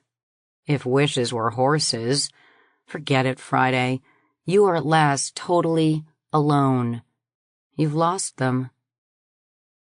Do you want to see Goldie badly enough to get involved in a war in East Africa? But Goldie did not want to stay with you badly enough to stay out of that war. Doesn't that tell you something? It tells me something I know but always hate to admit. I always need people more than they need me. It's your old basic insecurity, Friday. And you know where it comes from, and you know what Boss thought about it. All right. We go to Nairobi tomorrow. Today we write up the Black Death report for Gloria and for the Mortensons, then get a full night's sleep and leave. Uh, 11 hours time difference. Try to get an early start. Then don't worry about Janet and Co. until you get back from the beanstalk with your mind made up about where to colonize. Then you can afford to spend your last gram in a flat-out attempt to find them, because Gloria Tomasawa will handle things once you tell her what planet you have picked. I actually did get a long night's sleep. The next morning I had packed, same old jump bag, nothing much in it, and was puttering around the kitchen, dumping some items and saving others with a note to my landlord, the leaseholder, when the terminal buzzed. It was the nice gal with the 6-year-old boy at hyperspace. "Glad I caught you," she said. "My boss has a job for you." "Timeo daneos e donaferentes." I waited. Fawcett's silly face showed. "You claim to be a courier. I'm the best. In this case, you had better be. This is an off-planet job, okay?" "Certainly. Take this down. Franklin Mosby, Finders, Inc., Suite 600, Shipstone Building, Beverly Hills. Now hurry. He wants to interview you before noon." I didn't write down the address. "Mr. Fawcett, that costs you 1 kilobuck plus round-trip tube fare. In advance." "Huh? Ridiculous." "Mr. Fawcett, I suppose that you may hold a grudge. It might strike you as funny to send me on a wild goose chase and cause me to waste a day and the price of a round-trip fare to Los Angeles." "Funny girl. Look, you can pick up your fare here at the office, after the interview. You've got to leave now. As for that kilobuck, shall I tell you what to do with it?" "Don't bother. For master-at-arms, I would expect only master-at-arms wages. But as a courier, I am the best. And if this man really does want the best, he will pay my interview fee without a second thought." I added, "You're not serious, Mr. Fawcett. Goodbye." I cleared. He called back 7 minutes later. He talked as if it hurt him. "Your round trip and the kilobuck will be at the station. But that kilobuck is against your salary, and you pay it back if you don't get the job. Either way, I get my commission." "It will not be paid back under any circumstances, and you get no commission from me because I have not appointed you my agent. Perhaps you can collect something from Mosby, but if so, it does not come out of my salary or my interview fee. And I'm not going down to the station to wait around like a boy playing snipe hunt. If you mean business, you'll send the money here." "You're impossible." His face left the screen, but he did not clear it. His assistant came on. "Look," she said, "this job really does have heat behind it. Will you meet me at the station under the new Cortez? I'll get there as fast as I can make it, and I'll have your fare and your fee." "Certainly, dear. A pleasure." I called my landlord, told him I was leaving the key in the refrigerator, and be sure to salvage the food. Whatever Fawcett did not know was that nothing could have induced me not to keep this appointment. The name and address was that which Boss had caused me to memorize just before he died. I'd never done anything about it because he had not told me why he wanted me to memorize it. Now I would see. 28. All the sign on the door said was Finders, Inc. and Specialists in Off-Planet Problems. I went in and a live receptionist said to me, "They filled the job, dearie. I got it." "I wonder how long you will keep it. I'm here by appointment to see Mr. Mosby." She looked me over carefully, in no hurry. "Call girl?" "Thank you. Where do you get your hair dyed?" "Look, I'm sent here by Hyperspace Line's Las Vegas office. Every second is costing your boss Bruins. I'm Friday Jones. Announce me." "You're kidding." She touched her console, spoke into a hush phone. I stretched my ears. "Frankie, there's a floozy out here says she has an appointment with you. Claims to be from Hypo in Vegas." "God damn it, I told you not to call me that at work. Send her in." "I don't think she's from Fawcett. Are you two-timing me?" "Shut up and send her in." She pushed aside the hush phone. "Sit down over there. Mr. Mosby is in conference. I'll let you know as soon as he is free." "That isn't what he told you." "Huh? Since when do you know so much?" He told you not to call him Frankie at work and to send me in. You gave him some back talk, and he told you to shut up and to send me in. So I'm going in. Better announce me." Mosby appeared to be about 50, trying to look 35. He had an expensive tan, expensive clothes, a big toothy smile, and cold eyes. He motioned me toward a visitor's chair. "What took you so long? I told Fawcett I wanted to see you before noon." I glanced at my finger, then at his desk clock. 12:04. "I've come 450 kilometers, plus a crosstown shuttle since 11 o'clock. Shall I go back to Vegas and see if I can beat that time, or shall we get down to business?" "I told Fawcett to see to it that you caught the 10 o'clock. Oh well, I understand you need a job." "I'm not hungry. I was told that you needed a courier for an off-planet job." I took out a copy of my brag sheet, handed it to him. "Here are my qualifications. Look it over, and if I'm what you want, tell me about the job. I'll listen and tell you whether or not I'm interested." He glanced at the sheet. "The reports I have tell me that you are hungry." "Only in that it is getting on toward lunchtime. My fee schedule's on that sheet. It is subject to negotiation. Upwards." "You're pretty sure of yourself." He looked again at my brag sheet. "How's Kettlebelly these days?" "Who?" "It says here that you worked for System Enterprises. I asked you, how is Kettlebelly? Kettlebelly Baldwin?" Was this a test? Had everything since breakfast been carefully calculated to cause me to lose my temper? If so, the proper response would be not to lose my temper no matter what. The chairman of System Enterprises was Dr. Hartley Baldwin. I've never heard him called Kettlebelly. I believe he does have some sort of doctor's degree, but everybody in the trade calls him Kettlebelly. I asked you how he is." "Watch it Friday." "He's dead." "Yeah, I know. I wondered if you knew. In this business, you get a lot of ringers. All right, let's see this marsupial pouch of yours." "Excuse me?" "Look, I'm in a hurry. Show me your belly button." Just where did the leak occur? No, we killed that gang. All of them.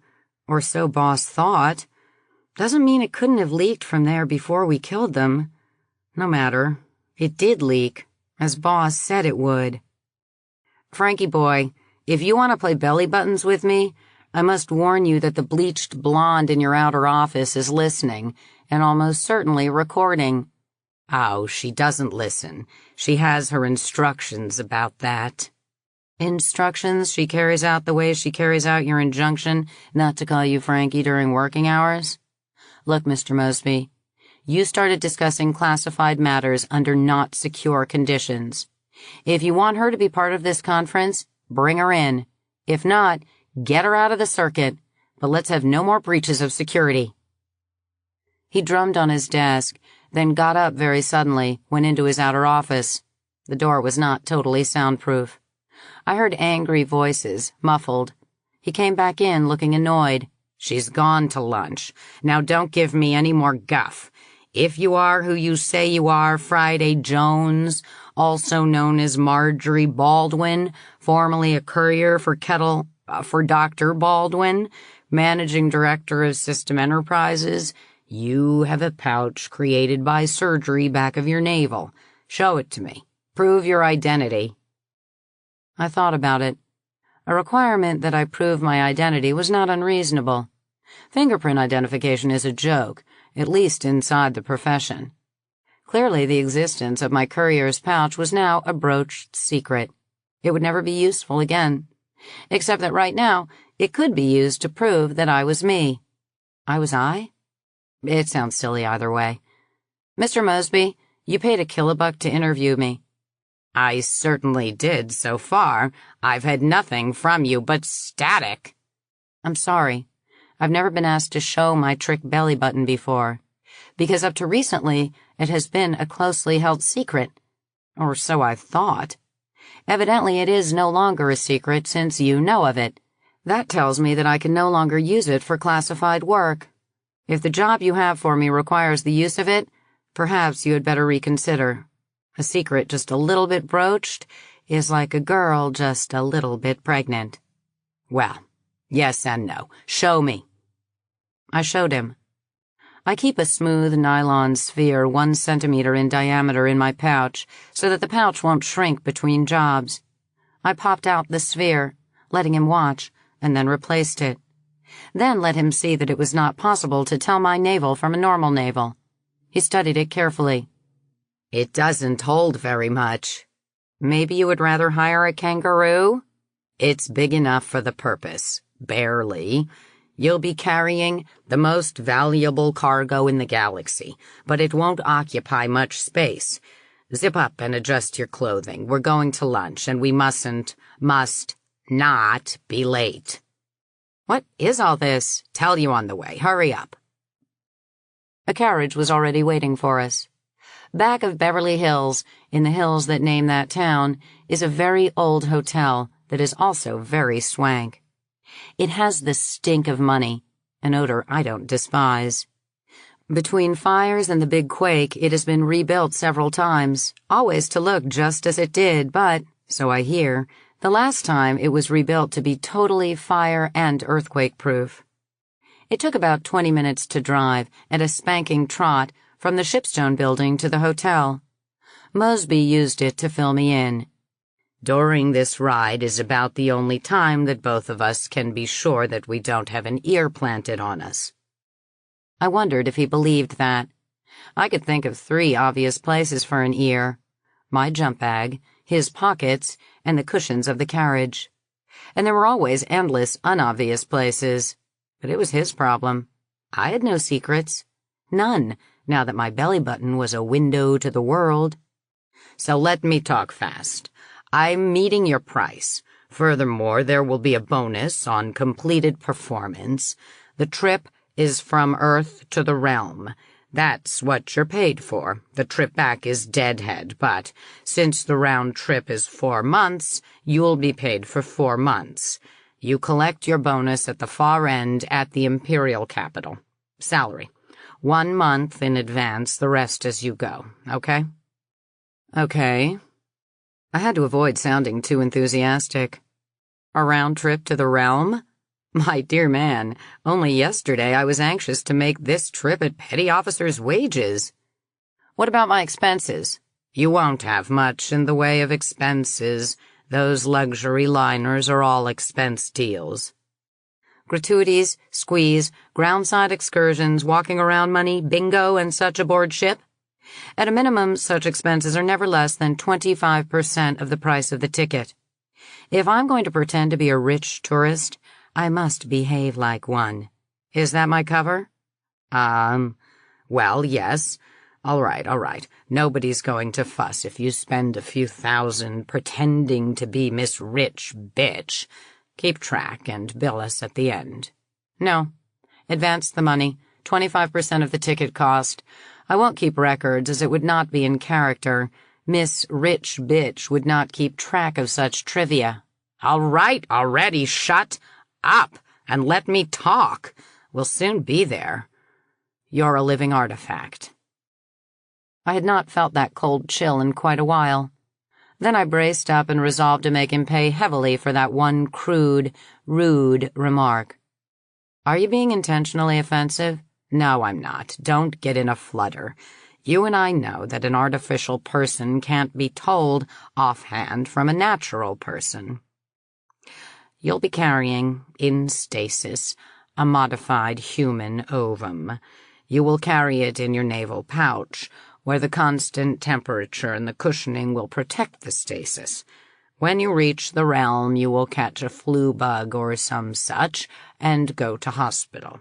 While you're in this hospital, what you are carrying will be transferred to where it will do the most good. You'll be paid the bonus and will leave the hospital with the happy knowledge that you have enabled a young couple to have a perfect baby, when they were dead certain almost to have a defective one. Christmas disease. I decided that this story was mostly true. The Dauphiness. What? Don't be silly. and it is considerably more than Christmas disease, which, by itself, might be ignored in a royal person. The first citizen himself is concerned with this, since this time succession is passing through his daughter rather than through a son. This job is much more important and much more hazardous than you told me, so the price goes up. That pair of beautiful bays went clopping up on Rodeo Drive, another 100 meters before Mosby answered. All right. God help you. If you talk, you wouldn't live long. We'll increase the bonus, and you'll damn well double the bonus and deposit it to my account before we warp. This is the kind of job where people grow forgetful after it's over. Well, I'll do what I can. We're about to have lunch with Mr. Sigma, and you are expected not to spot the fact that he is a personal representative of the first citizen, with an interworld rank of ambassador extraordinary and minister plenipotentiary. Now, straighten up and mind your table manners. 4 days later, I was again minding my table manners at the right of the captain of H.S. Forward. My name was now Miss Marjorie Friday, and I was so offensively rich that I had been fetched up from groundside to stationary station in Mr. Sigma's own anti-grav yacht, and whisked through into the Forward without having to bother with anything so plebeian as passport control, health, and so forth. My luggage had come aboard at the same time. Box after box of expensive, stylish clothing, appropriate jewelry, but others took care of it. I did not have to bother with anything. 3 of those days I had spent in Florida, in what felt like a hospital, but was, I knew, a superbly equipped genetic engineering laboratory. I could infer which one it was, but I kept my guesses to myself, as speculation about anything was not encouraged. While I was there, I was given the most thorough physical examination I have ever heard of. I did not know why they were checking my health in a style ordinarily reserved for heads of state and chairmen of multinationals, but I presume that they were jumpy about entrusting to anyone not in perfect health the protecting and delivering of an ovum that would become, in the course of years, first citizen of the fabulously wealthy realm. It was a good time to keep my mouth shut. Mr. Sigma used none of the sharpshooting that both Fawcett and Mosby had tried. Once he decided that I would do, he sent Mosby home and catered to me so lavishly that I had no need to dicker. 25% for casual money? Not enough. Make that 50%. Here it is. Take it, in gold and Luna City gold certificates. And if you need more, just tell the purser and sign for it, a draft on me. No, we won't use a written contract. This is not that sort of a mission. Just tell me what you want and you shall have it. And here is a little booklet that tells you who you are and where you went to school and all the rest. You will have plenty of time in the next 3 days to memorize it, and if you forget to burn it, don't fret. The fibers are impregnated so that it self-destroys in the next 3 days. Don't be surprised if the pages are yellow and somewhat brittle on the 4th day. Mr. Sigma had thought of everything. Before we left Beverly Hills, he brought a photographer in. She shot me from several angles. Me dressed in a smile, in high heels, in low heels, and bare feet. When my luggage showed up in the Forward, every item fitted me perfectly.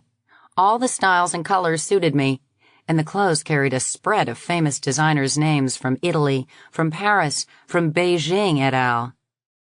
I'm not used to haute couture and don't know how to handle it, but Mr. Sigma had that covered too. I was met at the airlock by a pretty little oriental creature named Shizuko, who told me that she was my personal maid. Since I had been bathing and dressing myself since I was 5, I felt no need for a maid. But again, it was time to roll with the blow. Shizuko conducted me to cabin BB, not quite big enough for a volleyball court. Once there, it appeared that, in Shizuko's opinion, there was just barely time enough to get me ready for dinner. With dinner 3 hours away, this struck me as excessive. But she was firm, and I was going along with whatever was suggested. I did not need a diagram to tell me that Mr. Sigma had planted her there. She bathed me. While this was going on, there was a sudden surge in the grav control as the ship warped away. Shizuko studied me and kept it from being a wet disaster, and did it so skillfully that she convinced me that she was used to warp ships. She didn't look old enough. She spent a full hour on my hair and my face. In the past, I had washed my face when it seemed to need it, and styled my hair mostly by whacking it off enough to keep it out of way. I learned what a bumpkin I was. While Shizuko was reincarnating me as the goddess of love and beauty, the cabin's little terminal chimed.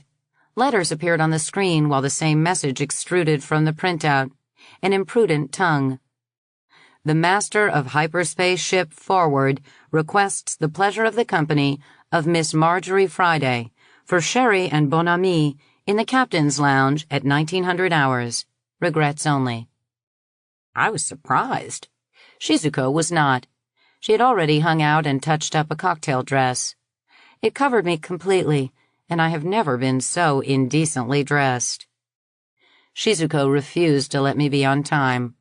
She led me to the captain's lounge, timed so that I went through the receiving line at 7 minutes after the hour. The cruise hostess already knew my current name, and the captain bowed over my hand.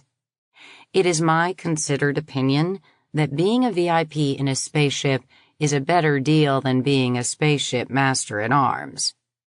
Sherry includes highballs, cocktails, Icelandic Black Death, spring rain from the realm, deadly, don't touch it, Danish beer, some pink stuff from Fiddler's Green, and, I have no doubt, panther's sweat if you asked for it. It also includes 31 different sorts, I counted, of tasty tidbits you eat with your fingers. I was a credit to Mr. Sikma.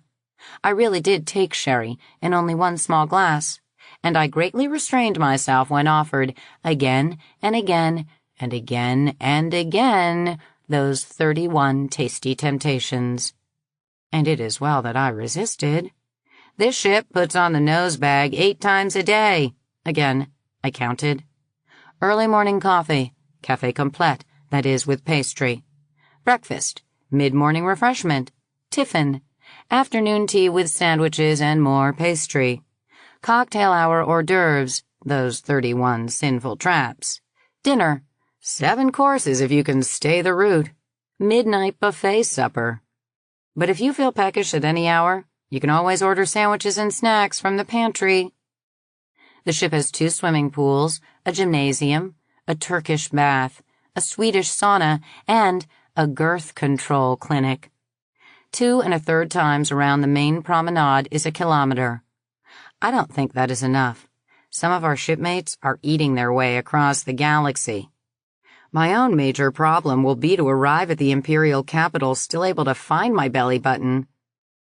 Dr. Jerry Madsen, junior medical officer, who doesn't look old enough to be a sawbones, cut me out of the mob at the captain's sherry, then was waiting for me after dinner.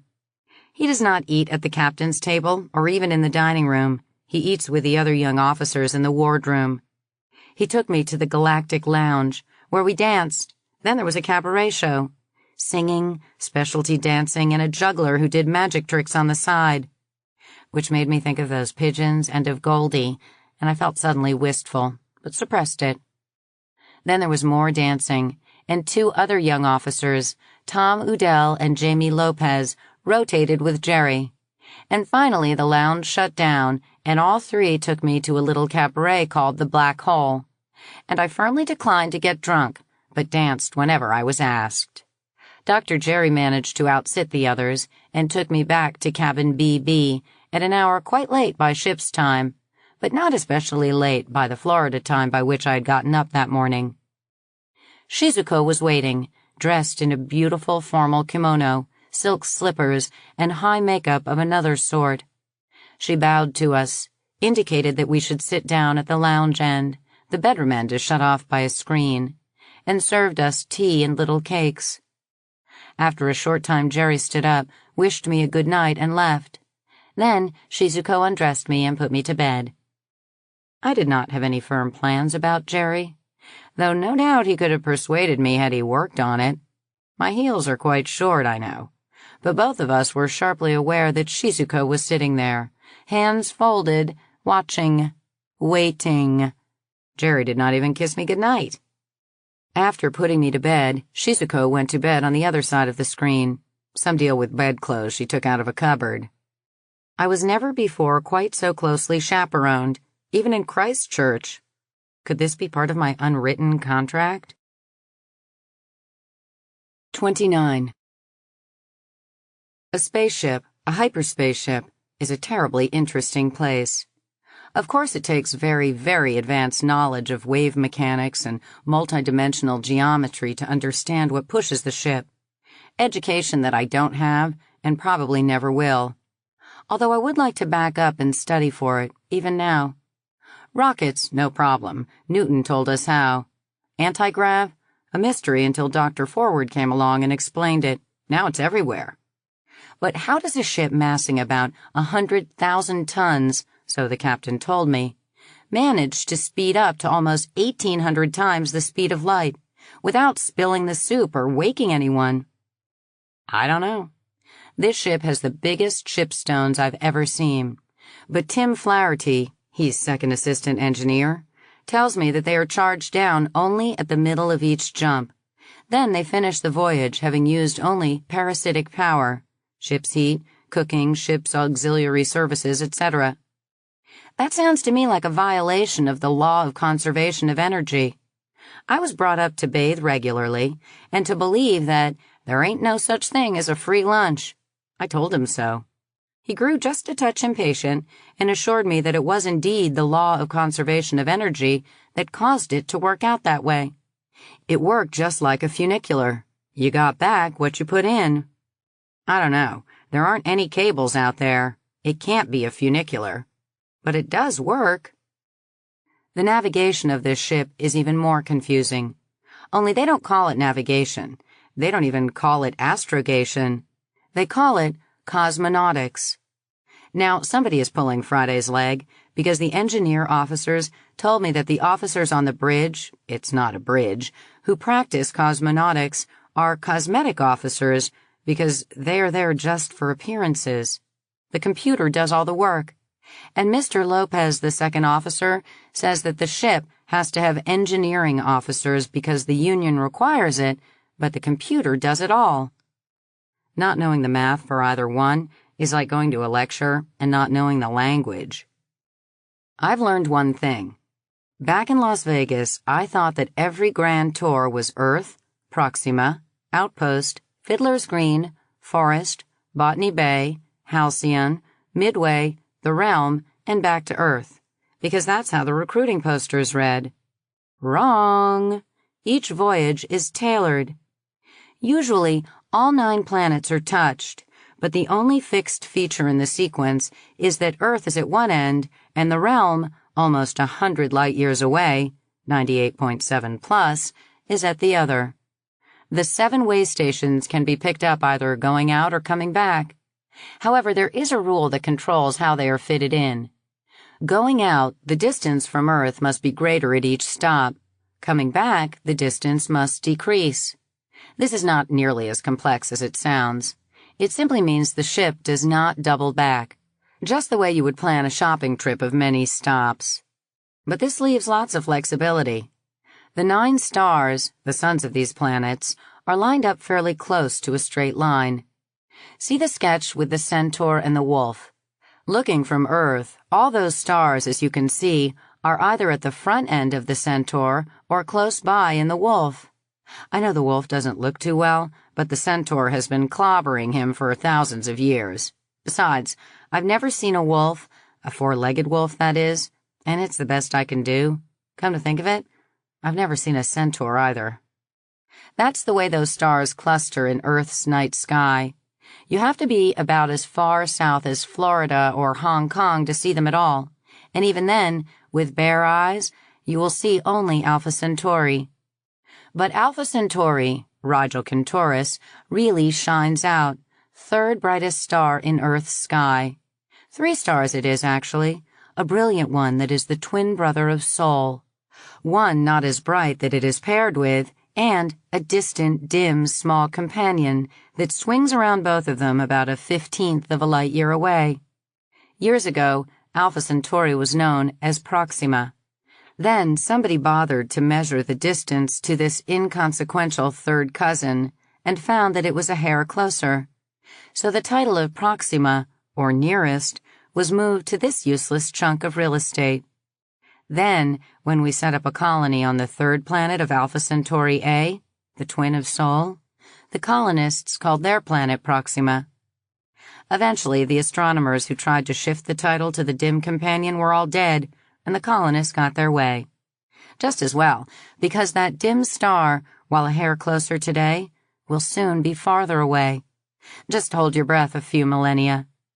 Being ballistically linked, it averages the same distance from Earth as the other two in the triplet. Look at the second sketch, the one with right ascension across the top and light years down the side. I must be the only person out of the hundreds in this ship who did not know that our first stop on this voyage would not be Proxima. Mr. Lopez, who was showing me the bridge, looked at me as if I were a retarded child who had just made another unfortunate slip. But that did not matter because he is not interested in my brain. I didn't dare explain to him that I had been snatched aboard at the last moment. It would have blown my cover. However, Miss Rich Bitch is not required to be bright. The ship usually stops at Proxima, both going and coming. Mr. Lopez explained that this time they had little cargo and only a few passengers for Proxima, not enough to pay for the stop. So that cargo and those passengers were put off until the Maxwell warps next month. This trip the Forward will call at Proxima on the way home, with cargo and, possibly, passengers from the other 7 ports. Mr. Lopez explained, and I did not understand, that traveling many light years in space costs almost nothing, mostly rations for passengers. But stopping at a planet is terribly expensive, so any stop has to be worthwhile on the balance sheet. So here is where we are going this trip. First to Outpost, then to Botany Bay, then to the Realm, on to Midway, Halcyon, Forest, Fiddler's Green, Proxima, at last, and on home to Earth. I'm not unhappy about it, quite the contrary. I will get rid of this most valuable cargo in the galaxy less than a month after warping away from Stationary Station. Then the whole long trip home will be a real tourist trip.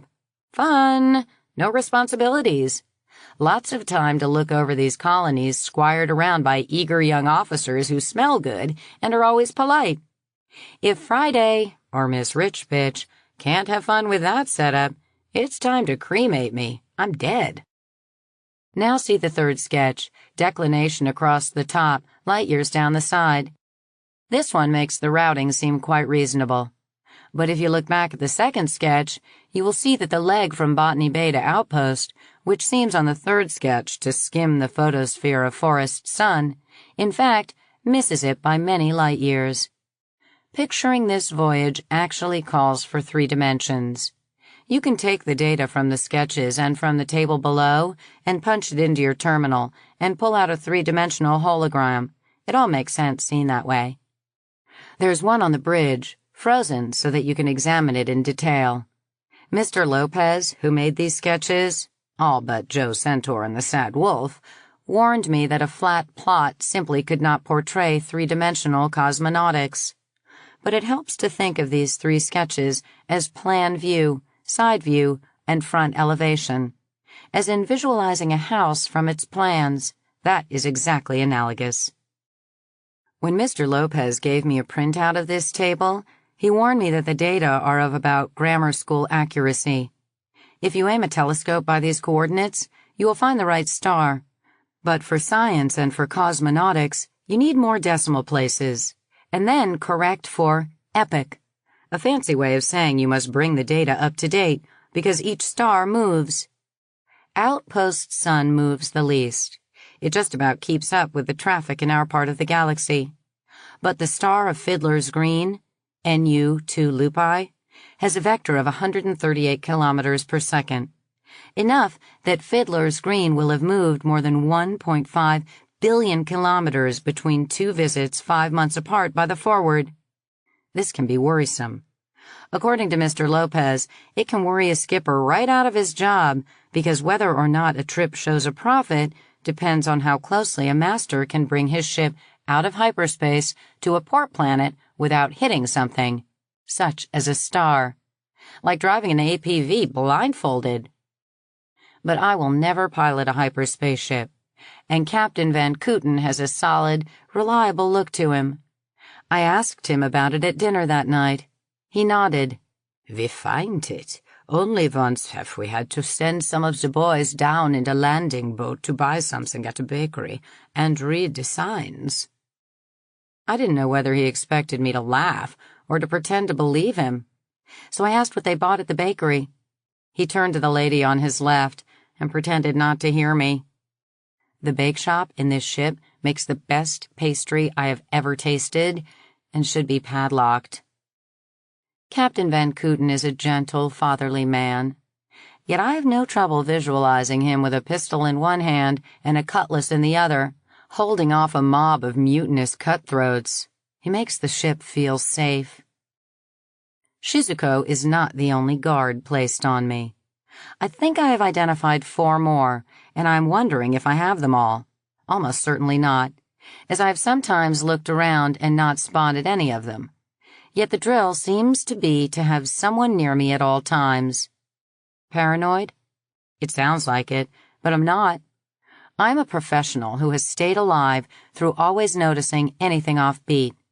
This ship has 632 first-class passengers, some 60-odd uniformed officers, crew also in uniforms, and the cruise director's staff of hosts and hostesses and dancing partners and entertainers and such.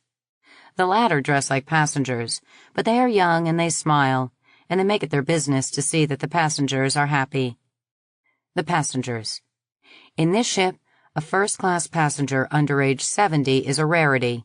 Me, for example. We have 2 teenage girls, 1 teenage boy, 2 young women, and a wealthy couple on their honeymoon. All others in first class are candidates for a geriatrics home. They are very old, very rich, and extremely self-centered, save for a bare handful who have managed to grow old without turning sour. Of course, none of these old dodderers are my guards, and neither are the youngsters. The cruise staff I got sorted out in the first 48 hours, whether they were musicians or whatever. I might have suspected that some of the young officers had been assigned to watch me, were it not that all of them stand duty watches, usually 8 hours out of 24, and therefore can't take on another full-time job. But my nose does not play me false. I know why they follow me around. I don't get this much attention dirt-side, but there is an acute shortage of bettable young females in this ship. 30 young male officers versus 4 young single females in first class, other than Friday. With those odds, a nubile female would have to have very bad breath indeed not to carry a train like a comet. But, with all these categories accounted for, I found some men not accounted for. First class? Yes, but they eat in the ambrosia room. Business travelers? Maybe. But according to the first assistant purser, business travelers go second class. Not a swank, but just as comfortable, at half the cost. Item. When Jerry Madsen takes me to the black hole with his friends, here is this solitary bloke nursing a drink over in the corner. Next morning, Jimmy Lopez takes me swimming. This same bloke is in the pool. In the card room, I'm playing one thumb with Tom. My shadow is playing solitaire over on the far side. Once or twice can be a coincidence, but at the end of 3 days, I am certain that, any time I'm outside of Suite BB, some one of 4 men is somewhere in sight. He usually stays as far from me as the geometry of the space permits, but he's there. Mr. Sikma did impress on me that I was to carry the most valuable package any courier ever carried. But I did not expect him to find it necessary to place guards around inside this ship. Did he think that someone could sneak up and steal it out of my belly button? Or are the shadows not from Mr. Sikma? Was the secret broached before I left Earth? Mr. Sigma seemed professionally careful, but how about Mosby and his jealous secretary? I just don't know, and I don't know enough about politics in the realm to make any guesses. Later. Both of the young women are part of the watchful eye over me, but they close in only when and where the men cannot. The beauty parlor, the dress shop, the women's sauna, etc. They never bother me, but I'm tired of it already. I'll be glad to deliver the package so that I can fully enjoy this wonderful trip. Luckily, the best part is after we leave the realm. Outpost is such a frost, literally, that no groundside excursions are planned there. Botany Bay is said to be very pleasant, and I must see it because it's a place to which I may migrate later. The realm is described as rich and beautiful, and I do want to see it as a tourist, but I won't be moving there. While it is reputed to be quite well governed, it is about as absolute a dictatorship as the Chicago Imperium. I've had enough of that. But for a stronger reason, I would not consider asking for an immigrant's visa. I know too much. Officially, I don't know anything, as Mr. Sigma never admitted it and I didn't ask, but I won't stretch my luck by asking to live there. Midway is another place I want to see but don't want to live. 2 suns in its sky are enough to make it special, but it is the Pope in exile that makes it very special. To visit, not to stay. It really is true that they celebrate Mass there in public. Captain Van Kooten says so, and Jerry tells me that he has seen it with his own eyes, and that I can see it too, no charge, but a contribution for charity on the part of a genteel is good manners. I'm tempted to do it. It's not really dangerous, and I'll probably never have a chance like this again in my whole life. Of course, I'll check out Halcyon and Fiddler's Green. Each must be extra special, or they would not command such high prices. But I'll be looking for the joker in the deck every minute, such as that at Eden. I would hate to ask Gloria to pay a high fee to get me in, then discover that I hated the place. Forest is supposed to be nothing much for a tourist, no amenities, but I want to give it a very careful look. It is the newest colony, of course, still in the log cabin stage and totally dependent on Earth and/or the realm for tools and instruments. But isn't that just the time to join a colony in order to feel great gusty joy in every minute? Jerry just looks sour. He tells me to go look at it and learn for myself that life in the forest primeval is greatly overrated. I don't know. Maybe I could make a deal for stopover privilege, pick up this ship or one of her sisters some months from now. Must ask the captain. Yesterday there was a holo at the Stardust Theater that I wanted to see, a musical comedy, The Connecticut Yankee and Queen Guinevere. It was supposed to be quite funny, with romantic revival music and loaded with beautiful horses and beautiful pageantry. I avoided my swains and went alone, or almost alone. I could not avoid my guards. This man, number 3 in my mind, although the passenger list said that he was Howard J. Bullfinch, San Diego, followed me in and settled down right behind me. Unusual, since they normally stayed as far away from me as the size of a room permitted. Perhaps he thought he might lose track of me after they lowered the lights. I don't know. His presence behind me distracted me. When the Queen sank her fangs into the Yankee and dragged him into her boudoir, instead of thinking about the fun going on in the holotank, I was trying to sort out and analyze all the odors that reached me. Not easy in a crowded theater. When the play was over and the lights came up, I reached the side aisle just as my shadow did. He gave way. I smiled and thanked him, then made my exit by the forward door. He followed. That exit leads to a short staircase, 4 steps. I stumbled, fell backward, and he caught me. "Thank you," I said. "For that, I'm taking you to the Centaur Bar to buy you a drink." "Oh, not at all." "Oh, most emphatically.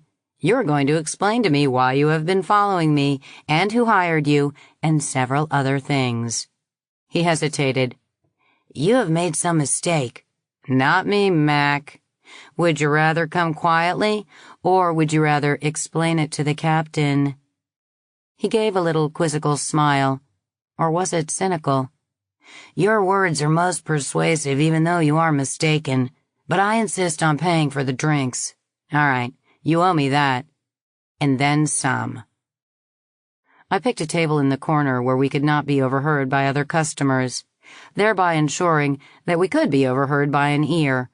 But aboard a ship, how can one avoid an ear? You can't. We were served. Then I said to him almost silently, "Can you read lips?" "Not very well," he admitted at the same low level. "Very well. Let's keep it as low as possible and hope that random noise will confuse the ear. Mac, tell me one thing. Have you raped any other helpless females lately?" He flinched. I don't think anyone can be hit hard and not flinch. But he paid me the courtesy of respecting my brain and showed that he was a brain too by answering, "Miss Friday, how did you recognize me?" "Odor," I answered. "Odor at first. You sat too close to me. Then, as we left the theater, I forced you on a voice check, and I stumbled on the stairs and forced you to put your arms around me. That did it. Is there an ear on us here?" "Probably, but it may not be a recording, and it's possible that no one is monitoring it now." "Too much." I worried it. Walk side by side on the promenade? An ear would have trouble with that setup without continuous tracking. But tracking could be automatic if Mac had a beacon on him. Or I myself might be booby-trapped. Aquarius pool? Acoustics in a swimming pool are always bad, which was good. But damn it, I needed more privacy. "Leave your drink and come with me." I took him to cabin BB. Shizuko let us in. So far as I could tell, she stood a 24-hour watch, except that she slept when I did. Or I thought she did. I asked her, "What do we have later, Shizuko?" "Purser's party, missy. 19 o'clock. "I see.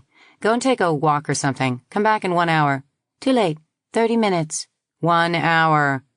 She answered humbly, "Yes, missy." But not before I caught her glance at him, and his scant 5mm nod.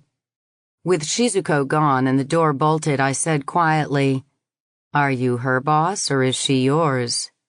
"Some argument," he admitted. "Maybe cooperating independent agents describes it." "I see. She's quite professional. Mac, do you know where the ears are in here, or will we have to work out some way to defeat them? Are you willing to have your sordid past discussed and recorded on tape somewhere? I can't think of anything that would embarrass me. After all, I was the innocent victim. But I want you to speak freely." Instead of answering, he pointed. Over my couch on the lounge side. Over the head of my bed, into my bathroom. Then he touched his eye and pointed to a spot where the bulkhead met the overhead opposite the couch. I nodded.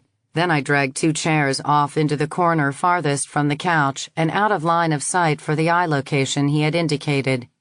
I switched on the terminal, punched it for music, selected a tape featuring the Salt Lake City Choir.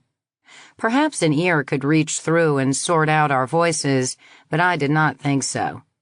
We sat down and I continued. "Mac, can you think of any good reason why I should not kill you right now?" "Just like that? Without even a hearing?" "Why do we need a hearing? You raped me. You know it? I know it. But I am giving you this much of a hearing. Can you think of any reason why you should not be summarily executed for your crime?" "Well, since you put it that way, no, I can't." Men will be the death of me. Mac, you are a most exasperating man. Can't you see that I don't want to kill you and am looking for a reasonable excuse not to do so? But I can't manage it without your help. How did you get mixed up in so dirty a business as a gang rape of a blindfolded, helpless woman? I sat and let him stew, and that's just what he did. At last he said, "I could claim that I was so deep into it by then that if I balked at raping you, I would have been killed myself right then." "Is that true?" I asked, feeling contempt for him. "True enough, but not relevant. Miss Friday, I did it because I wanted to, because you are so sexy, You could corrupt a stylite or cause Venus to switch to Lesbos. I tried to tell myself that I couldn't avoid it, but I knew better. All right, do you want my help in making it look like suicide? Not necessary. So sexy I could corrupt a stylite? What in the world is a stylite? Must find out. He seemed to mean it as a superlative. He persisted. Aboard ship, you can't run away. A dead body can be embarrassing. Oh, I think not. You were hired to watch over me. Do you think anything would be done to me? But you already know that I intend to let you get away with it. However, I want explanations before I let you go. How did you escape the fire? When I smelled you, I was astonished. I had assumed that you were dead. I wasn't at the fire. I ran for it before that. Really? Why? 2 reasons. I planned to leave as soon as I learned what I'd come for, but mostly on your account. Mac, don't expect me to believe too many unlikely things. What was this you had come there to learn? I never found out. I was after the same thing they were after. Why you had gone to L5. I heard them interrogate you, and I could see that you did not know. So I left. Fast. That's true. I was a carrier pigeon, and when does a carrier pigeon know what a war is about? They wasted their time torturing me. Swelt me? He looked shocked. They tortured you? I said sharply, Are you trying to play innocent? Huh? No. I'm as guilty as sin and I know it. Of rape, but I didn't have any notion that they had tortured you. That's stupid. That's centuries out of date. What I heard was straight interrogation. Then they shot you with babble juice and you told the same story. So I knew you were telling the truth and I got out of there. Fast. The more you tell me, the more questions you raise. Who are you working for? Why were you doing it? Why did you leave? Why did they let you leave? Who was that voice that gave you orders? The one called Major. Why was everybody so anxious to know what I was carrying? So anxious that they would mount a military attack and waste a lot of lives and wind up torturing me and sawing off my right tit. Why? They did that to you? Swelt me, Mac's face was utterly impassive until I mentioned damage done to my starboard milk gland. Will somebody explain males to me? With diagrams and short words? Oh, complete regeneration, functional as well as cosmetic. I'll show you. Later. If you answer my questions fully. You can check it against how it used to look. Now, back to business. Talk. Mac claimed to have been a double agent. He said that, at the time, he was an intelligence officer in a quasi-military hired out to Muriel Shipstone Laboratories. As such, and working alone, he had penetrated the Major's organization. Wait a minute, I demanded. Did he die in the fire? The one called the Major? I'm fairly sure he did, although Mosby may be the only one who knows. Mosby? Franklin Mosby? Finders Incorporated? I hope he doesn't have brothers. One is too many. Yes, but Finders Inc. is just a front. He's a stooge for Shipstone Unlimited. But you said you were working for Shipstone, too. The laboratories. Mac looked surprised. But the whole Red Thursday ruckus was an intramural fight amongst the top boys. Everybody knows that. I sighed.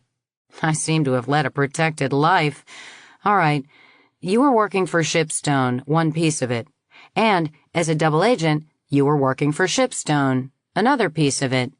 But why was I the bone being fought over? Miss Friday, I don't know. That is what I was supposed to find out. But you were believed to be an agent of Kettlebelly Ball— Stop right there. If you're going to talk about the late Dr. Baldwin, please do not use that dreadful nickname. Sorry. You were thought to be an agent of System Enterprises, that is to say of Dr. Baldwin, and you confirmed it by going to his headquarters. Stop again. Were you part of the gang that jumped me there?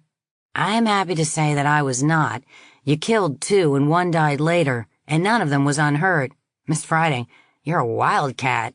Go on. Dr. Baldwin was a mugwump, a maverick, not part of the system. With Red Thursday being mounted, what's Red Thursday got to do with this? Why, everything. Whatever it was that you carried was bound to affect the timing at least. I think the Council for Survival, that's the side Mosby's goons were working for, got the wind up and moved before they were ready. Perhaps that's why nothing much ever came of it. They compromised their differences in the boardrooms, but I've never seen any analysis. Nor had I, and now I probably never would. I longed for a few hours at the unlimited service terminal I had had at Pajaro's Sands. What directors, if any, had been killed on Red Thursday and its sequelae? What had the stock market done? I suspect that all really important answers never get into the history books. Boss had been requiring me to learn the sort of things that would eventually have led me to the answers. But he had died, and my education stopped abruptly. For now. But I would still feed the elephant's child. Someday. Mac, did Mosby hire you for this job, guarding me in this ship? No. I've only had that one contact with Mosby, and that under a phony. I was hired for this through a recruiter working for a cultural attaché of the ambassador for the realm in Geneva. This job isn't one to be ashamed of, truly. We're taking care of you. The best care. Must be dull with no rape. Ouch.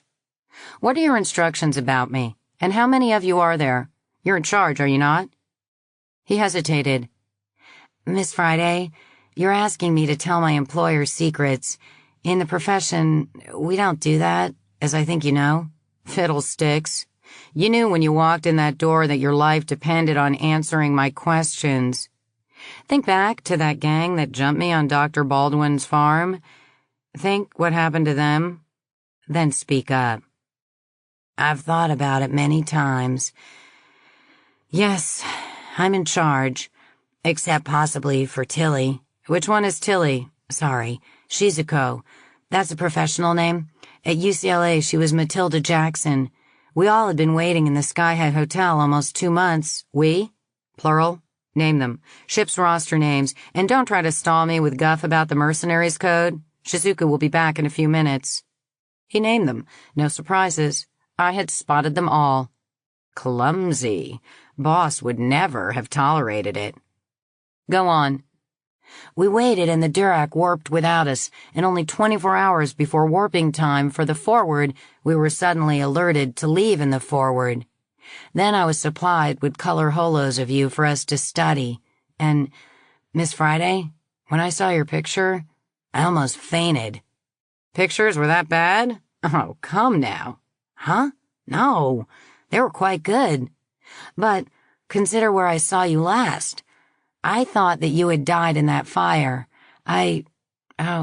Well, you might say I had grieved over you. Some at least. Thank you. I think. Okay, 7 with you in charge. This trip isn't cheap, Mac. Why do I need 7 chaperones? I thought you might tell me. Not that it's any of my business why you're making this trip. All I can tell you are my instructions. You are to be delivered to the realm in perfect condition. Not a hangnail, not a bruise, not a sniffle. When we arrive, an officer of the palace guard comes aboard, and then you're his problem. But we don't get paid our delivery bonus until you've had a physical examination. Then we are paid, and we deadhead home. I thought about it. It was consistent with Mr. Sikma's worry over the most valuable package a courier ever carried. But there was something phony about it. The old belt and suspenders redundant backups principle was understandable. But 7 people, full-time, just to see that I did not fall downstairs and break my neck? It did not taste right. Mac, I can't think of anything else to ask you now, and Tilly, is due back. We'll talk later. Very well. Miss Friday, why do you call me Mac? That's the only name I've ever heard you called. Socially, I mean. At a gang rape we both attended? I'm reasonably sure that you are not Howard J. Bullfinch. What do you prefer to be called? Oh, yes, I was Mac on that mission, but I'm usually called Pete. Your name is Peter? Well, not exactly. It's Percival, but I'm not called that. I refrained from laughing. I don't see why not, Pete. Brave and honorable men have been named Percival. I think that's Tilly at the door, anxious to bathe me and to dress me. One last word. Do you know why you are still breathing? Not dead? No.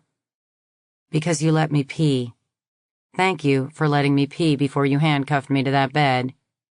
He suddenly looked wry. I got chewed out for that. You did? Why? The major intended to force you to wet the bed. He figured that it would help to make you crack. So, the bloody amateur. Pete, that was the point at which I decided that you were not totally beyond hope. 30. Outpost isn't much. Its sun is a G8 star, which puts it pretty far down the list of Sol-like stars, since Sol is a G2. This is markedly cooler than our solar system star, but the star is not that important, as long as it's a Sol-type, G-type star. It may be possible to colonize around types of stars someday, but it seems reasonable to stick to stars with spectral distributions that match the human eye and don't pass out too much lethal radiation. I'm quoting Jerry. Anyhow, there are over 400 G-type stars no farther from Earth than is the realm, so says Jamie Lopez, which could keep us busy for a few years. But assume a G-type star. Then you need a planet the right distance from it for it to be warm, but not too warm. Then its surface gravity should be strong enough to hold its atmosphere firmly in place. The atmosphere must have had time to cook, in connection with evolving life. Long enough to offer air suitable for life as we know it. Life as we don't know it is a fascinating subject, but has nothing to do with colonization by Earth people. Not this week. Nor are we discussing colonies of living artifacts or cyborgs. This is about colonists from Dallas or Tashkent. Outpost just barely qualifies. It's a poor relation. Its sea-level oxygen is so scanty that one needs to walk slowly, as on top of a high mountain. It sits back so far from its star that it has just two sorts of weather, cool and freezing. Its axis stands almost straight up. It gets its seasons from an eccentric orbit, so you don't go south for the winter, because the winter comes to you wherever you are. There is a growing season of sorts about 20 degrees each side of the equator, but the winter is much longer than the summer, of course. That, of course, refers to Kepler's laws, this one about radius vectors and equal areas. I cribbed most of this out of the Daily Forward. When the prizes were handed out, Outpost was a hint the door. But I was frantically eager to see it. Why?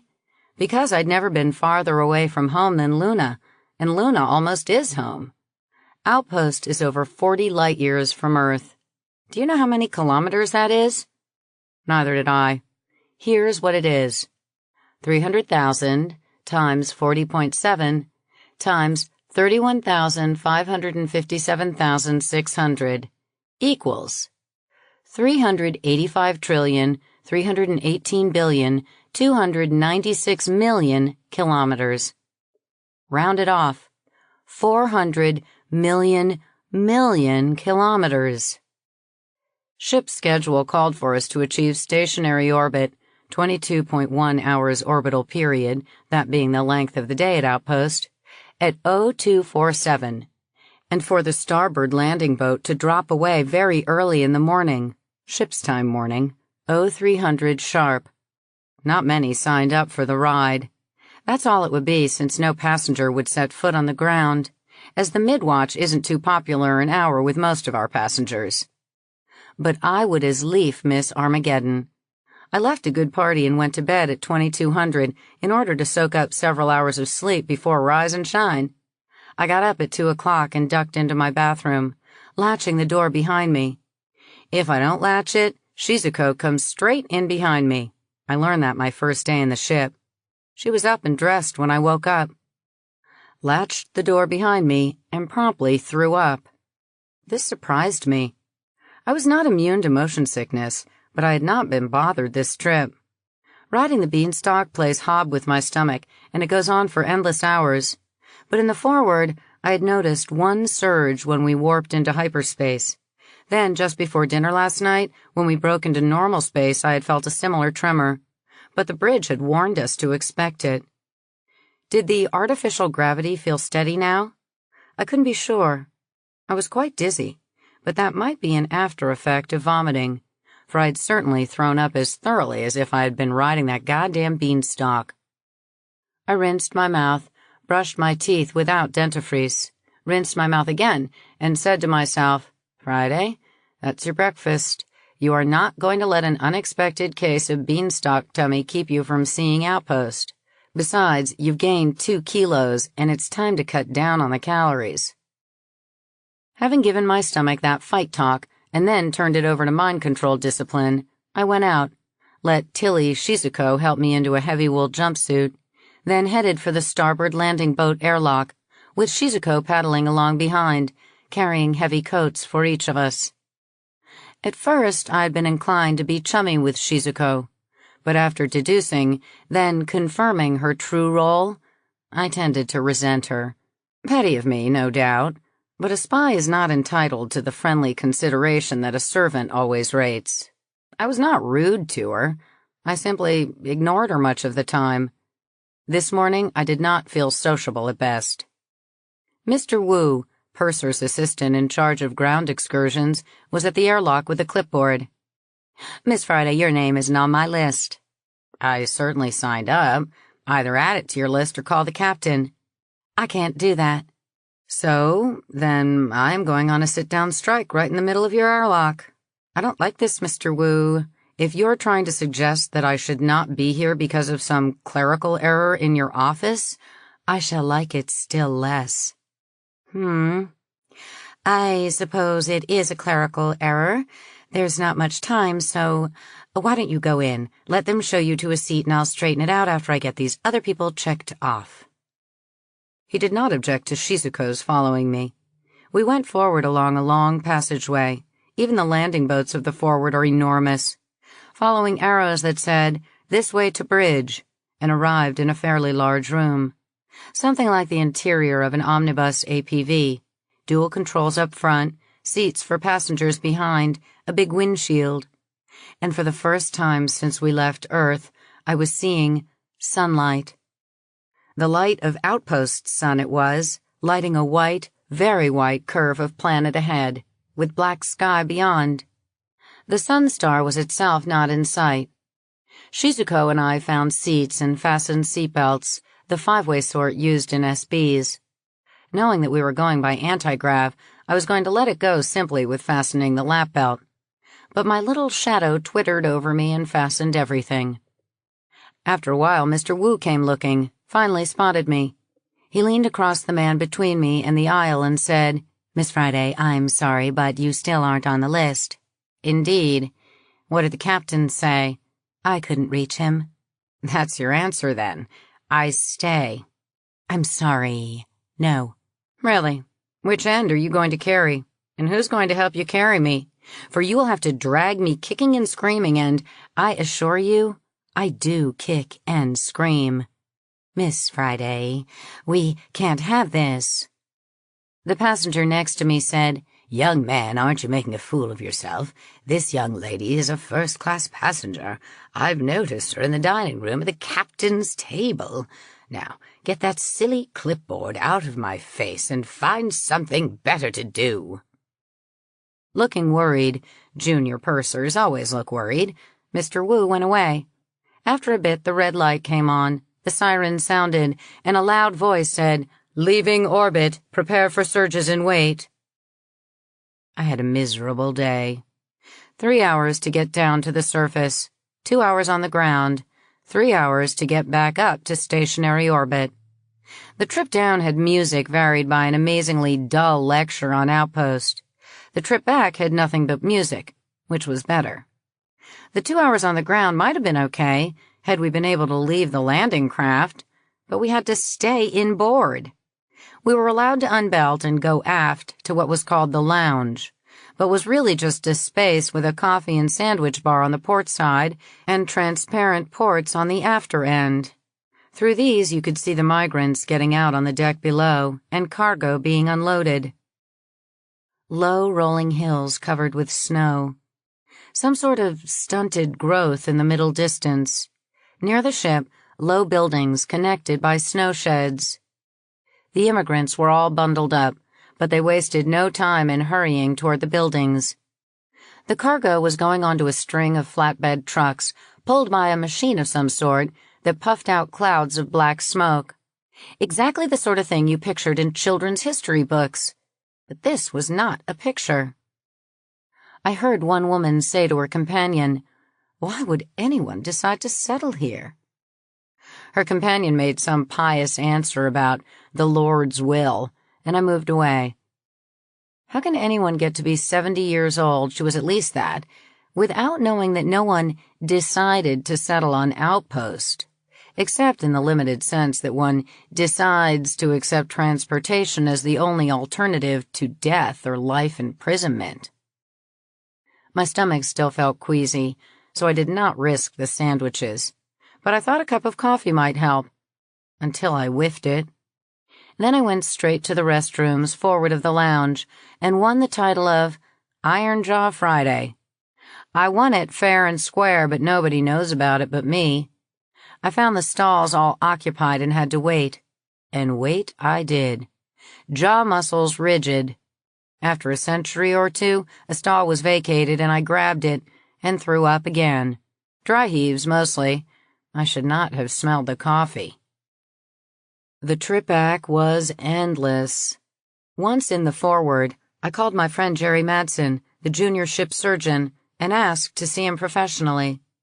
By ship's rules, the medical department holds clinic at 0900 each day, then handles only emergencies at other times. But I knew that Jerry would be willing to see me, whatever the excuse. I told him that it was nothing serious. I just wanted to get from him some of those pills he prescribed for old ladies with jumpy tummies, the motion sickness pills. He asked me to meet him at his office. Instead of having the pills waiting for me, he ushered me into an examination room and closed the door. "Miss Friday, shall I send for a nurse, or would you rather be seen by a female doctor? I can call Dr. Garcia, but I hate to wake her. She was up most of the night." I said, "Jerry, what is this? When did I stop being Marge to you? And why the prissy protocol? I just want a handful of those seasick pills, the little pink ones." "Sit down, please. Miss Friday? Okay, Marge. We don't prescribe that drug or its derivatives for young females. To be precise, females of childbearing age, without making certain that they are not pregnant. It can cause birth defects." "Oh, set your mind at rest, lover boy. I am not knocked up." "That's what we are here to find out, Marge. If you are, or if you become so, we have other drugs that will make you comfortable." "Ah, so? The dear thing was just trying to take care of me." "Boss man, I suppose I tell you, Cub Scout honor, that I ain't done nothin' at all for my last 2 periods, although several have tried, you among them. Why, I would say, take this cup and get me a urine sample, and then I'll take a blood sample and a saliva sample. I've dealt before with women who hadn't done nothin'." "You're a cynic, Jerry." "I'm trying to take care of you, dear." "I know you are, you sweet thing. All right, I'll go along with the nonsense. If the mouse squeals, it's a gerbil. If the gerbil says yes, you can notify the Pope in exile that it's happened at last, and I'll buy you a bottle of champagne. This has been the longest dry spell of my life." Jerry took his samples and did 19 other things, and gave me a blue pill to take before dinner, and a yellow pill to make me sleep, and another blue pill to take before breakfast. These don't have quite the authority of the stuff you asked for, but they will do, and they don't cause a baby to be born with his feet on backwards or some such. I'll call you tomorrow morning as soon as I'm through with office hours. I thought the pregnancy tests today were service while you wait. Get along with you. Your great-grandmother used to find out through her waistband becoming too tight. You're spoiled. Just hope I don't have to run the test over." So I thanked him and kissed him, which he pretended to try to avoid, but not very hard. Jerry is a lamb. The blue pills did let me eat dinner and breakfast. I stayed in my cabin after breakfast. Jerry called about on time. "Brace yourself, Marge. You owe me a bottle of champagne. What? Then I quieted down for Tilly's benefit. Jerry, you are certifiably insane, out of your skull. Certainly, he agreed. But that's no handicap in this business. Stop in and we'll discuss a regime for you. Say at 14?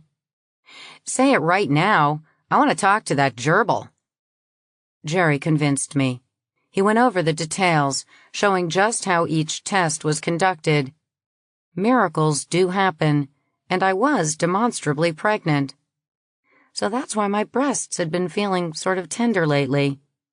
He had a little pamphlet for me, telling me what to do, what to eat, how to bathe, what to avoid, what to expect, and dreary so forth. I thanked him and took it and left. Neither of us mentioned the possibility of abortion, and he made no wisecracks about women who hadn't done nothing. Only, I hadn't. Bert was the last time, and that was 2 periods back, and anyhow, I had been rendered surgically sterile at Menarche, and had never used contraception of any sort in all my very busy social life. All those hundreds and hundreds of times, and now he tells me I'm pregnant? I am not totally stupid. Having accepted the fact, the old Sherlock Holmes rule told me when and where and how it had happened. Once back in cabin BB, I went into the bathroom, latched the door, took off my clothes, and lay down on the floor, spread both hands around my navel, tensed my muscles, and pushed. A little nylon sphere popped out, and I grabbed it. I examined it carefully. No doubt about it. This was the same little marble I had worn in there since the trick surgery was done to me. Always worn, except when I was carrying a message there. Not a container for an ovum in stasis. Not a container for anything. Just a small, featureless, translucent sphere. I looked at it again and popped it back in. So they had lied to me. I had wondered at the time about stasis at body temperature, because the only stasis for living tissues I've ever heard of involved cryogenic temperatures, liquid nitrogen, or lower. But that was Mr. Sikma's problem, and I don't claim to be a biophysicist. If he had confidence in his scientists, it was not my place to argue. I was a courier. My sole responsibility was to deliver the package. What package? Friday. You know darn well what package. Not one in your navel. One about 10 centimeters farther inside. One that was planted in you one night in Florida when you were induced to sleep sounder than you knew. One that takes 9 months to unload. That postpones your plans to complete the grand tour, does it not? If this fetus is what it has to be, they won't let you leave the realm until after you unload. If they wanted a host mother, why the blinkin' hell didn't they say so? I would have been reasonable about it. Wait a moment. The Dauphiness has to give birth to this baby. That is what the whole hanky-panky is about. An heir to the throne, free of any congenital defects, from the Dauphiness. Unarguably from the Dauphiness, born in the presence of about 4 court physicians and 3 nurses and a dozen members of the court. Not you, you mongrel AP with the phony birth certificate. Which took me back to the original scenario with just the slightest variation. Miss Marjorie Friday, wealthy tourist, goes groundside on the realm to enjoy the glories of the imperial capital, and catches a bad cold and has to go to the hospital. And the Dauphiness is brought to the same hospital and... No. Hold it. Would the Dauphiness do anything so plebeian as to be a patient in a hospital open to tourists? Okay. Try this. You enter hospital with a bad cold as instructed. About 3 a.m, you go out the back door on a meat wagon with a sheet draped over you. You wind up in the palace. How soon? How long will it take the palace physicians to fiddle her royal body chemistry into receptiveness for the fetus? Oh, forget it, Friday. You don't know and don't have to know. When she is ready, they place both of you on operating tables and spread your legs and take it out of you and plant it in her, while it's small and no problem. Then you get paid a fancy price and you leave. Does the first citizen thank you? Probably not in person, but possibly incognito if— Stop it, Friday, don't daydream. You know better.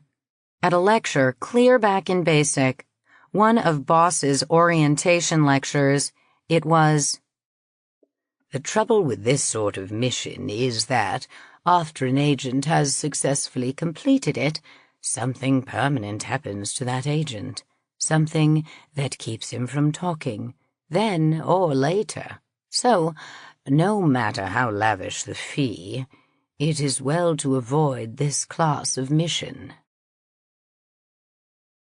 31. During the leg to Botany Bay, I mulled that thought over and over, trying to find some flaw in it. I recalled the classic case of John F. Kennedy. His putative assassin had been killed, assassinated, too quickly for even a preliminary hearing. Then there was that dentist who had gunned down Huey Long, gunned down himself a few seconds later, and any number of agents during the long Cold War who had lived just long enough to carry out their missions and just happened to walk in front of speeding vehicles. But the picture that kept coming back to my mind was so old that it is almost mythology. A lonely beach and a pirate chief supervising the burying of treasure. The hole is dug, the chests of loot placed therein, and the men who dug the hole are shot, their bodies help to fill the hole. Yes, I'm being melodramatic, but it is my womb we are talking about, not yours. Everybody in the known universe knows that the father of the present first citizen climbed to the throne over uncounted dead bodies, and his son stays on that throne by being even more ruthless than his father. Is he going to thank me for having improved his line? Or is he going to bury my bones in his deepest dungeon? Don't kid yourself, Friday. Knowing too much is a capital offense. In politics, it always has been. If they had any intention of treating you fairly, you would not be pregnant. Therefore, you are forced to assume that they will not treat you fairly after they take this royal fetus out of you. What I had to do was obvious. What was not obvious was how I could do it. It no longer seemed a clerical error that my name had not been on the list to go down to the surface at Outpost. At the cocktail hour the next evening, I saw Jerry and asked him to dance with me. It was a classic waltz, which brought my face close enough to his to talk privately. "How's the tummy?" he asked. "The blue pills do the trick," I assured him. "Jerry, who knows about this besides you and me?" "Now, there's an odd thing. I've been so busy that I haven't had time to enter anything in your medical folder. The notes are in my safe." "So, how about the lab technician?" "He's been so overworked that I ran those tests myself." "Well, well. Do you think that there is a possibility that those notes might be lost? Burned, maybe?" "We never burn anything in the ship. It annoys the air conditioning engineer. Instead, we shred and recycle. Fear not, little girl. Your shameful secret is safe with me." "Jerry, you are my pal. Dear, if it hadn't been for my maid, I think I could have blamed this baby on you. My first night in the ship, remember?" "I'm not likely to forget. I had an attack of acute frustration." "Having a maid along is not my idea. My family planted her on me, and she sticks to me like a leech. One would think my family does not trust me merely because they know they can't, as you know all too well. Can you think of a way to avoid her chaperonage? I'm feeling very pliable. With you, a man I can trust with secrets." I must give it some thought. My stateroom is no good. You have to pass 24 other officers' rooms and go through the wardroom to reach it. Watch it. Here comes Jimmy. Yes, of course, I was trying to bribe him into silence. But besides that, I was grateful and felt that I owed him something. If Congress with my unvirgin carcass was what he wanted, and it was, I was willing. And willing on my account, too. I had been quite underprivileged lately, And Jerry is an attractive man. I was not embarrassed over being pregnant, although the idea was decidedly novel to me. But I did want to keep my condition secret, if possible, if there were not already a platoon of people in the ship who knew of it. Keep it secret, if it was, while I sorted out what to do. The extent of my predicament may not be clear. Maybe I'd better draw a diagram. If I went on to the realm, I expected to be killed in a surgical operating room, all quiet and legal and proper. If you don't believe that such things can happen, we aren't living in the same world, and there's no point in your reading any more of this memoir. Throughout history, the conventional way of dealing with an awkward witness has been to arrange for him to stop breathing. This might not happen to me, but all the signs suggested that it would if I went to the realm. Just stay aboard? I thought of that, but Pete Mack's words echoed in my ears.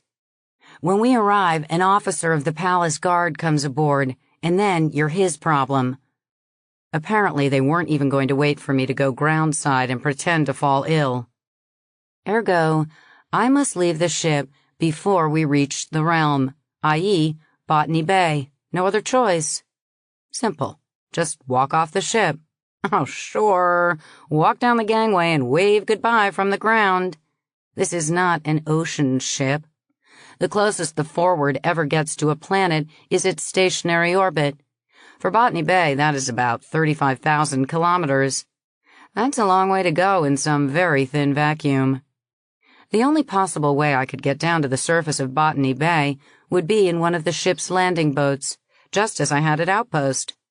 Friday. They are not going to let you walk aboard that landing boat. At Outpost, you bowled your way aboard. That has alerted them. You won't manage it a second time. What will happen? Mr. Wu or somebody will be at the airlock with a list, and again your name is not on it. But this time he has an armed master at arms with him.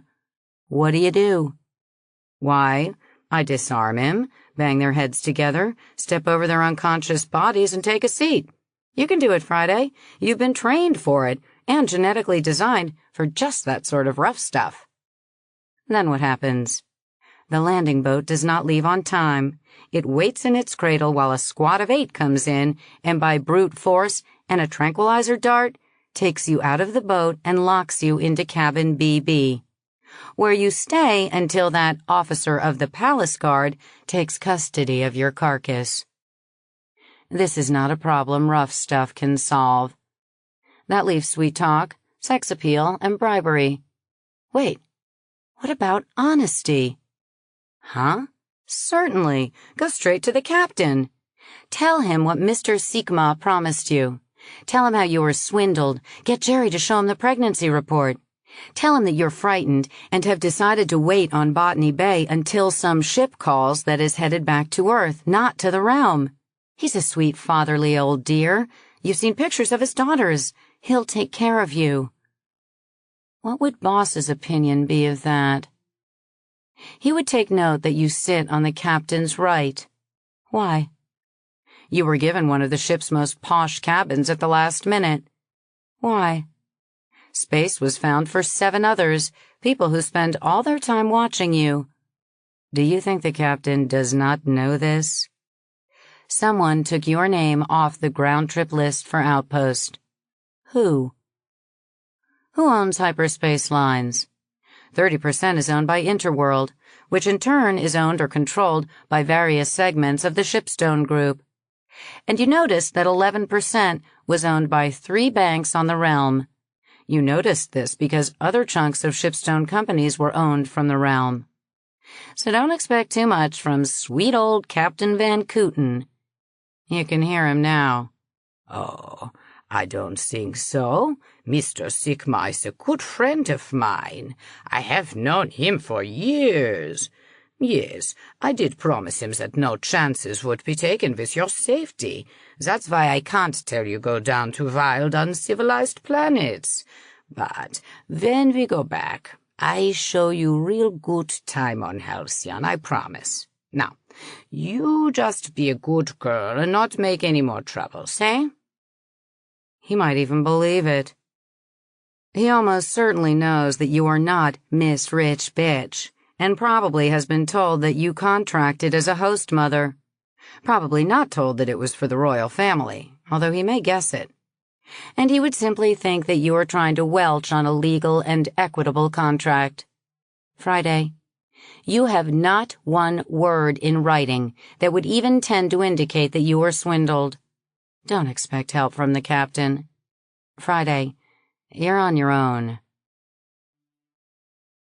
It was only 3 days before our scheduled arrival at Botany Bay that any change took place.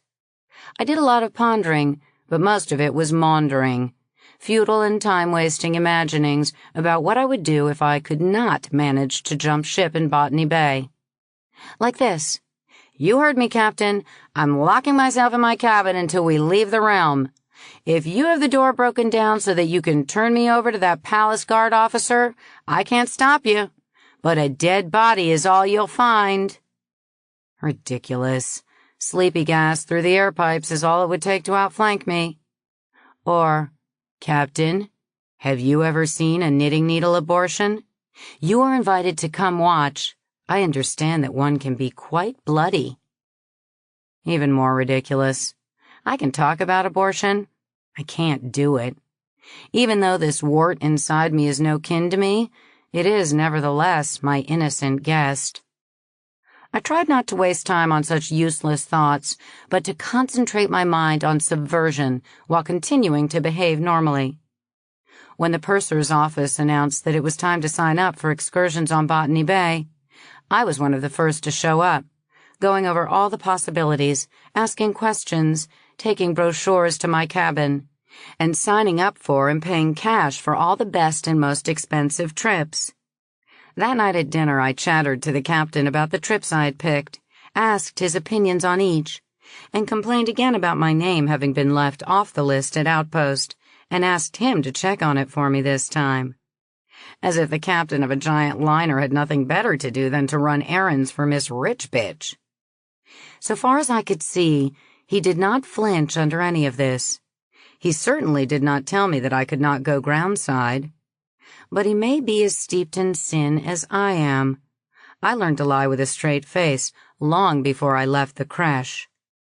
That evening, ship schedule time, I found myself in the black hole with my first 3 swains, Dr. Jerry Madsen, Jamie Jimmy Lopez, and Tom Udell.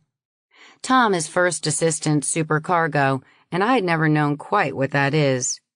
All that I really knew was that he wore one more stripe than the other 2. That first night aboard, Jimmy had told me solemnly that Tom was the head janitor. Tom had denied it. He answered, "You forgot furniture mover." This night, less than 72 hours out from Botany Bay, I found out part of what Tom did. The starboard landing boat was being loaded with cargo for Botany Bay. "The port boat we loaded at Beanstalk," he told me, "but we had to load the starboard boat for Outpost. We need both of them to handle Botany Bay, so we have to shift cargo this leg." He grinned. Lots of sweaty work. "It's good for you, Tommy. You're getting fat." "Speak for yourself, Jamie." I asked how they loaded the boat. "That airlock looks pretty small to me." "We don't move cargo through that. Would you like to see how we handle it?" So I made a date with him for the next morning, and learned things. The holds in the forward are so enormous that they breed agoraphobia rather than claustrophobia. But even the holds in the landing boats are huge. Some of the items shipped are enormous too, especially machinery. Botany Bay was receiving a Westinghouse turbo generator, big as a house. I asked Tom how in the world they would move that. He grinned. Black magic. 4 of his cargo men placed a metallic net around it and fastened a suitcase-size metal box to it. Tom inspected it, then said, "Okay, fire it up." The leader, the snapper, did so. And this metal behemoth quivered and lifted a touch. A portable anti-grav unit, not unlike that for an APV, but out in the open instead of built into a shell. With extreme care, By hand, using lines and poles, they moved this thing through an enormous door and into the hold of the starboard boat. Tom pointed out that, while this huge monster was floating, free of the ship's artificial gravity, it was as ponderously massive as ever, and could crush a man as easily as a man can crush an insect. They depend on each other and have to trust each other. I'm responsible, but it's no use to a dead man for me to take the blame. They must take care of each other. What he was really responsible for, he told me, was being certain that each item was placed by plan and was tied down solidly against surges, and also being absolutely certain that the big cargo doors, both sides, were actually vacuum tight each time they were closed after being opened. Tom showed me through the landing boat's migrant passenger spaces. We've got more new colonists for Botany Bay than for anywhere else. When we leave there, third class will be almost deserted. Are they all Aussies? I asked. Oh no, lots of them are, but about a third of them are not. But one thing they all do have in common, they're all fluent in English. It's the only colony with a language requirement. They're trying to ensure that their whole planet will have a single language. I heard something about that. Why? Some notion that they're less likely to have wars? Maybe so. But the bloodiest wars in history have been fratricidal wars, no language problem. I didn't have an opinion, so I didn't comment. We left the boat through the passenger airlock, and Tom closed it behind us. Then I recalled that I had left a scarf behind. Tom, did you see it? I know I had it in the migrants' hold. No, but we'll find it. He turned back and unlocked the airlock door. The scarf was where I had dropped it, between two benches in the migrant space. I flipped it around Tom's neck and pulled his face down to mine and thanked him, and let my appreciation progress as far as he cared to push it, which was pretty far, but not that far as he was still on duty. He deserved my best thanks. That door has a combination lock. Now I could open it. When I returned from inspecting the cargo holds and the landing boat, it was almost lunchtime. Shizuko, as usual, was doing some sort of busy work. It can't take all of one woman's time to see that another woman is well-groomed. I said to her, I don't want to go to the dining room. I want to take a quick shower, grab a robe, and eat here. What will Missy have? I will order. Order for both of us. For me? For you. I don't want to eat alone. I just don't want to have to dress up and go to the dining room. Don't argue, just punch for the menu. I headed for the bath. I heard her start to order, but by the time I switched off the shower, she was ready with a big fluffy towel, with a smaller one wrapped around her, the perfect bath girl.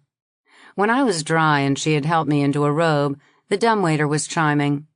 While she opened the delivery drawer, I pulled a small table over into the corner where I had talked with Pete Mac. Shizuko raised her eyebrows, but did not argue. She started laying out lunch on it. I set the terminal for music and again punched up a tape with some loud singing, classic rock. Shizuko had set only one plate at the table. I said, facing her so that my words would reach her through the music, Tilly, put your plate there too. What, Missy? Knock it off, Matilda. The farce is over. I've set this up so that we can talk. She barely hesitated. Okay, Miss Friday. Better call me Marge so that I won't have to call you Miss Jackson. Or call me Friday, my real name. You and I have got to take our hair down. By the way, your lady's maid act is perfect, but there's no longer any need to bother with it when we're in private. I can dry myself after a bath. She almost smiled. I rather enjoy taking care of you, Miss Friday. Marge. Friday. Why, thank you. Let's eat. I spooned sukiyaki over into her plate. After some chomping, conversation goes better with food, I said, What do you get out of it? Out of what, Marge? Out of riding herd on me, turning me over to the palace guard on the realm. Contract rates, paid to my boss. There is supposed to be a bonus in it for me, but I believe in bonuses only when I spend them. I see. Matilda, I'm cutting out at Botany Bay. You're going to help me. Call me Tilly. I am? You are. because I'm going to pay you a large chunk more than you would get otherwise. Do you really think you can switch me that easily? Yes, because you have just two choices. Between us was a large stainless steel serving spoon. I picked it up, squeezed the bowl, crushed it. You can help me, or you can be dead, rather quickly. Which is it? She picked up the mutilated spoon. March, you don't have to be so dramatic. We'll work something out. With her thumbs, she ironed out the crumpled steel. What's the problem? I stared at the spoon. Your mother was a test tube. And my father was a knife. So was yours. That's why I was recruited. Let's talk. Why are you jumping ship? I'll catch hell if you do. I'll be dead if I don't. Without trying to hold back, I told her about the deal I had made, how I had turned up pregnant, why I thought my chances of living through a visit to the realm were slim. So what does it take to persuade you to look the other way? I think I can meet your price. I'm not the only one watching you. Pete? I'll handle Pete. The other 3 men and the other 2 women, I think we can ignore. If I have your active help. You and Pete are the only professionals. Who recruited these others? Clumsy. I don't know. I don't know who hired me for that matter. It was done through my boss. Perhaps we can forget the others. Depends on your plan. Let's talk money. Let's talk plan first. Do you think you can imitate my voice? Tilly answered, do you think you can imitate my voice? Do that again. Do that again. I sighed. Okay, Tilly, you can do it. The Daily Forward says that breakout near Botany Bay is sometime tomorrow, and if the figures are as sharp as they were for Outpost, we'll hit stationary orbit and put boats down about midday the day after tomorrow, less than 48 hours from right now. So, tomorrow, I fall ill. Very sad, because I had my heart set on going down to the surface for all those wonderful excursions. The exact timing on my plan depends on when those landing boats are scheduled, which must wait, if I understand the matter, until we break out into normal space, and they can predict exactly when we'll hit stationary orbit. Whenever that is, the night before the boats go down, around 0100, when the corridors are empty, I leave. From there on, you're both of us. You don't let anyone in. I'm too ill. If anyone calls for me by terminal, be careful not to switch on the video pickup. I never do. You're both of us on anything you can handle. Or if you can't, I'm asleep.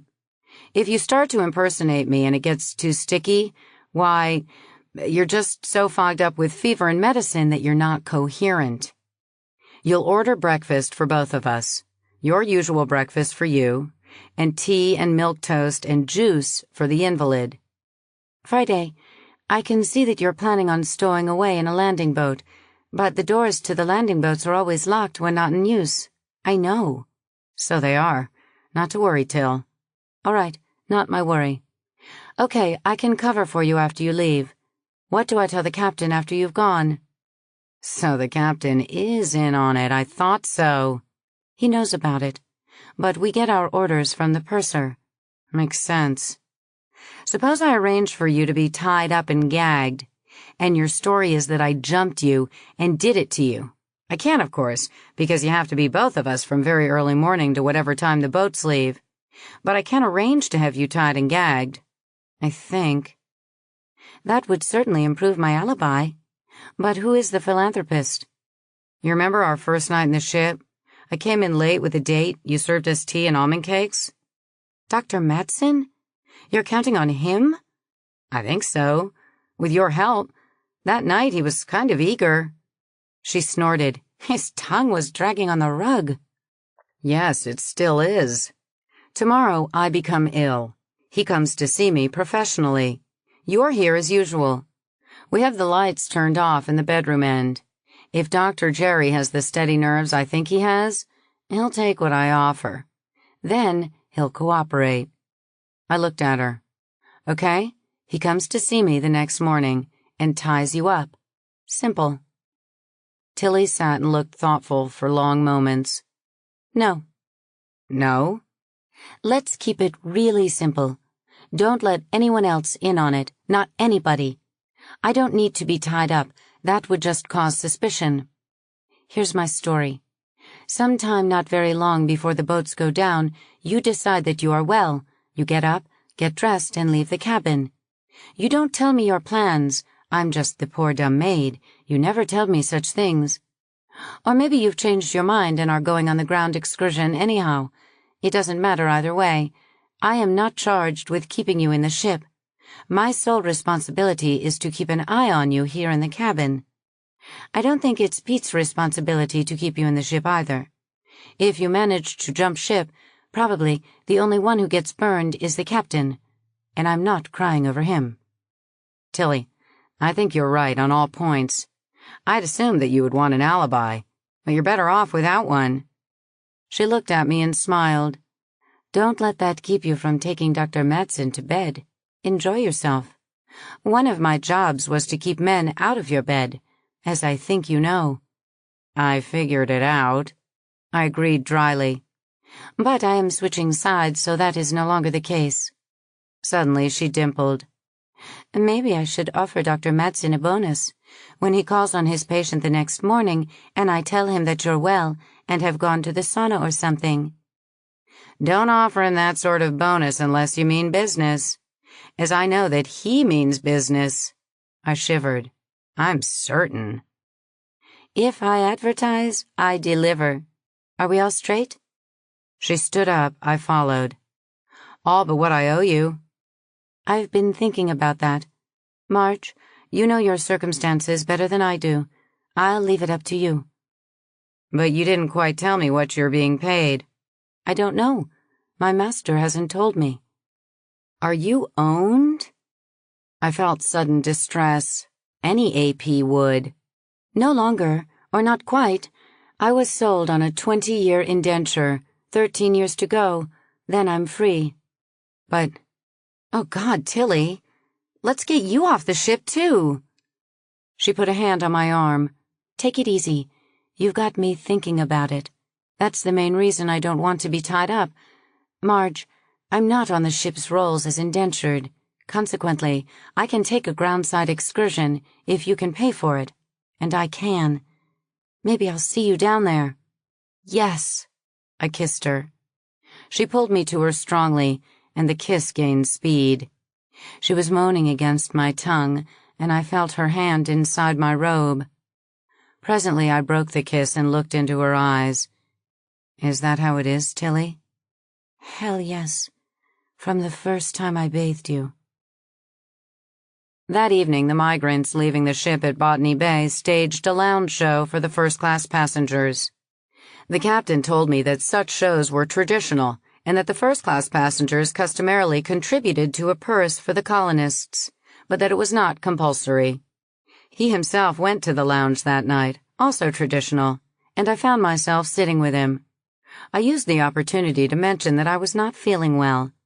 I added that I might have to cancel my reservations for dirtside excursions. I groused about it a bit.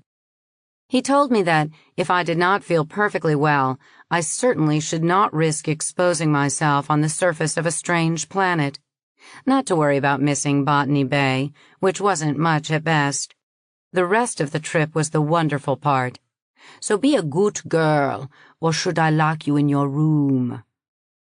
I told him that if my tummy didn't stop acting up, it wouldn't be necessary to lock me up. The trip down to Outpost had been horrid, space-sick all the way, and I wouldn't risk anything like that again. I had laid groundwork for this by pecking at my food at dinner. The show was amateurish but jolly. Some skits, but mostly group singing. Tie Me Kangaroo Down, Waltzing Matilda, Botany Bay, and for an encore, The Walloping Window Blind. I enjoyed it, but would have thought nothing of it if it were not for a man in the second row of the group singers. A man who looked familiar. I looked at him and thought, Friday, have you become the sort of careless, sloppy slitch who can't remember whether she slept with a man or not? He reminded me of Professor Federico Farnese. But this man was wearing a full beard, whereas Freddie had been smooth-shaven. Which proves nothing, as there had been time enough to grow a beard, and almost all men get overtaken by the beard mania one time or another. But it did make it impossible for me to be certain by looking at him. This man never sang a solo, so voice did not help. Body odor. At a range of 30 meters, no way to sort it out from the dozens of others. I was greatly tempted not to be a lady. Stand up, walk straight across the dance floor, confront him. Are you Freddie? Didn't you take me to bed in Auckland last May? What if he says no? I'm a coward. What I did do was tell the captain that I thought I had spotted an old acquaintance from Sydney among the migrants, and how could I check? That resulted in my writing Federico Farnese on a program, and the captain passed it to the purser, who passed it to one of his assistants, who went away and came back soon with a report that there were several Italian names among the migrants, but no name, Italian or otherwise, even vaguely like Farnese. I thanked him, and thanked the purser, and thanked the captain, and thought about asking for a check on Tormi and Perot, but decided that it was damn foolishness. I certainly had not seen Betty or Janet, and they didn't grow beards. I had seen a face behind a full beaver, meaning I hadn't seen it. Put a full beard on a man, and all you see is the shredded wheat. I decided that all the old wives' tales about pregnant women were probably true.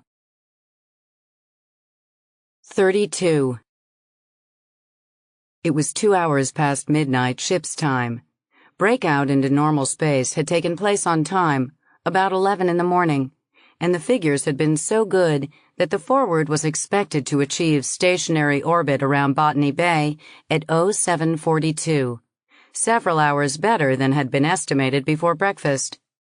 I was not pleased because an early morning landing boat departure increased the hazard, I judged, that people might be prowling around the corridors in the still hours of the night. No choice. It was rushing to me, no second chance.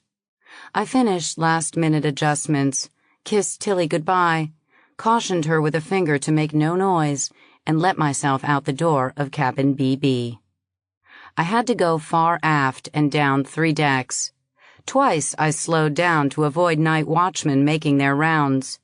Once I ducked through a transverse passage to avoid a passenger, continued aft to the next passageway across the ship, then went back to starboard. Eventually I reached the short dead-end corridor that led to the passenger airlock door for the starboard landing boat. I found Mac Pete Percival waiting there. I moved quickly to him, smiling, put a finger to my lips for silence, and clipped him under the ear. I eased him to the deck, pulled him out of my way, and got to work on that combination lock, and discovered that it was almost impossible to read the marks on the dial, even with my enhanced night sight. There was nothing but nightlights in the corridors, and this short dead end had none of its own. Twice I muffed the combination. I stopped and thought about it. Go back to cabin BB for a torchlight? I had none there, but perhaps Tilly had one. If she did not, should I wait until morning lights were turned on? That would be cutting it too fine. People would be stirring. But did I have a choice? I checked Pete, still out, but his heart was strong. And lucky for you, Pete, had I been fully triggered, you would be dead. I searched him. I found, with no surprise, a pencil light on him. His job, tailing me, could need a torchlight, whereas Miss Rich Bitch does not bother with such things. A few seconds later, I had the door open. I dragged Pete through, closed and locked the door, spinning the wheel both clockwise and counterclockwise. I turned back, noted that Pete's eyelids moved a touch, clipped him again. There followed a bloody awkward chore. Pete masses about 85 kilos, not gross for a man. But it's 25 kilos more than I do, and he's much bigger. I knew from Tom that the engineers were holding the artificial gravity at 0.97 G to match Botany Bay. At the moment, I could have wished for free fall or anti-grav gear, as I could not leave Pete behind, dead or alive. I managed to get him up into that cross-shoulder carry that some call fireman's carry. Then discovered that the best way for me to see ahead and still have a hand free for dogs on airtight doors and such was to hold Pete's pencil light in my mouth like a cigar. I really needed that light, but, given a choice, I would have felt my way through in the dark, sans unconscious body. With only one false turn, I arrived at last in that biggest cargo hold, which seemed even bigger with only a pencil beam to cut through the total darkness. I had not anticipated total darkness. I had visualized the landing boat as faintly illuminated with nightlights, as was the ship proper from midnight to 0600. At last, I reached the hidey hole I had picked out the day before, that giant Westinghouse turbo generator. I guessed that this big mass was intended to run off gas of some sort, or possibly steam. It certainly was not meant for shipstones. There is a lot of obsolete engineering that is still useful in the colonies, but is no longer used anywhere that shipstones are readily available. None of it is familiar to me, but I was not concerned with how this thing worked. My interest lay in the fact that half of it was somewhat like a frustrum of a giant cone laid on its side, and this formed a space in the middle under the narrow end of the frustrum, a space over a meter high. Big enough for a body. Mine. Even for two, luckily, since I had this unwelcome guest whom I could neither kill nor leave behind. That space was made downright cozy by the fact that the cargo men had placed a fitted glass tarpaulin over this monster before tying it down. I had to wiggle in between tie-downs. Then I had to strain like the very devil to drag Pete in after me. I made it, minus some skin. I checked him again, then peeled him. With any luck, I would get a little sleep. Impossible had I left one of my guards loose behind me. Pete was wearing trousers, belt, shirt, shorts, socks, sneakers, and a sweater. I took everything off, then tied his wrists behind him with his shirt, tied his ankles with his trouser legs, fastened his ankles to his wrists with his belt behind his back. This is one hell of an awkward position, taught to me in basic as a way to discourage attempts to escape. Then I started to gag him, using his shorts and sweater. He said quietly, "No need to do that, Miss Friday. I've been awake quite a while. Let's talk." I paused. "I thought you were awake, but I was willing to go along with the pretense as long as you were. I assumed that you would realize that if you gave me any trouble, I would tear off your gonads and stuff them down your throat." "I figured something of the sort, but I didn't expect you to be quite that drastic." "Why not? I've run into your gonads before. Not favorably. They are mine to tear off if I wish. Any argument?" "Miss Friday, will you let me talk?" "Sure, why not? But one peep out of you louder than a whisper and these toys come off." I made sure he knew what I meant. Easy there, please. The purser put us on double watch tonight. Double watch? How?" "Ordinarily, Tilly, Shizuko, is the only one on duty from the time you go to your cabin until you get up. When you do get up, she punches a button that tells me to set the watch. But the purser, or maybe the captain, is itchy about you. Worries that you might try to jump ship at Botany Bay." I made my eyes round. Goodness gracious, how can anyone have such wicked thoughts about little old me? "I can't imagine," he answered solemnly. "But why are we here in this landing boat?" "I'm getting ready to go sightseeing. How about you?" "Me too, I hope. Miss Friday, I realize that if you were going to try to jump ship at Botany Bay, the most likely time would be tonight during the mid-watch. I didn't know how you expected to get into the landing boat, but I had confidence in you, and I see that my confidence is justified." "Thank you. Some, anyhow. Who's watching the portside boat, or is there someone?" "Graham, that Sandy bloke. Perhaps you've noticed him?" "Too often." "I picked this side because you toured this boat with Mr. Udell yesterday. Day before yesterday, depending on how you figure it." "I don't care how you figure it. Pete, what happens when you are missing?" "I may not be missed. Joseph Steuben. The other is just my private name for him. I've instructed to relieve me after he eats breakfast. If I know Joe, he'll make no fuss at not finding me at the door. He will just sit down on the deck with his back to the door and sleep until someone comes along and unlocks it. Then he'll stay there until this boat drops away, whereupon he will go to his room and sack in until I look for him. Joe is steady but not bright, which I figured on. Pete, it sounds as if you had planned this. I didn't plan to get a sore neck and a headache out of it. If you had waited long enough to let me speak, you wouldn't have had to carry me. Pete, if you're trying to sweet-talk me into untying you, you're barking down the wrong well. Don't you mean up the wrong tree? The wrong one in any case, and you aren't improving your chances by criticizing my figures of speech. You're in deep trouble, Pete. Give me one good reason why I shouldn't kill you and leave you here. For the captain is right. I'm jumping ship. I can't be bothered with you. Well, one reason is that they'll find my body later this morning while they're unloading. Then they'll be looking for you. I'll be many kilometers the other side of the horizon.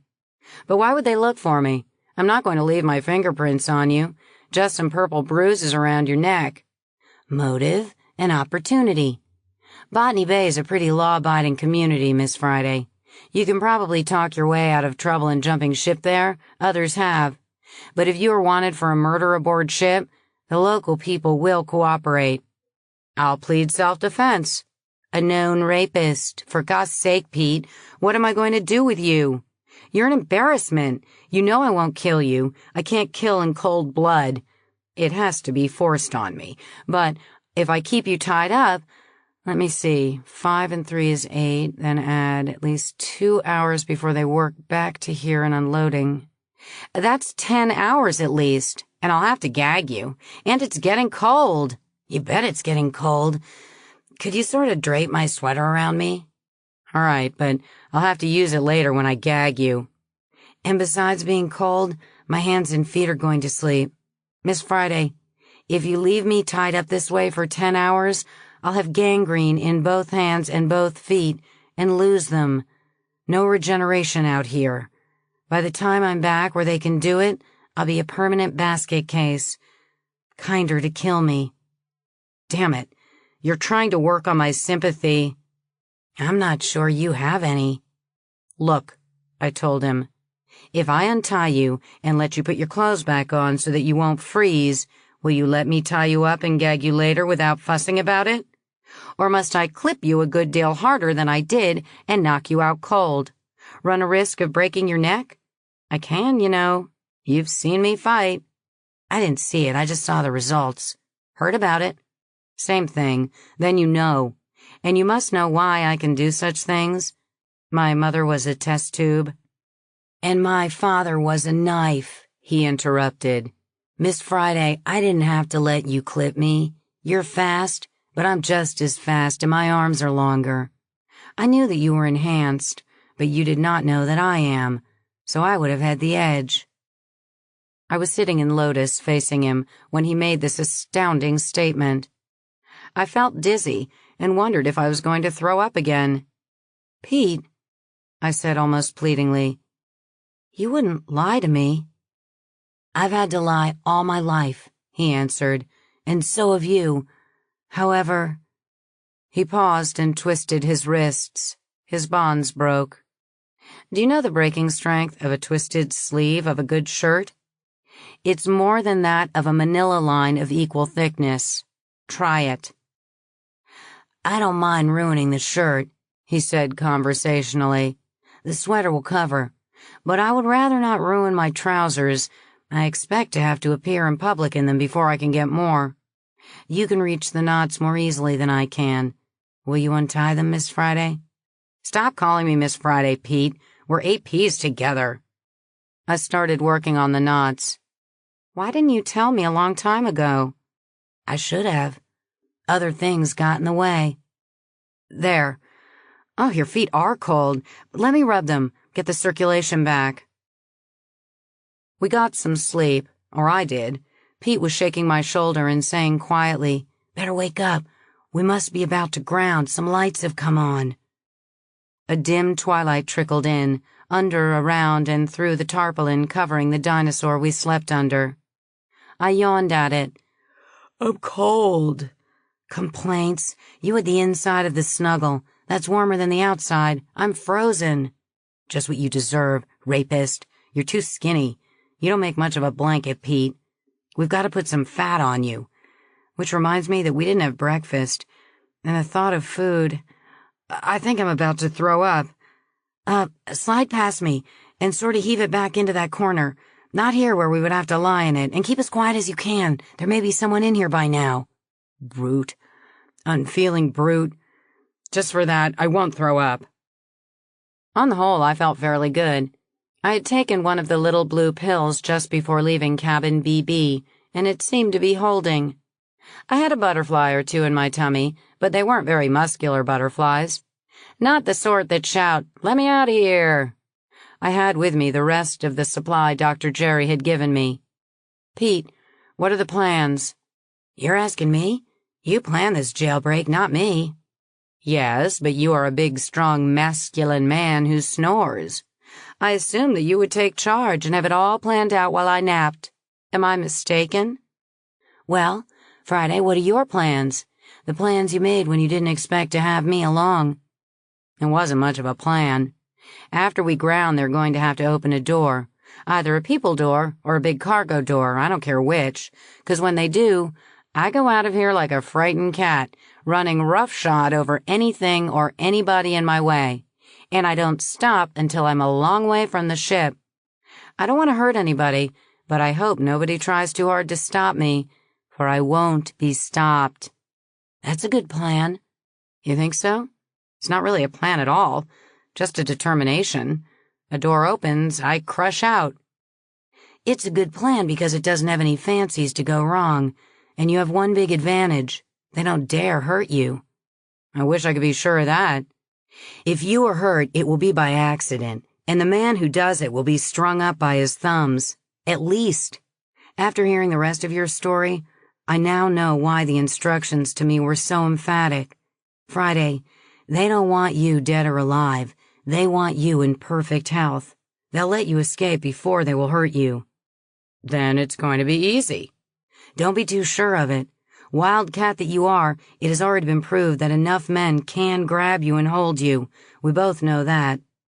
If they know you are gone, and I think they do, this boat was over an hour late in leaving orbit. Oh! I glanced at my finger. Yes, we should have grounded by now. Pete, they're searching for me. I think so. But there was no point in waking you until the lights came on.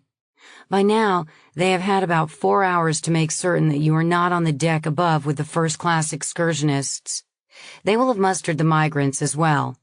So if you're here and not simply hiding out in the ship proper, you have to be in this cargo hold.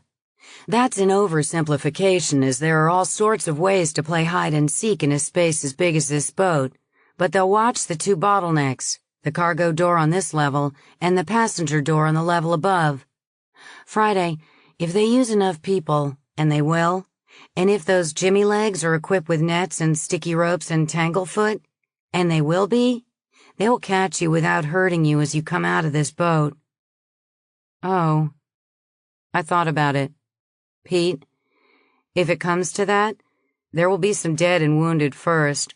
I may wind up dead myself, but they'll pay a high price for my carcass. Thanks for alerting me. They may not do it quite that way. They may make it very obvious that the doors are being watched in order to cause you to hang back. So they get the migrants out. I suppose you know that they go out the cargo door? I didn't. They do. Get them out and checked off, then close the big door and shoot this place full of sleepy gas or tear gas and force you to come out wiping your eyes and tossing your cookies. Brr. Pete, are they really equipped in the ship with those gases? I wondered. Those and worse. Look, the skipper of this ship operates many light years from law and order, and he has only a handful of people he can depend on in a crunch. In fourth class, this ship carries, almost every trip, a gang of desperate criminals. Of course he is equipped to gas every compartment selectively. But Friday, you won't be here when they use the gas. Huh? Keep talking. The migrants walk down the center aisle of this hold. Almost 300 of them this trip. They'll be packed into their compartment tighter than is safe. So many of them this trip that I'm assuming that they can't possibly all know each other in the short time we've had to get acquainted. We'll use that. Plus a very, very old method, Friday. The one Ulysses used on Polyphemus. Pete and I were hanging back in an almost dark corner formed by the high end of the generator and a something in a big crate. The light changed, and we heard a murmur of many voices. "They're coming," Pete whispered. "Remember, your best bet is someone who has too much to carry. There'll be plenty of those. Our clothes are okay, we don't look first class. But we must have something to carry. Migrants are always loaded down. I got the straight word on that." "I'm going to try to carry some woman's baby," I told him. "Perfect, if you can swing it. Hush, here they come." They were indeed loaded down, because of what seems to me a rather chinchy company policy. A migrant can take on his ticket anything he can stuff into those broom closets they call staterooms in third class, as long as he can carry it off the ship unassisted. That's the company's definition of hand luggage. But anything he has to have placed in the hold, he pays freight charges on. I know that the company has to show a profit, but I don't have to like this policy. However, today, we're going to try to turn it to our advantage. As they passed us, most of them never glanced our way, and the rest seemed uninterested. They looked tired and preoccupied, and I suppose they were, both. There were lots of babies, and most of them were crying. The first couple of dozen in the column were strung out, with those in front hurrying. Then the line moved more slowly. More babies, more luggage, and clumped together. It was coming time to pretend to be a sheep. Then suddenly, in that medley of human odors, of sweat and dirt and worry and fear and musk and soiled diapers, one odor cut through, as crystal clear as the theme of the golden cockerel in Rimsky-Korsakov's Hymn to the Sun, or a Wagnerian leitmotif in the Ring Cycle, and I yelped, "Janet!" A heavy-set woman on the other side of the queue turned and looked at me, and dropped 2 suitcases and grabbed me. "Margie!" And a man in a beard was saying, "I told you she was in the ship, I told you." And Ian said accusingly, "You're dead." And I pulled my mouth away from Janet's long enough to say, "No, I'm not. Junior Piloting Officer Pamela Harrisford sends you her warmest greetings." Janet said, "That's Slitch." Ian said, "Now, Jan." And Betty looked at me carefully and said, "It is she. Hello, love. Good on you, my word." And Georges was being incoherent in French around the edges while trying gently to take me away from Janet. Of course, we had fouled up the progress of the queue. Other people, burdened down and some of them complaining, pushed past us, through us, around us. I said, "Let's get moving again. We can talk later." I glanced back at the spot where Pete and I had lurked. He was gone. So I quit worrying about him. Pete is smart. Janet wasn't really heavy-set, not corpulent. She was simply 7 months gone. I tried to take one of her suitcases. She wouldn't let me. Better with 2. They balance. So I wound up carrying a cat's travel cage, Mama Cat, and a large brown paper parcel Ian had carried under one arm. "Janet, what did you do with the kittens?" "They," Freddie answered have, through my influence, gained excellent positions with fine prospects for advancement as rodent control engineers on a large sheep station in Queensland. And now, Helen, pray tell me how it chances that you, who only yesterday, it seems, were seen on the right hand of the lord and master of a great superliner, today find yourself consorting with peasantry in the bowels of this bucket." "Later, Freddie, after we're through here." He glanced toward the door. "Ah, yes, later with a friendly libation and many a tale. Meanwhile, we have yet to pass Cerberus." 2 watchdogs, both armed, were at the door, one on each side. I started saying mantras in my mind while chattering double-talk inanities with Freddie. Both masters-at-arms looked at me. Both seemed to find my appearance unexceptionable. Possibly a dirty face and scraggly hair acquired in the night helped, for up to then I had never once been seen outside cabin BB unless Shizuko had labored mightily to prepare me to fetch top prices on the auction block. We got outside the door, down a short ramp, and were queued up at a table set just outside. At it sat two clerks with papers. One called out, "Francis, Frederick J., come forward." "Here," answered Federico, and stepped around me to go to the table. A voice behind me called out, "There she is!" And I sat Mama Cat down quite abruptly and headed for the skyline. I was vaguely aware of much excitement behind me, but paid no attention to it. I simply wanted to get out of range of any stun gun or sticky rope launcher or tear gas mortar as fast as possible. I could not outrace a radar gun or even a slug rifle, but those were no worry if Pete was right. I just kept placing one in front of the other. There was a village off to my right and some trees dead ahead. For the time being, the trees seemed a better bet. I kept going. A glance back showed that most of the pack had been left behind. Not surprising. I can do 1,000 meters in 2 minutes flat. But two seemed to be keeping up and possibly closing the gap. So I checked my rush, intending to bang their heads together or whatever was needed. "Keep going," Pete rasped. "We're supposed to be trying to catch you." I kept going. The other runner was Shizuko, my friend Tilly. Once I was well inside the trees and out of sight of the landing boat, I stopped to throw up. They caught up with me. Tilly held my head and then wiped my mouth, tried to kiss me. I turned my face away. "Don't. I must taste dreadful. Did you come out of the ship like that?" She was dressed in a leotard that made her look taller, more slender, more Western, and much more female than I was used to in my quondam maid. "No, a formal kimono with obi. They're back there somewhere. Can't run in them." Pete said irritably, "Stop the chatter. We gotta get out of here." He grabbed my hair, kissed me. "Who cares what you taste like? Get moving." So we did, staying in the woods and getting farther from the landing boat. But it quickly became clear that Tilly had a sprained ankle and was becoming more crippled each step. Pete grumbled again. "When you broke for it, Tilly was only halfway down the gangway from the first-class deck, so she jumped and made a bad landing. Till, you're clumsy." "It's these damn nip shoes. They give no support. Pete, take the kid and get moving. The busies won't do anything to me." "Like hell," Pete said bitterly. "We three are in it together all the way. Right, miss? Right, Friday?" "Hell yes. One for all for one. Take a right side, Pete. I'll take this side."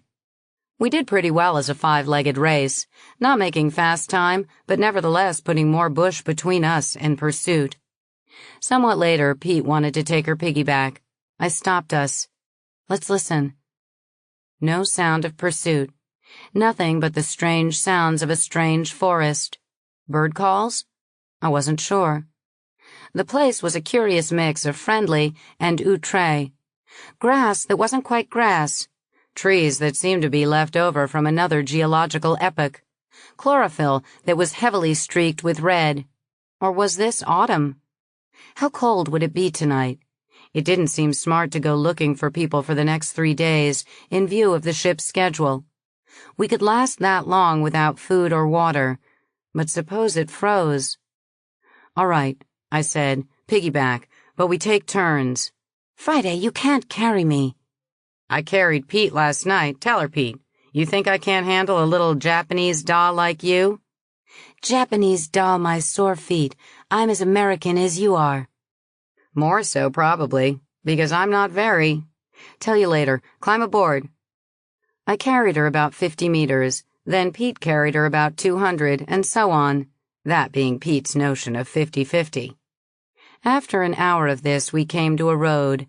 Just a track through the bush, but you could see marks of wheels and horses' hooves. To the left, the road went away from the landing boat and the town, so we went left, and Shizuko walking again, but leaning quite a lot on Pete. We came to a farmhouse. Perhaps we should have ducked around it, but by then I wanted a drink of water more than I yearned to be totally safe, and I wanted to strap Tilly's ankle before it got bigger than her head. There was an older woman, gray-haired, very neat and prim, sitting in a rocking chair on the front veranda, knitting. She looked up as we got closer, motioned to us to come up to the house. "Hi, Mrs. Dundas," she said. "You're from the ship?" "Yes," I agreed. "I'm Friday Jones, and this is Matilda Jackson, and this is our friend Pete." "Pete Roberts, ma'am." "Come, sit down, all of you. You'll forgive me if I don't get up. My back is not what it used to be. You're refugees, are you not? You've jumped ship." "Bite the bullet, but be ready to duck." "Yes, we are." "Of course. About half the jumpers wind up first with us. Well, according to this morning's wireless, you'll need to hide out at least 3 days. You're welcome here, and we enjoy visitors. Of course, you are entitled to go straight to the transient barracks. The ship's authorities can't touch you there, but they can make you miserable with their endless lawyer arguments. You can decide after dinner. Right now, would you like a nice cup of tea?" "Yes," I agreed. "Good. Malcolm? Oh, Malcolm!" "What, Mom?" "Put the kettle on." "What?" "The billy," Mrs. Dundas added. To Tilly, "Child, what have you done to your foot?" "I think I sprained it, ma'am." "You certainly did. Friday is your name. Go find Malcolm. Tell him I want the biggest dishpan filled with cracked ice. Then you can fetch tea if you will while Malcolm cracks ice. And you, sir, Mr. Roberts, can you help me out of this chair, because there are more things we'll need for this poor child's foot. Must strap it after we get the swelling down. And you, Matilda, are you allergic to aspirin?" "No, ma'am." "Mom, the billy's boiling." You, Friday, go, dear." I went to fetch tea, with a song in my heart. 33. It has been 20 years, Botany Bay years, that is, but the difference isn't much. 20 good years. This memoir has been based on tapes I made at Pajaro Sands before Boss died, then on notes I made shortly after coming here. Notes to perpetuate the evidence, when I still thought I might have to fight extradition. But when it became impossible to keep their schedule through using me, they lost interest in me. Logical, as I was never anything but a walking incubator to them. Then the matter became academic when the first citizen and the Dauphiness were assassinated together, that bomb planted in their coach. Properly, this memoir should end with my arrival on Botany Bay, because my life stopped having any dramatic highlights at that point. After all, what does a country housewife have to write memoirs about? How many eggs we got last season? Are you interested? I am, but you're not. People who are busy and happy don't write diaries. They are too busy living. But in going over the tapes and notes, and sloughing 60% of the words, I noticed items that, having been mentioned, should be cleared up. Janet's canceled Visa card. I was dead in the explosion that sank the Skip to Malou. Georges checked carefully in Vicksburg Lowtown, was assured that there were no survivors. He then called Janet and Ian, when they were about to leave for Australia, having been warned by Boss's Winnipeg agent, so of course Janet canceled her card. The strangest thing is finding my family. But Georges said that the strange thing is not that they are here, but that I am here. All of them were browned off, disgusted with Earth. Where would they go? Botany Bay is not Hobson's choice, but for them it is certainly the obvious choice. It is a good planet, much like Earth of centuries back, but with up-to-date knowledge and technology. It is not as primitive as Forest, not as outrageously expensive as Halcyon or Fiddler's Green. They all lost heavily in forced liquidation, but they had enough to let them go steerage class to Botany Bay, pay their contributions to company and colony, and still have starting money. Did you know that here on Botany Bay, nobody locks doors? Many don't have locks. Mirabile Visu. Georges says that the only long coincidence lies in my being in the same ship they migrated in. And it almost wasn't.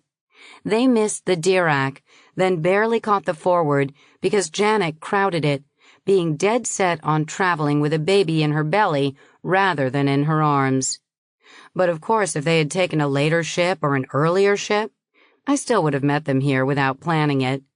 Our planet is about the size of Earth, but our colony is still small and almost all in one area, and everyone is always interested in new chums. We were certain to meet. But what if I had never been offered that booby-trap job? One can always what if, but I think that it is at least 50-50 that, after shopping as I had planned, I would still have wound up on Botany Bay. There is a destiny that shapes our ends, and I have no complaints. I like being a colonial housewife in an 8 group. It's not formally an S group here because we don't have many laws about sex and marriage. We 8 and all our kids live in a big rambling house that Janet designed and we all built. I'm no cabinet maker, but I'm a wee of a rough carpenter. Neighbors have never asked snoopy questions about parentage, and Janet would freeze them if they did. Nobody cares here. Babies are welcome on Botany Bay. It will be many centuries before anyone speaks of population pressure or ZPG. This account won't be seen by neighbors because the only thing I intend to publish here is a revised edition of my cookbook. A good cookbook because I am ghostwriter for 2 great cooks, Janet and Georges, plus some practical hints for young housewives that I owe to Goldie. So here I can discuss paternity freely. Georges married Matilda when Percival married me. I think they drew straws. Of course, the baby in me fell under the old test tube and knife saying, a saying I have not heard even once on Botany Bay. Maybe Wendy derives some or most of her ancestry from a former royal house on the realm, but I have never let her suspect it, and officially, Percival is her father. All I really know is that Wendy is free of exhibited congenital defects, and Freddie and George say that she doesn't carry any nasty recessives either. As a youngster, she was no meaner than any of the others, and the usual moderate ration of spankings was enough to straighten her out. I think that she is quite a nice person, which pleases me, as she is the only child of my body, even though she is no relation to me. The only. When I got her out of the oven, I asked Georges to reverse my sterility. He and Freddie examined me and told me that I could get it done. On Earth, not in New Brisbane, not for years and years. That settled that, and I found that I was somewhat relieved. I've done it once. I don't really need to do it again. We have babies and dogs and kittens underfoot. The babies don't have to be from my body any more than the kittens do. A baby is a baby, and Tilly makes good ones, and so does Janet, and so does Betty. And so does Wendy. Were it not impossible, I would guess that she gets her horniness from her mother. Me, I mean. She had not yet turned 14 the first time she came home and said, "Mom, I guess I'm pregnant." I told her, "Don't guess about it, dear. Go see Uncle Freddie and get a mouse test." She announced the result at dinner, which turned it into a party, because by long custom, in our family, whenever a female is officially pregnant is occasion for rejoicing and merriment. So Wendy had her first pregnancy party at 14, and her next one at 16, and her next one at 18, and her latest one just last week. I'm glad she spaced them, because I reared them, all but the newest one. She got married for that one. So I have never been short of babies to pet, even if we didn't have 4, now 5, no, 6 mothers in this household. Matilda's first baby has a number 1 father, excellent stock.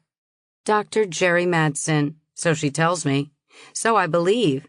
Like this.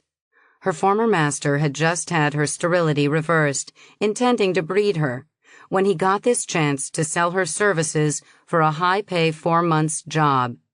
So she became Shizuko with the shy smile and the modest bow and chaperoned me. But conversely, I chaperoned her without intending to. Oh, had she tried, she might have found a little nightlife in the daytime. But the fact was that she spent almost 24 hours of each day in cabin BB to be sure to be there whenever I came back. So when? The only time that it could happen. While I was huddled under that turbo generator, half frozen with Percival, my maid was in my bed with my doctor. So that young man has fine parents. Joke. Jerry now lives in New Brisbane with his sweet wife, Diane. But Tilly has not let him suspect that he has a son in our household. Is this another startling coincidence? I don't think so. Medical doctor is one of the contribution-free professions here. Jerry wanted to get married and stop spacing. And why would anyone choose to settle down on Earth when he has had opportunity to shop the colonies? Most of our family go to Jerry now. He's a good doctor. Yes, we have 2 MDs in our family, but they never have practiced. They used to be gene surgeons, experimental biologists, genetic engineers. And now they are farmers. Janet knows who are the fathers of her first child, too. Both her husbands of that time, Ian and Georges. Why both? Because she wanted it that way, and Janet has a whim of steel. I've heard several versions, but it is my belief that she would not choose between them for her first child. Betty's first one is almost certainly not a knife job and may be legitimate. But Betty is such a slashing outlaw that she would rather have you believe that she caught that child at a gangbang during a masquerade ball. New Brisbane is a very quiet place, but no household that has Betty Francis in it can ever be dull. You may know more about the return of the Black Death than I do. Gloria credits my warning with having saved Luna City, but it is more nearly correct to credit it to Boss. My short career as soothsayer was as Trilby to his Svengali. Plague did not get off Earth. That was surely Boss's doing. Although once, at the crucial time, New Brisbane signaled that a landing boat could not land unless it was first exposed to vacuum, then repressurized. Sure enough, this treatment killed some rats and mice, and fleas. Its captain stopped talking about charging the drill to the colony after this showed up. Contributions. Mail between Botany Bay and Earth/Luna takes 4 to 8 months round trip. Not bad for 140 light years. I once heard a tourist lady ask, why didn't we use radio mail?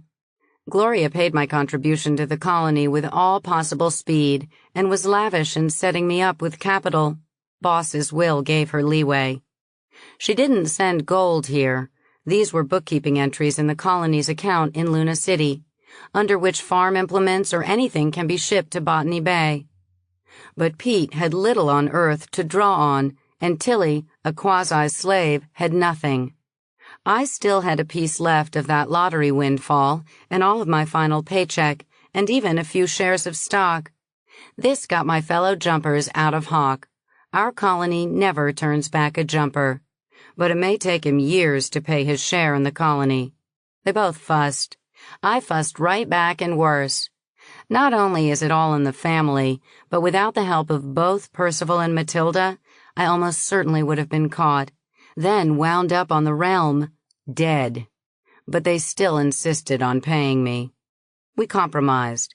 Their payments and some from the rest of us started the Asa Hunter Bread Upon the Waters revolving fund, used to help jumpers or any new chum. I no longer think about my odd and sometimes shameful origin. It takes a human mother to bear a human baby. Georges told me that long ago. It's true, and I have Wendy to prove it. I'm human, and I belong. I think that's all anybody wants, to belong, to be people.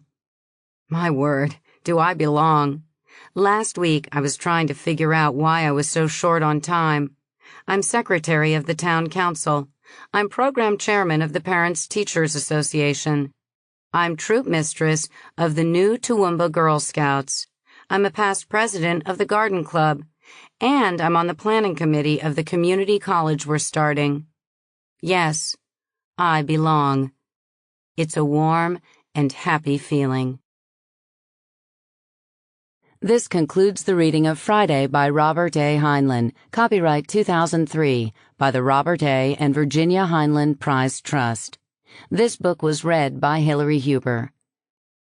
This unabridged recording was published by arrangement with Spectrum Literary Agency and was produced in 2008 by Blackstone Audio Inc., which holds the copyright.